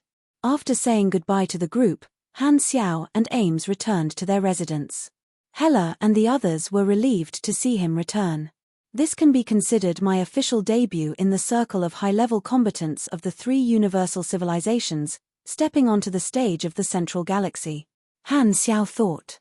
This was within his expectations. Having more friends made things easier. By making friends with this group of people, he could indirectly use a portion of their resources. Of course, this was also his position in the eyes of others. They were each other's connections, exchanging resources. However, there were also disadvantages. He would be treated as a bargaining chip by the other organizations, attracting the attention of more large organizations. The hostility and opponents he would face in the future would be even stronger. There was no other way. After receiving so many resources from the dynasty, it would be wishful thinking if he was not willing to take any risks. The Central Galaxy is highly controlled by the three universal civilizations, and the development of my organization is not free. It's not suitable for me to focus on it. I still have to develop my foundation in the shattered star ring and the flickering world. Over here. I'll just leave a contact point. After I'm done with this, it's better to stay away from this troublesome place for the time being, Han Xiao thought. If he wanted to increase his influence in the Central Galaxy, he did not have to establish a foothold here. Running his headquarters was the way to go. Only when his value was high would it be easier to increase his status. That night, Clotty told Uranril about the battle between Han Xiao and Vairu, as well as his opinion of Han Xiao. What do you think is the possibility of Blackstar reaching a higher level in the future? It was already late at night, but Uranril's office was still brightly lit. She stared at Clotty in front of her and asked with a deep voice. It's not impossible, Clotty replied. The primordial ones had existed for thousands of years, and after researching for so long, the classification of beyond grade A and above had become clearer. There were also strong and weak ones. Blackstar was so young, and his combat style had almost no shortcomings. There was still room for growth in the future, and it was not impossible for him to be on par with him. Clotty's evaluation of Han Xiao was not low. In his long life, he had seen many beyond grade As. Some of them had already exhausted their potential to reach beyond grade A from the calamity grade, and their progress was limited. However, some of them could still continue to grow, and they were geniuses among geniuses. In his eyes, Blackstar belonged to the latter. However, after seeing so many of them, he no longer liked to socialize and was too lazy to get to know new people. Furthermore, Clotty was a direct descendant of the dynasty, so with his extraordinary status and strength, there was no need for him to deliberately befriend anyone. Thus, he had been ignoring Han Xiao along the way. It was not that he looked down on him. After all, not every beyond grade A liked to socialize like Han Technician. Uranril leaned back in her chair and pondered. If that's the case, it's more useful to have him stay at the edge of the starfield. His current focus is on the flickering world, but after that, he'll most likely come to the Central Galaxy to develop. We have enough manpower here, so there's no need for him. The three universal civilizations in the Central Galaxy occasionally had conflicts, but because it was their headquarters, there would not be too big of a conflict. Thus, the dynasty actually did not need so many beyond grade as to come to the Central Galaxy to develop. It was fine as long as they had enough manpower. Too many would instead be a waste of resources. Throwing these beyond grade as to the other starfields to strengthen the dynasty's control over those starfields was the true meaning of the title National Pillar. However, the Central Galaxy was the center of the universe after all. Countless people racked their brains to have the right to speak there. To Uranril, the number of allies there was too saturated. She did not like so many people using the dynasty's name to develop their forces there. Blackstar had brought the mobile base over, so it was clear that he wanted to build a branch there. Seeing that they were allies, Uranril was willing to provide some help, but she was prepared to secretly limit the speed of expansion of the black star core in the central galaxy. In short, she wanted to reduce the chances of Black Star coming to the central galaxy so that he could stay in the shattered star ring or the flickering world. Uranril believed in Clottie's judgment. He said that Black Star had a chance to touch a higher level, so he definitely would not be wrong. Thus, Black Star could be an important chess piece. Since he was an important chess piece, it naturally had to be placed in a suitable place to be effective. The news of Black Star being officially received by the dynasty's ruler was spread out through the dynasty's channels. Just as Han Xiao expected, the dynasty would not hide this but use some method to announce that they had a new bargaining chip. His name had officially entered the sights of the various large organizations in the central galaxy. Han Xiao did not have any foundation in the central galaxy, so he did not know the reactions of these large organizations. In the following days, the dynasty arranged for the troops stationed on the mother planet to be modified by the evolution cube. Han Xiao focused on cooperating with the other party. After a few days, the evolution of the dynasty's troops on the mother planet was finally completed. During this period of time, the Black Star Corps did not just wait. With the help of the dynasty, the Black Star Corps used a small piece of land on the dynasty's mother planet to build a simple office. They left a group of people there for a long period of time to facilitate communication. Before leaving, they had already given this group of people a heads-up and chose those who were willing to stay in the central galaxy. As for the mobile satellite base of the Black Star Corps, the dynasty naturally would not allow them to set up next to the mother planet. Therefore, they gave Han Xiao a star map and asked him to choose a location in the dynasty's territory to set up a branch base of the Black Star Corps. There was no need to hesitate about choosing a location. Han Xiao already had a draft in mind. Since this trip was to dig up leaks, the location of the branch base was naturally the main area of activity for the players. Han Xiao had matters to attend to, so he did not leave the mother planet for the time being. He ordered the troops to set off first. The security in the dynasty was very good, so there was no need for him to accompany the army to set up a branch base. The reason he stayed on the mother planet, other than bringing Ames and the others to Tor, was to obtain the ultimate knowledge. The mission list that Uranril had her subordinates organize had already been sent to Han Xiao's communicator. He picked and chose before finally deciding on a mission. Ordinary miscellaneous missions were not important enough. Only missions that were difficult enough were qualified to exchange for ultimate knowledge. The mission that Han Xiao chose was a mission that required beyond grade as to participate in a routine cleanup of the fallen Ark organization. In other words, fighting Escod. The 3-star areas of the central galaxy were separated by a desolate universe belt, which was a sensitive area and not easy to manage. As a result, the thugs who didn't dare to linger in the 3-star areas swarmed into the border gap, creating a place where they could hide their filth.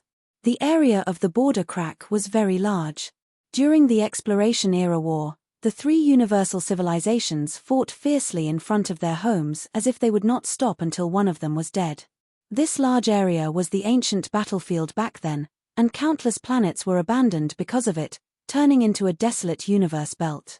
Now, a large number of brutes were hiding there, and it was not easy to find them. Furthermore, the border crack was not a dead land and was connected to the desolate universe belt outside the central galaxy. Once there was communication with the outside world, it would be even more impossible to eradicate it. The sensitive area was not suitable for major management. Anyway, the 3 universal civilizations were connected by stargates, and normal tourists would not take the desolate universe belt, so it did not affect the security of the central galaxy much. Escod's team usually hid in the desolate universe belt in the border crack and had always been very secretive. Recently, they seemed to have been exposed and were discovered by the Red Empire's observation devices. Escod was notorious, and to the 3 universal civilizations, eating, sleeping, and fighting Escod had become a daily operation. They called it a routine cleanup. Han Xiao still had a grudge with Escod. Although Escod wanted to make a deal with him, Han Xiao would not feel that Escod was a friend just because of that. Since he was now living in the lawful faction, it was best to draw a clear line between him and such notorious brutes on the surface. Speaking of which, It was Escod who found trouble with him in the past. This was the first time he was going to Escod's headquarters to find trouble. If not for the dynasty's cleanup operation, he would not have had this opportunity. Having a strong backer was indeed different. He was a little afraid of Escod's ability and did not plan to go alone. Thus, he sent out an invitation to the group of Beyond Grade A allies he had recently made. Clotty had a job, so he rejected without any suspense. The others also declined, saying that they did not want to provoke Escod. Only one person accepted his invitation. "When do we set off?" In the communicator, Bioni shook the horns on his head. His fiery red skin had the texture of volcanic rock, flowing with agile fire snakes. His eyes were blazing red balls of fire that burned endlessly. He was not a human but an Esper from the Pyre demon race. "Tomorrow. I've already informed the dynasty. They'll send someone to send us over." Han Xiao scratched his chin. He had already settled his matters on the dynasty's mother planet, and there was nothing else for him to do here. Next, it was time to complete the two plans he had for coming to the central galaxy. The first was to obtain ultimate knowledge, and the second was to expand his leak farm. The latter only required the signboard of the Black Star Corps and did not require him to show himself. It was a good opportunity to split up and carry out the plan at the same time. "With just the two of us, I'm afraid it'll be too risky. Escod's fleet is too large, and he himself is extremely dangerous." Bioni shook his head. "We have more than 2 Beyond Grade A combatants on our side." Han Xiao glanced at Ames beside him. When Ames found out about this, she seemed to be unwilling to be left out and took the initiative to follow them. He did not reject her. It was always good to have more helpers. Seeing him look over, Ames smiled lightly with a hint of eagerness.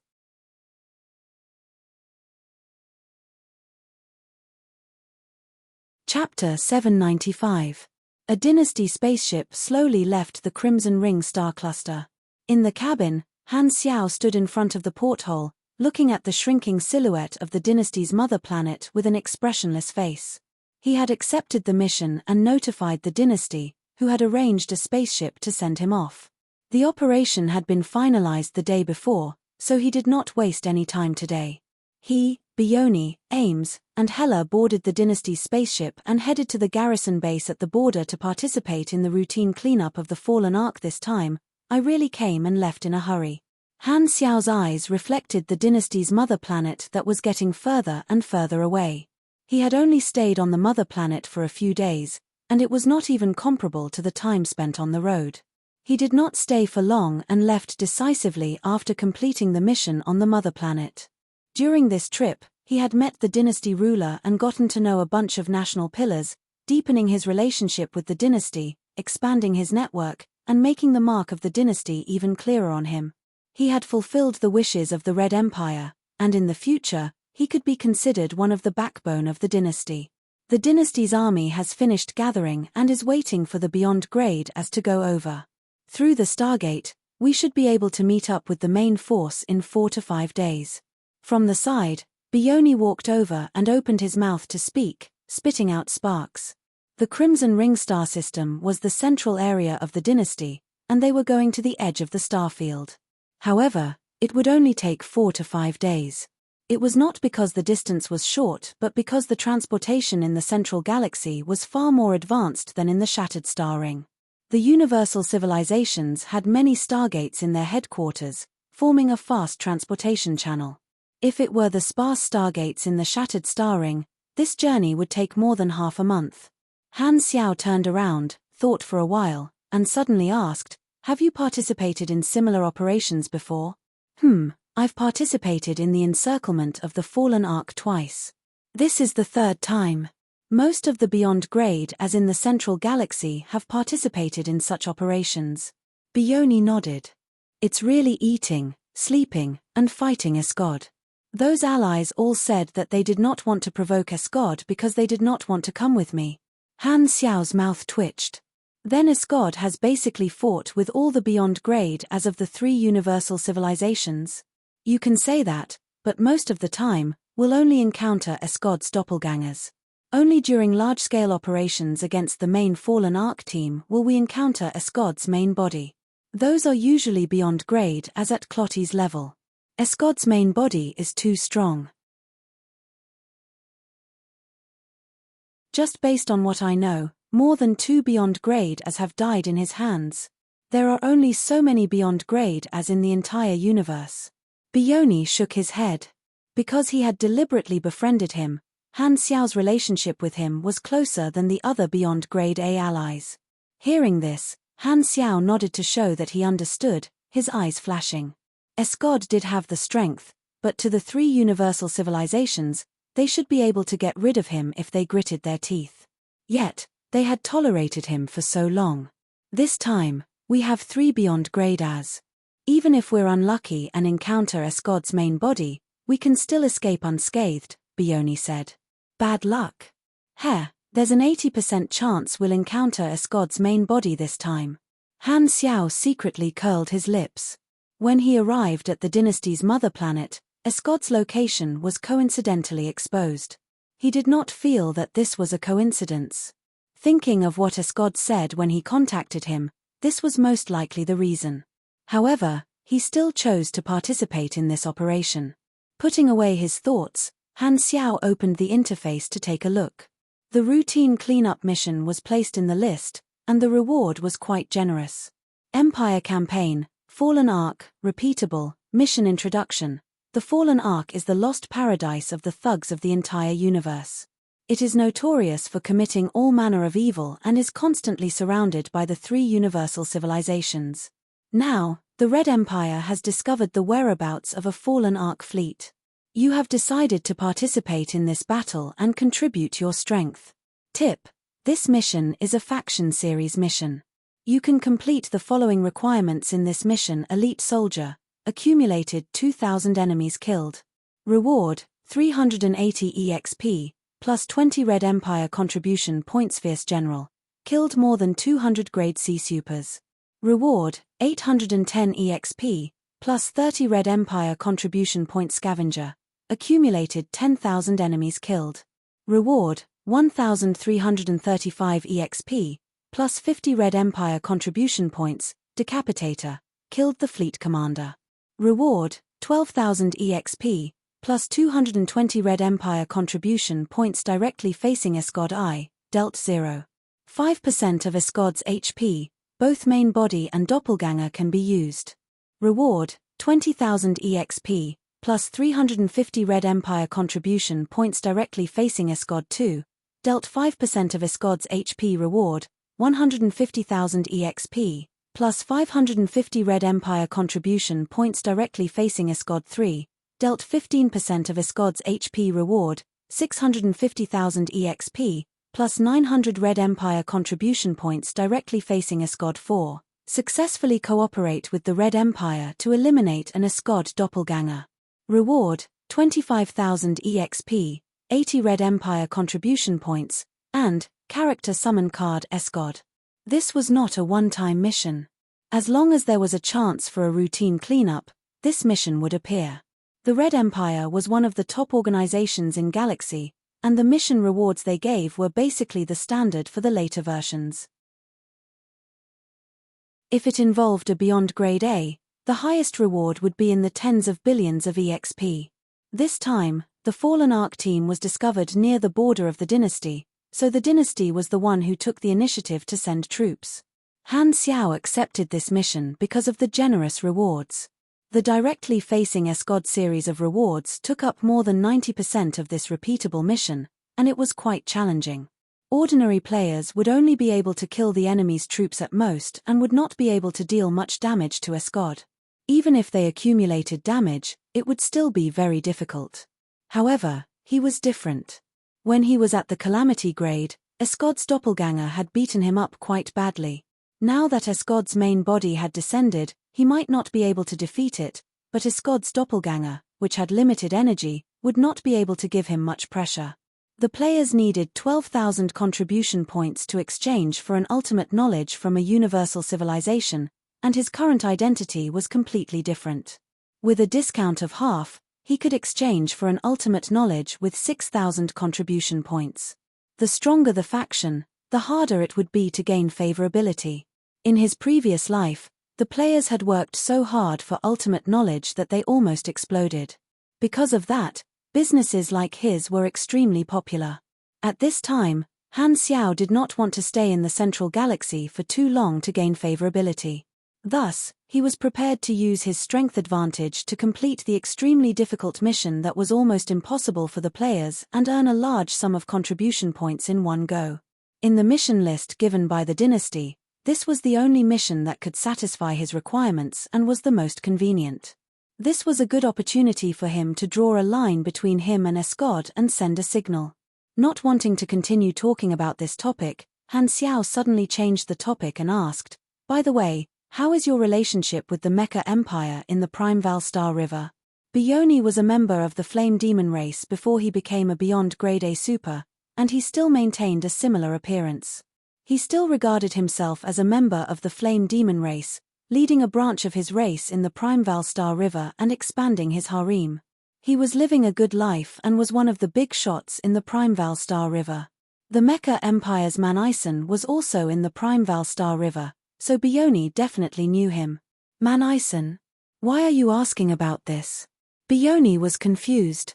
He's a top Beyond Grade A mechanic, after all. I've heard a lot about him, Han Xiao casually said.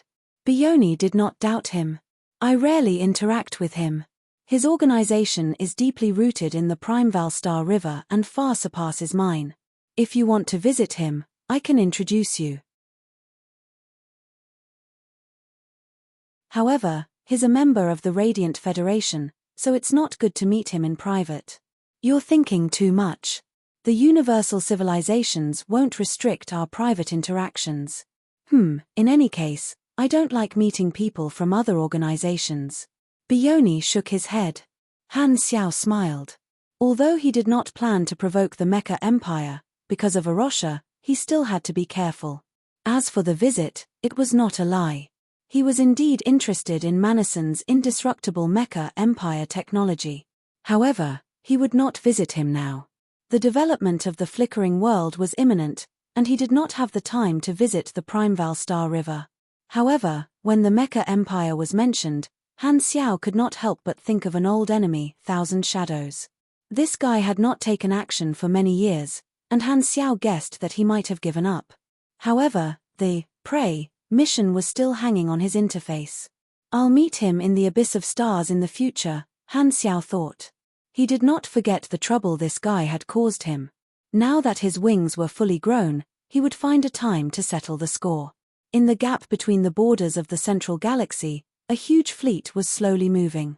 This was a branch fleet of the Fallen Ark. There was a palace inside the main ship, and the ground was filled with energy transmission circuits that connected to the throne in the middle. An Escod doppelganger sat on the throne, and the energy core of the spaceship continuously transmitted energy to the Escod doppelganger through the throne.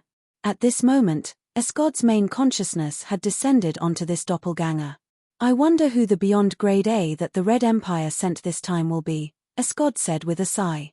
According to the intelligence, Black Star has been a guest on the mother planet of the Red Empire. He has the evolution cube with him. Will he come and find me? His spies in the Shattered Star Ring had received news that Black Star was heading to the Central Galaxy more than half a month ago.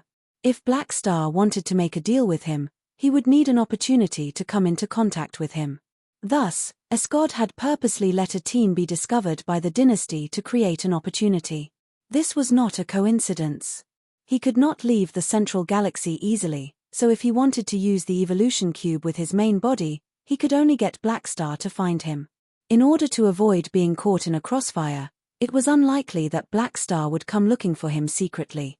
Thus, he had to create a situation where he would not be easily suspected. He should understand what I mean. After thinking for a while, Escod shook his head. He did not doubt Black Star's acuity, but Black Star had not contacted him. He probably had not decided whether to make a deal with him. Under such circumstances, Escod felt that Han Xiao might not dare to come and contact him. Black Star has already set off. Bioni will keep an eye on him. In the ruler's office in Tarunamir Palace, Clotty reported the situation to Urinril with an expressionless face. Urinril put down the documents in her hands, rubbed the corners of her eyes, and slowly said, "Him choosing to fight Escod is out of my expectations. The timing is a little too coincidental. He has the evolution cube, and Escod has also shown interest in this item. We have to be on guard." Originally, the mission Han Xiao chose was not something that she, as the ruler of the dynasty, should care about. However, she noticed something suspicious and had to pay attention to it. To the dynasty, Escod stealing the evolution cube was not a secret. Han Xiao bringing the evolution cube to fight Escod might be because he knew about Escod's greed and wanted to show off his sovereignty. However, it could also be because he had other ulterior motives. After all, Blackstar was a new ally. Although it seemed like the dynasty was taking care of him, in reality, ever since he set off for the Central Galaxy, he had been closely watched by the dynasty. Bioni had agreed to Han Xiao's invitation partly because they were both part of the young faction and partly because Clotty had requested him to protect him. Apart from that, he also wanted to keep an eye on Blackstar for Urinril. The dynasty was not willing to see any of their allies being involved with Escod. According to Blackstar's information, he's good at cooperating with various parties in the Shattered Star Ring. To be able to build what he has today, he's clearly not someone who knows his place. Urinrel opened her eyes. Her gaze was calm as she slowly said, "I hope he won't be too arrogant and think that he can fool the dynasty." Recommended 2 books, Don't Ascend, author, Warm Words to Wine, and Pentahedron, author. You shouldn't ask for leave during the New Year _ smiley face. _ 3.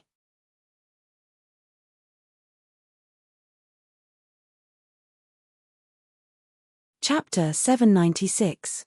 A few days later, in the desolate universe belt, the small spaceship carrying Han Xiao and the others approached a huge Red Empire fleet. This fleet belonged to the dynasty's border defense army and was called the 36th Army. It was the force responsible for clearing out the fallen Ark and was waiting to meet with the beyond Grade A combatants sent by the dynasty. After checking all the passes and confirming their identities, the small spaceship entered the fleet formation and docked with the coffin-like Guardian-class main ship. Kai. The hatch opened, and Han Xiao and the others walked into the cabin of the main ship. Several officers were there to welcome them. "Your Excellency Blackstar, Your Excellency Incineration, Your Excellency Dragon Emperor, I'm the adjutant of Commander Muraki. I'm here to welcome you," an officer said respectfully. Although Ames was not an ally of the dynasty, she was a neutral beyond Grade A who came with Han Xiao, so the dynasty would not neglect her. Han Xiao nodded, and the group followed the adjutant. After walking for a while, they realized that they had entered the living area instead of the bridge command room. "The commander won't meet us." Bioni was confused. The adjutant smiled apologetically and said, "The commander wants you to rest first. He'll be in charge of the strategy, so you don't have to worry about it." Han Xiao raised his brows. "He doesn't want to discuss it with us?" "The commander is still discussing with the staff officers and can't leave for the time being. He'll inform you when the strategy is perfected, so it's inconvenient to disturb you before that," the adjutant said.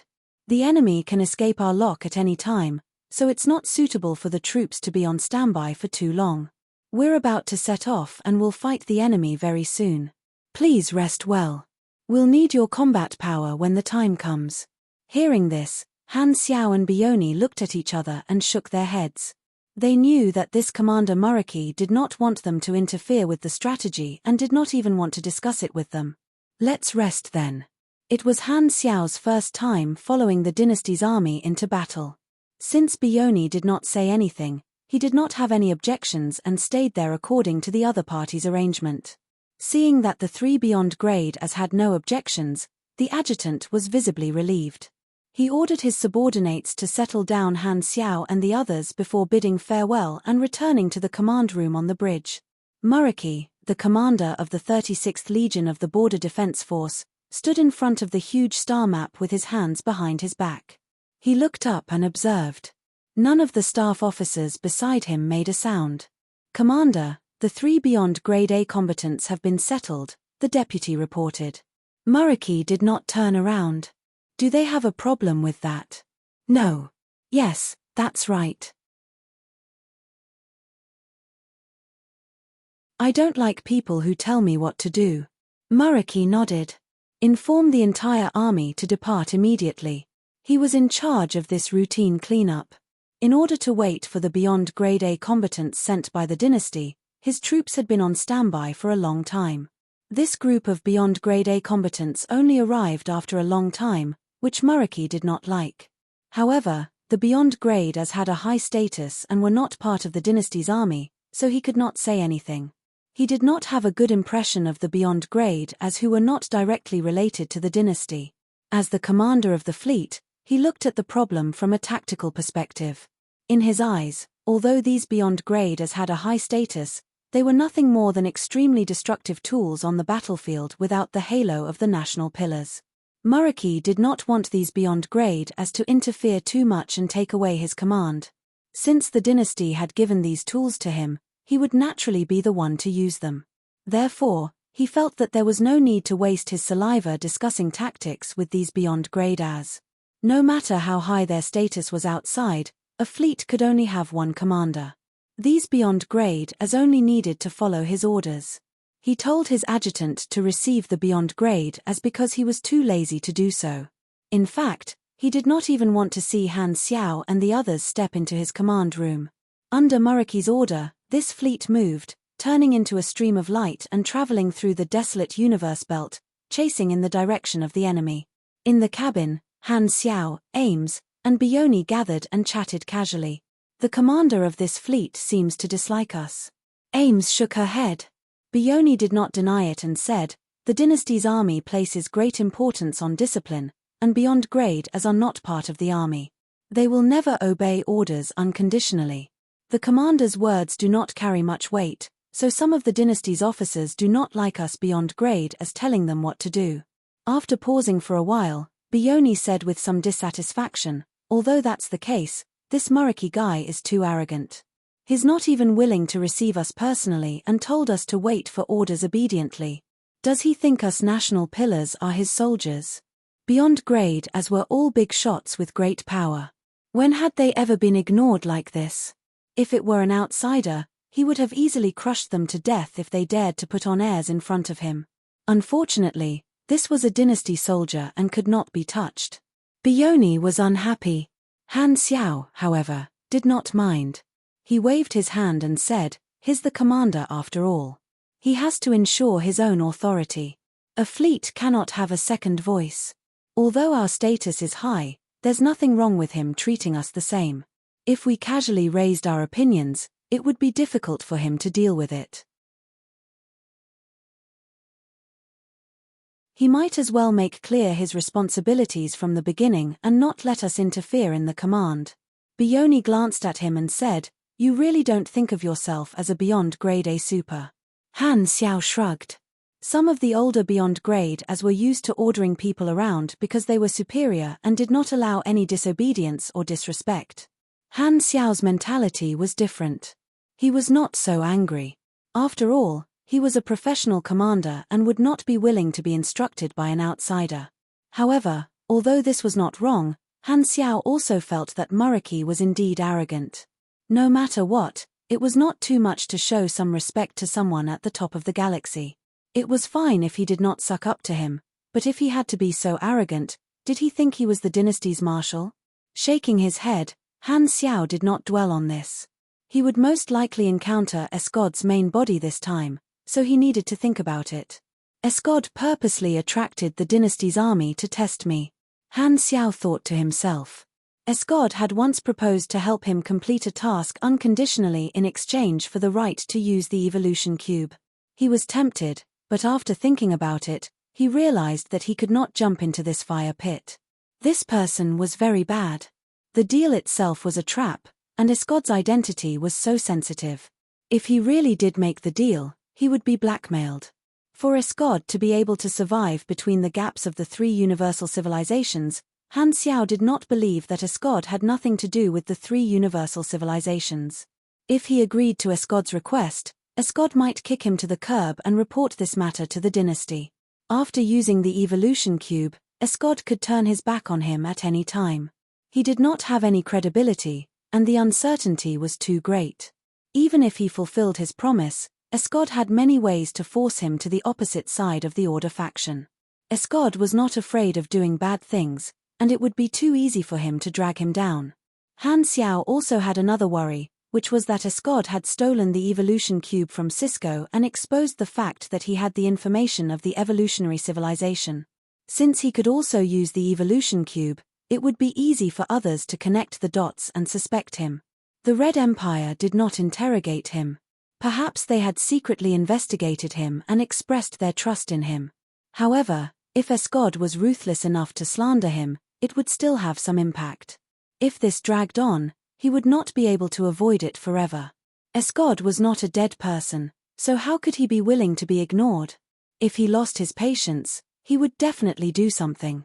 At that time, he would not be in the Central Galaxy, and it would not be easy for him to clear his suspicion. Joining the dynasty would allow him to develop in the long run, so why take the risk? He had thought it through and would not jump into this fire pit. After all, Escod would not let him go. This time, he would become an enemy of Escod. Some people's schemes might look tempting, but they were actually filled with thorns. Your Excellency Escod, we have detected that the Red Empire's fleet has appeared behind us. According to our current speed, they will catch up to us very soon.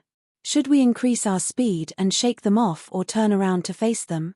In the main ship of the fallen Ark fleet, Escod's doppelganger listened to his subordinate's report and waved his hand. Turn around and face them. He had ordered this fleet to wander around the dynasty's border to lure the dynasty's army out. Naturally, he would not run away. The fallen Ark fleet had a total of tens of millions of spaceships, and there were many hidden strongholds in the desolate universe belt that had been assembling new spaceships. Escod had a lot of assets, so he did not feel any heartache about using a fleet as bait. If Black Star did not come, Escod was prepared to capture some espers during this battle with the dynasty's border defense army. This way, he would not lose his fleet for nothing. This fallen Ark fleet turned around and faced the dynasty's army, preparing for battle. Not long after, the 36th Army of the dynasty's border defense army appeared on the radar. Although the fallen Ark fleet was a group of undisciplined thugs, they were not a mob. They immediately opened fire and fired at the dynasty's army. At the same time, the thrusters were at full power, and the entire fleet charged toward the dynasty's army fiercely. The three universal civilizations and Escod were old rivals. As soon as the two sides met, there was no need for any verbal communication. The two fleets quickly charged toward each other, inserted into each other's formation, and started fighting.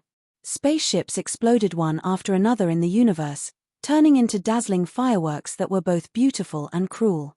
On the side of the battlefield, there was a desolate planet. The wreckage of spaceships turned into meteors and landed on the planet, creating craters. The 36th Legion's warrior-class mothership opened fire at full power. Dark red dark energy annihilation rays shot out like they were free, destroying the fallen Ark combat ships one after another. Muraki looked at the 3D battlefield view and saw the entire battle. He stared at the enemy's flagship and said coldly, "Let's take the initiative first. Make the first move. Have the three beyond grade as move together and force Escod out." The order sounded in the communication channel. Bioni frowned and said with a deep voice, "If the three of them attack together, won't we expose our trump card immediately? It's not up to you to question. Carry out my order." Muraki heard the reply in the channel and said with a deep voice, full of unquestionable toughness, "Damn, I met a tough guy." Han Xiao felt helpless. The Red Empire was good in every way except for this. Their civilization was too strong, giving some of the officials a sense of superiority and confidence. A hint of displeasure flashed through Bioni's eyes. It was not good to be calculative in battle, so he held it in and jumped out of the cabin door, directly entering the battlefield and charging toward the enemy's flagship where Escod was. Ames was also a little unhappy. She shook her head and was about to enter the battlefield when Han Xiao suddenly stopped her and sighed. "Sorry, I didn't know the commander was like this. Sorry to have made you suffer with me." Hearing this, Ames stopped in her tracks and turned back to look at him. Her eyes shone, and the slight displeasure disappeared, leaving only teasing. Do you think I'm a child? Do I need your comfort? Her tone was full of laughter. Then, Ames rose into the air and joined the battlefield, flying toward Escod from another direction. With a helpless smile, Han Xiao followed closely behind. The moment the three of them joined the chaotic battle, the situation of the battle immediately changed. Wherever Bioni passed, the enemy warships would suddenly burst into flames, emitting multicolored flames. Even the highly heat-resistant armor alloys were ignited on their own, turning into scorching molten steel. The entire warship melted and exploded. Ames directly grabbed countless enemy battleships with her force field and swept them left and right. Dazzling electric arcs exploded when the shields of the battleships collided with each other, leaving a huge gap in the hull and sweeping out countless empty areas.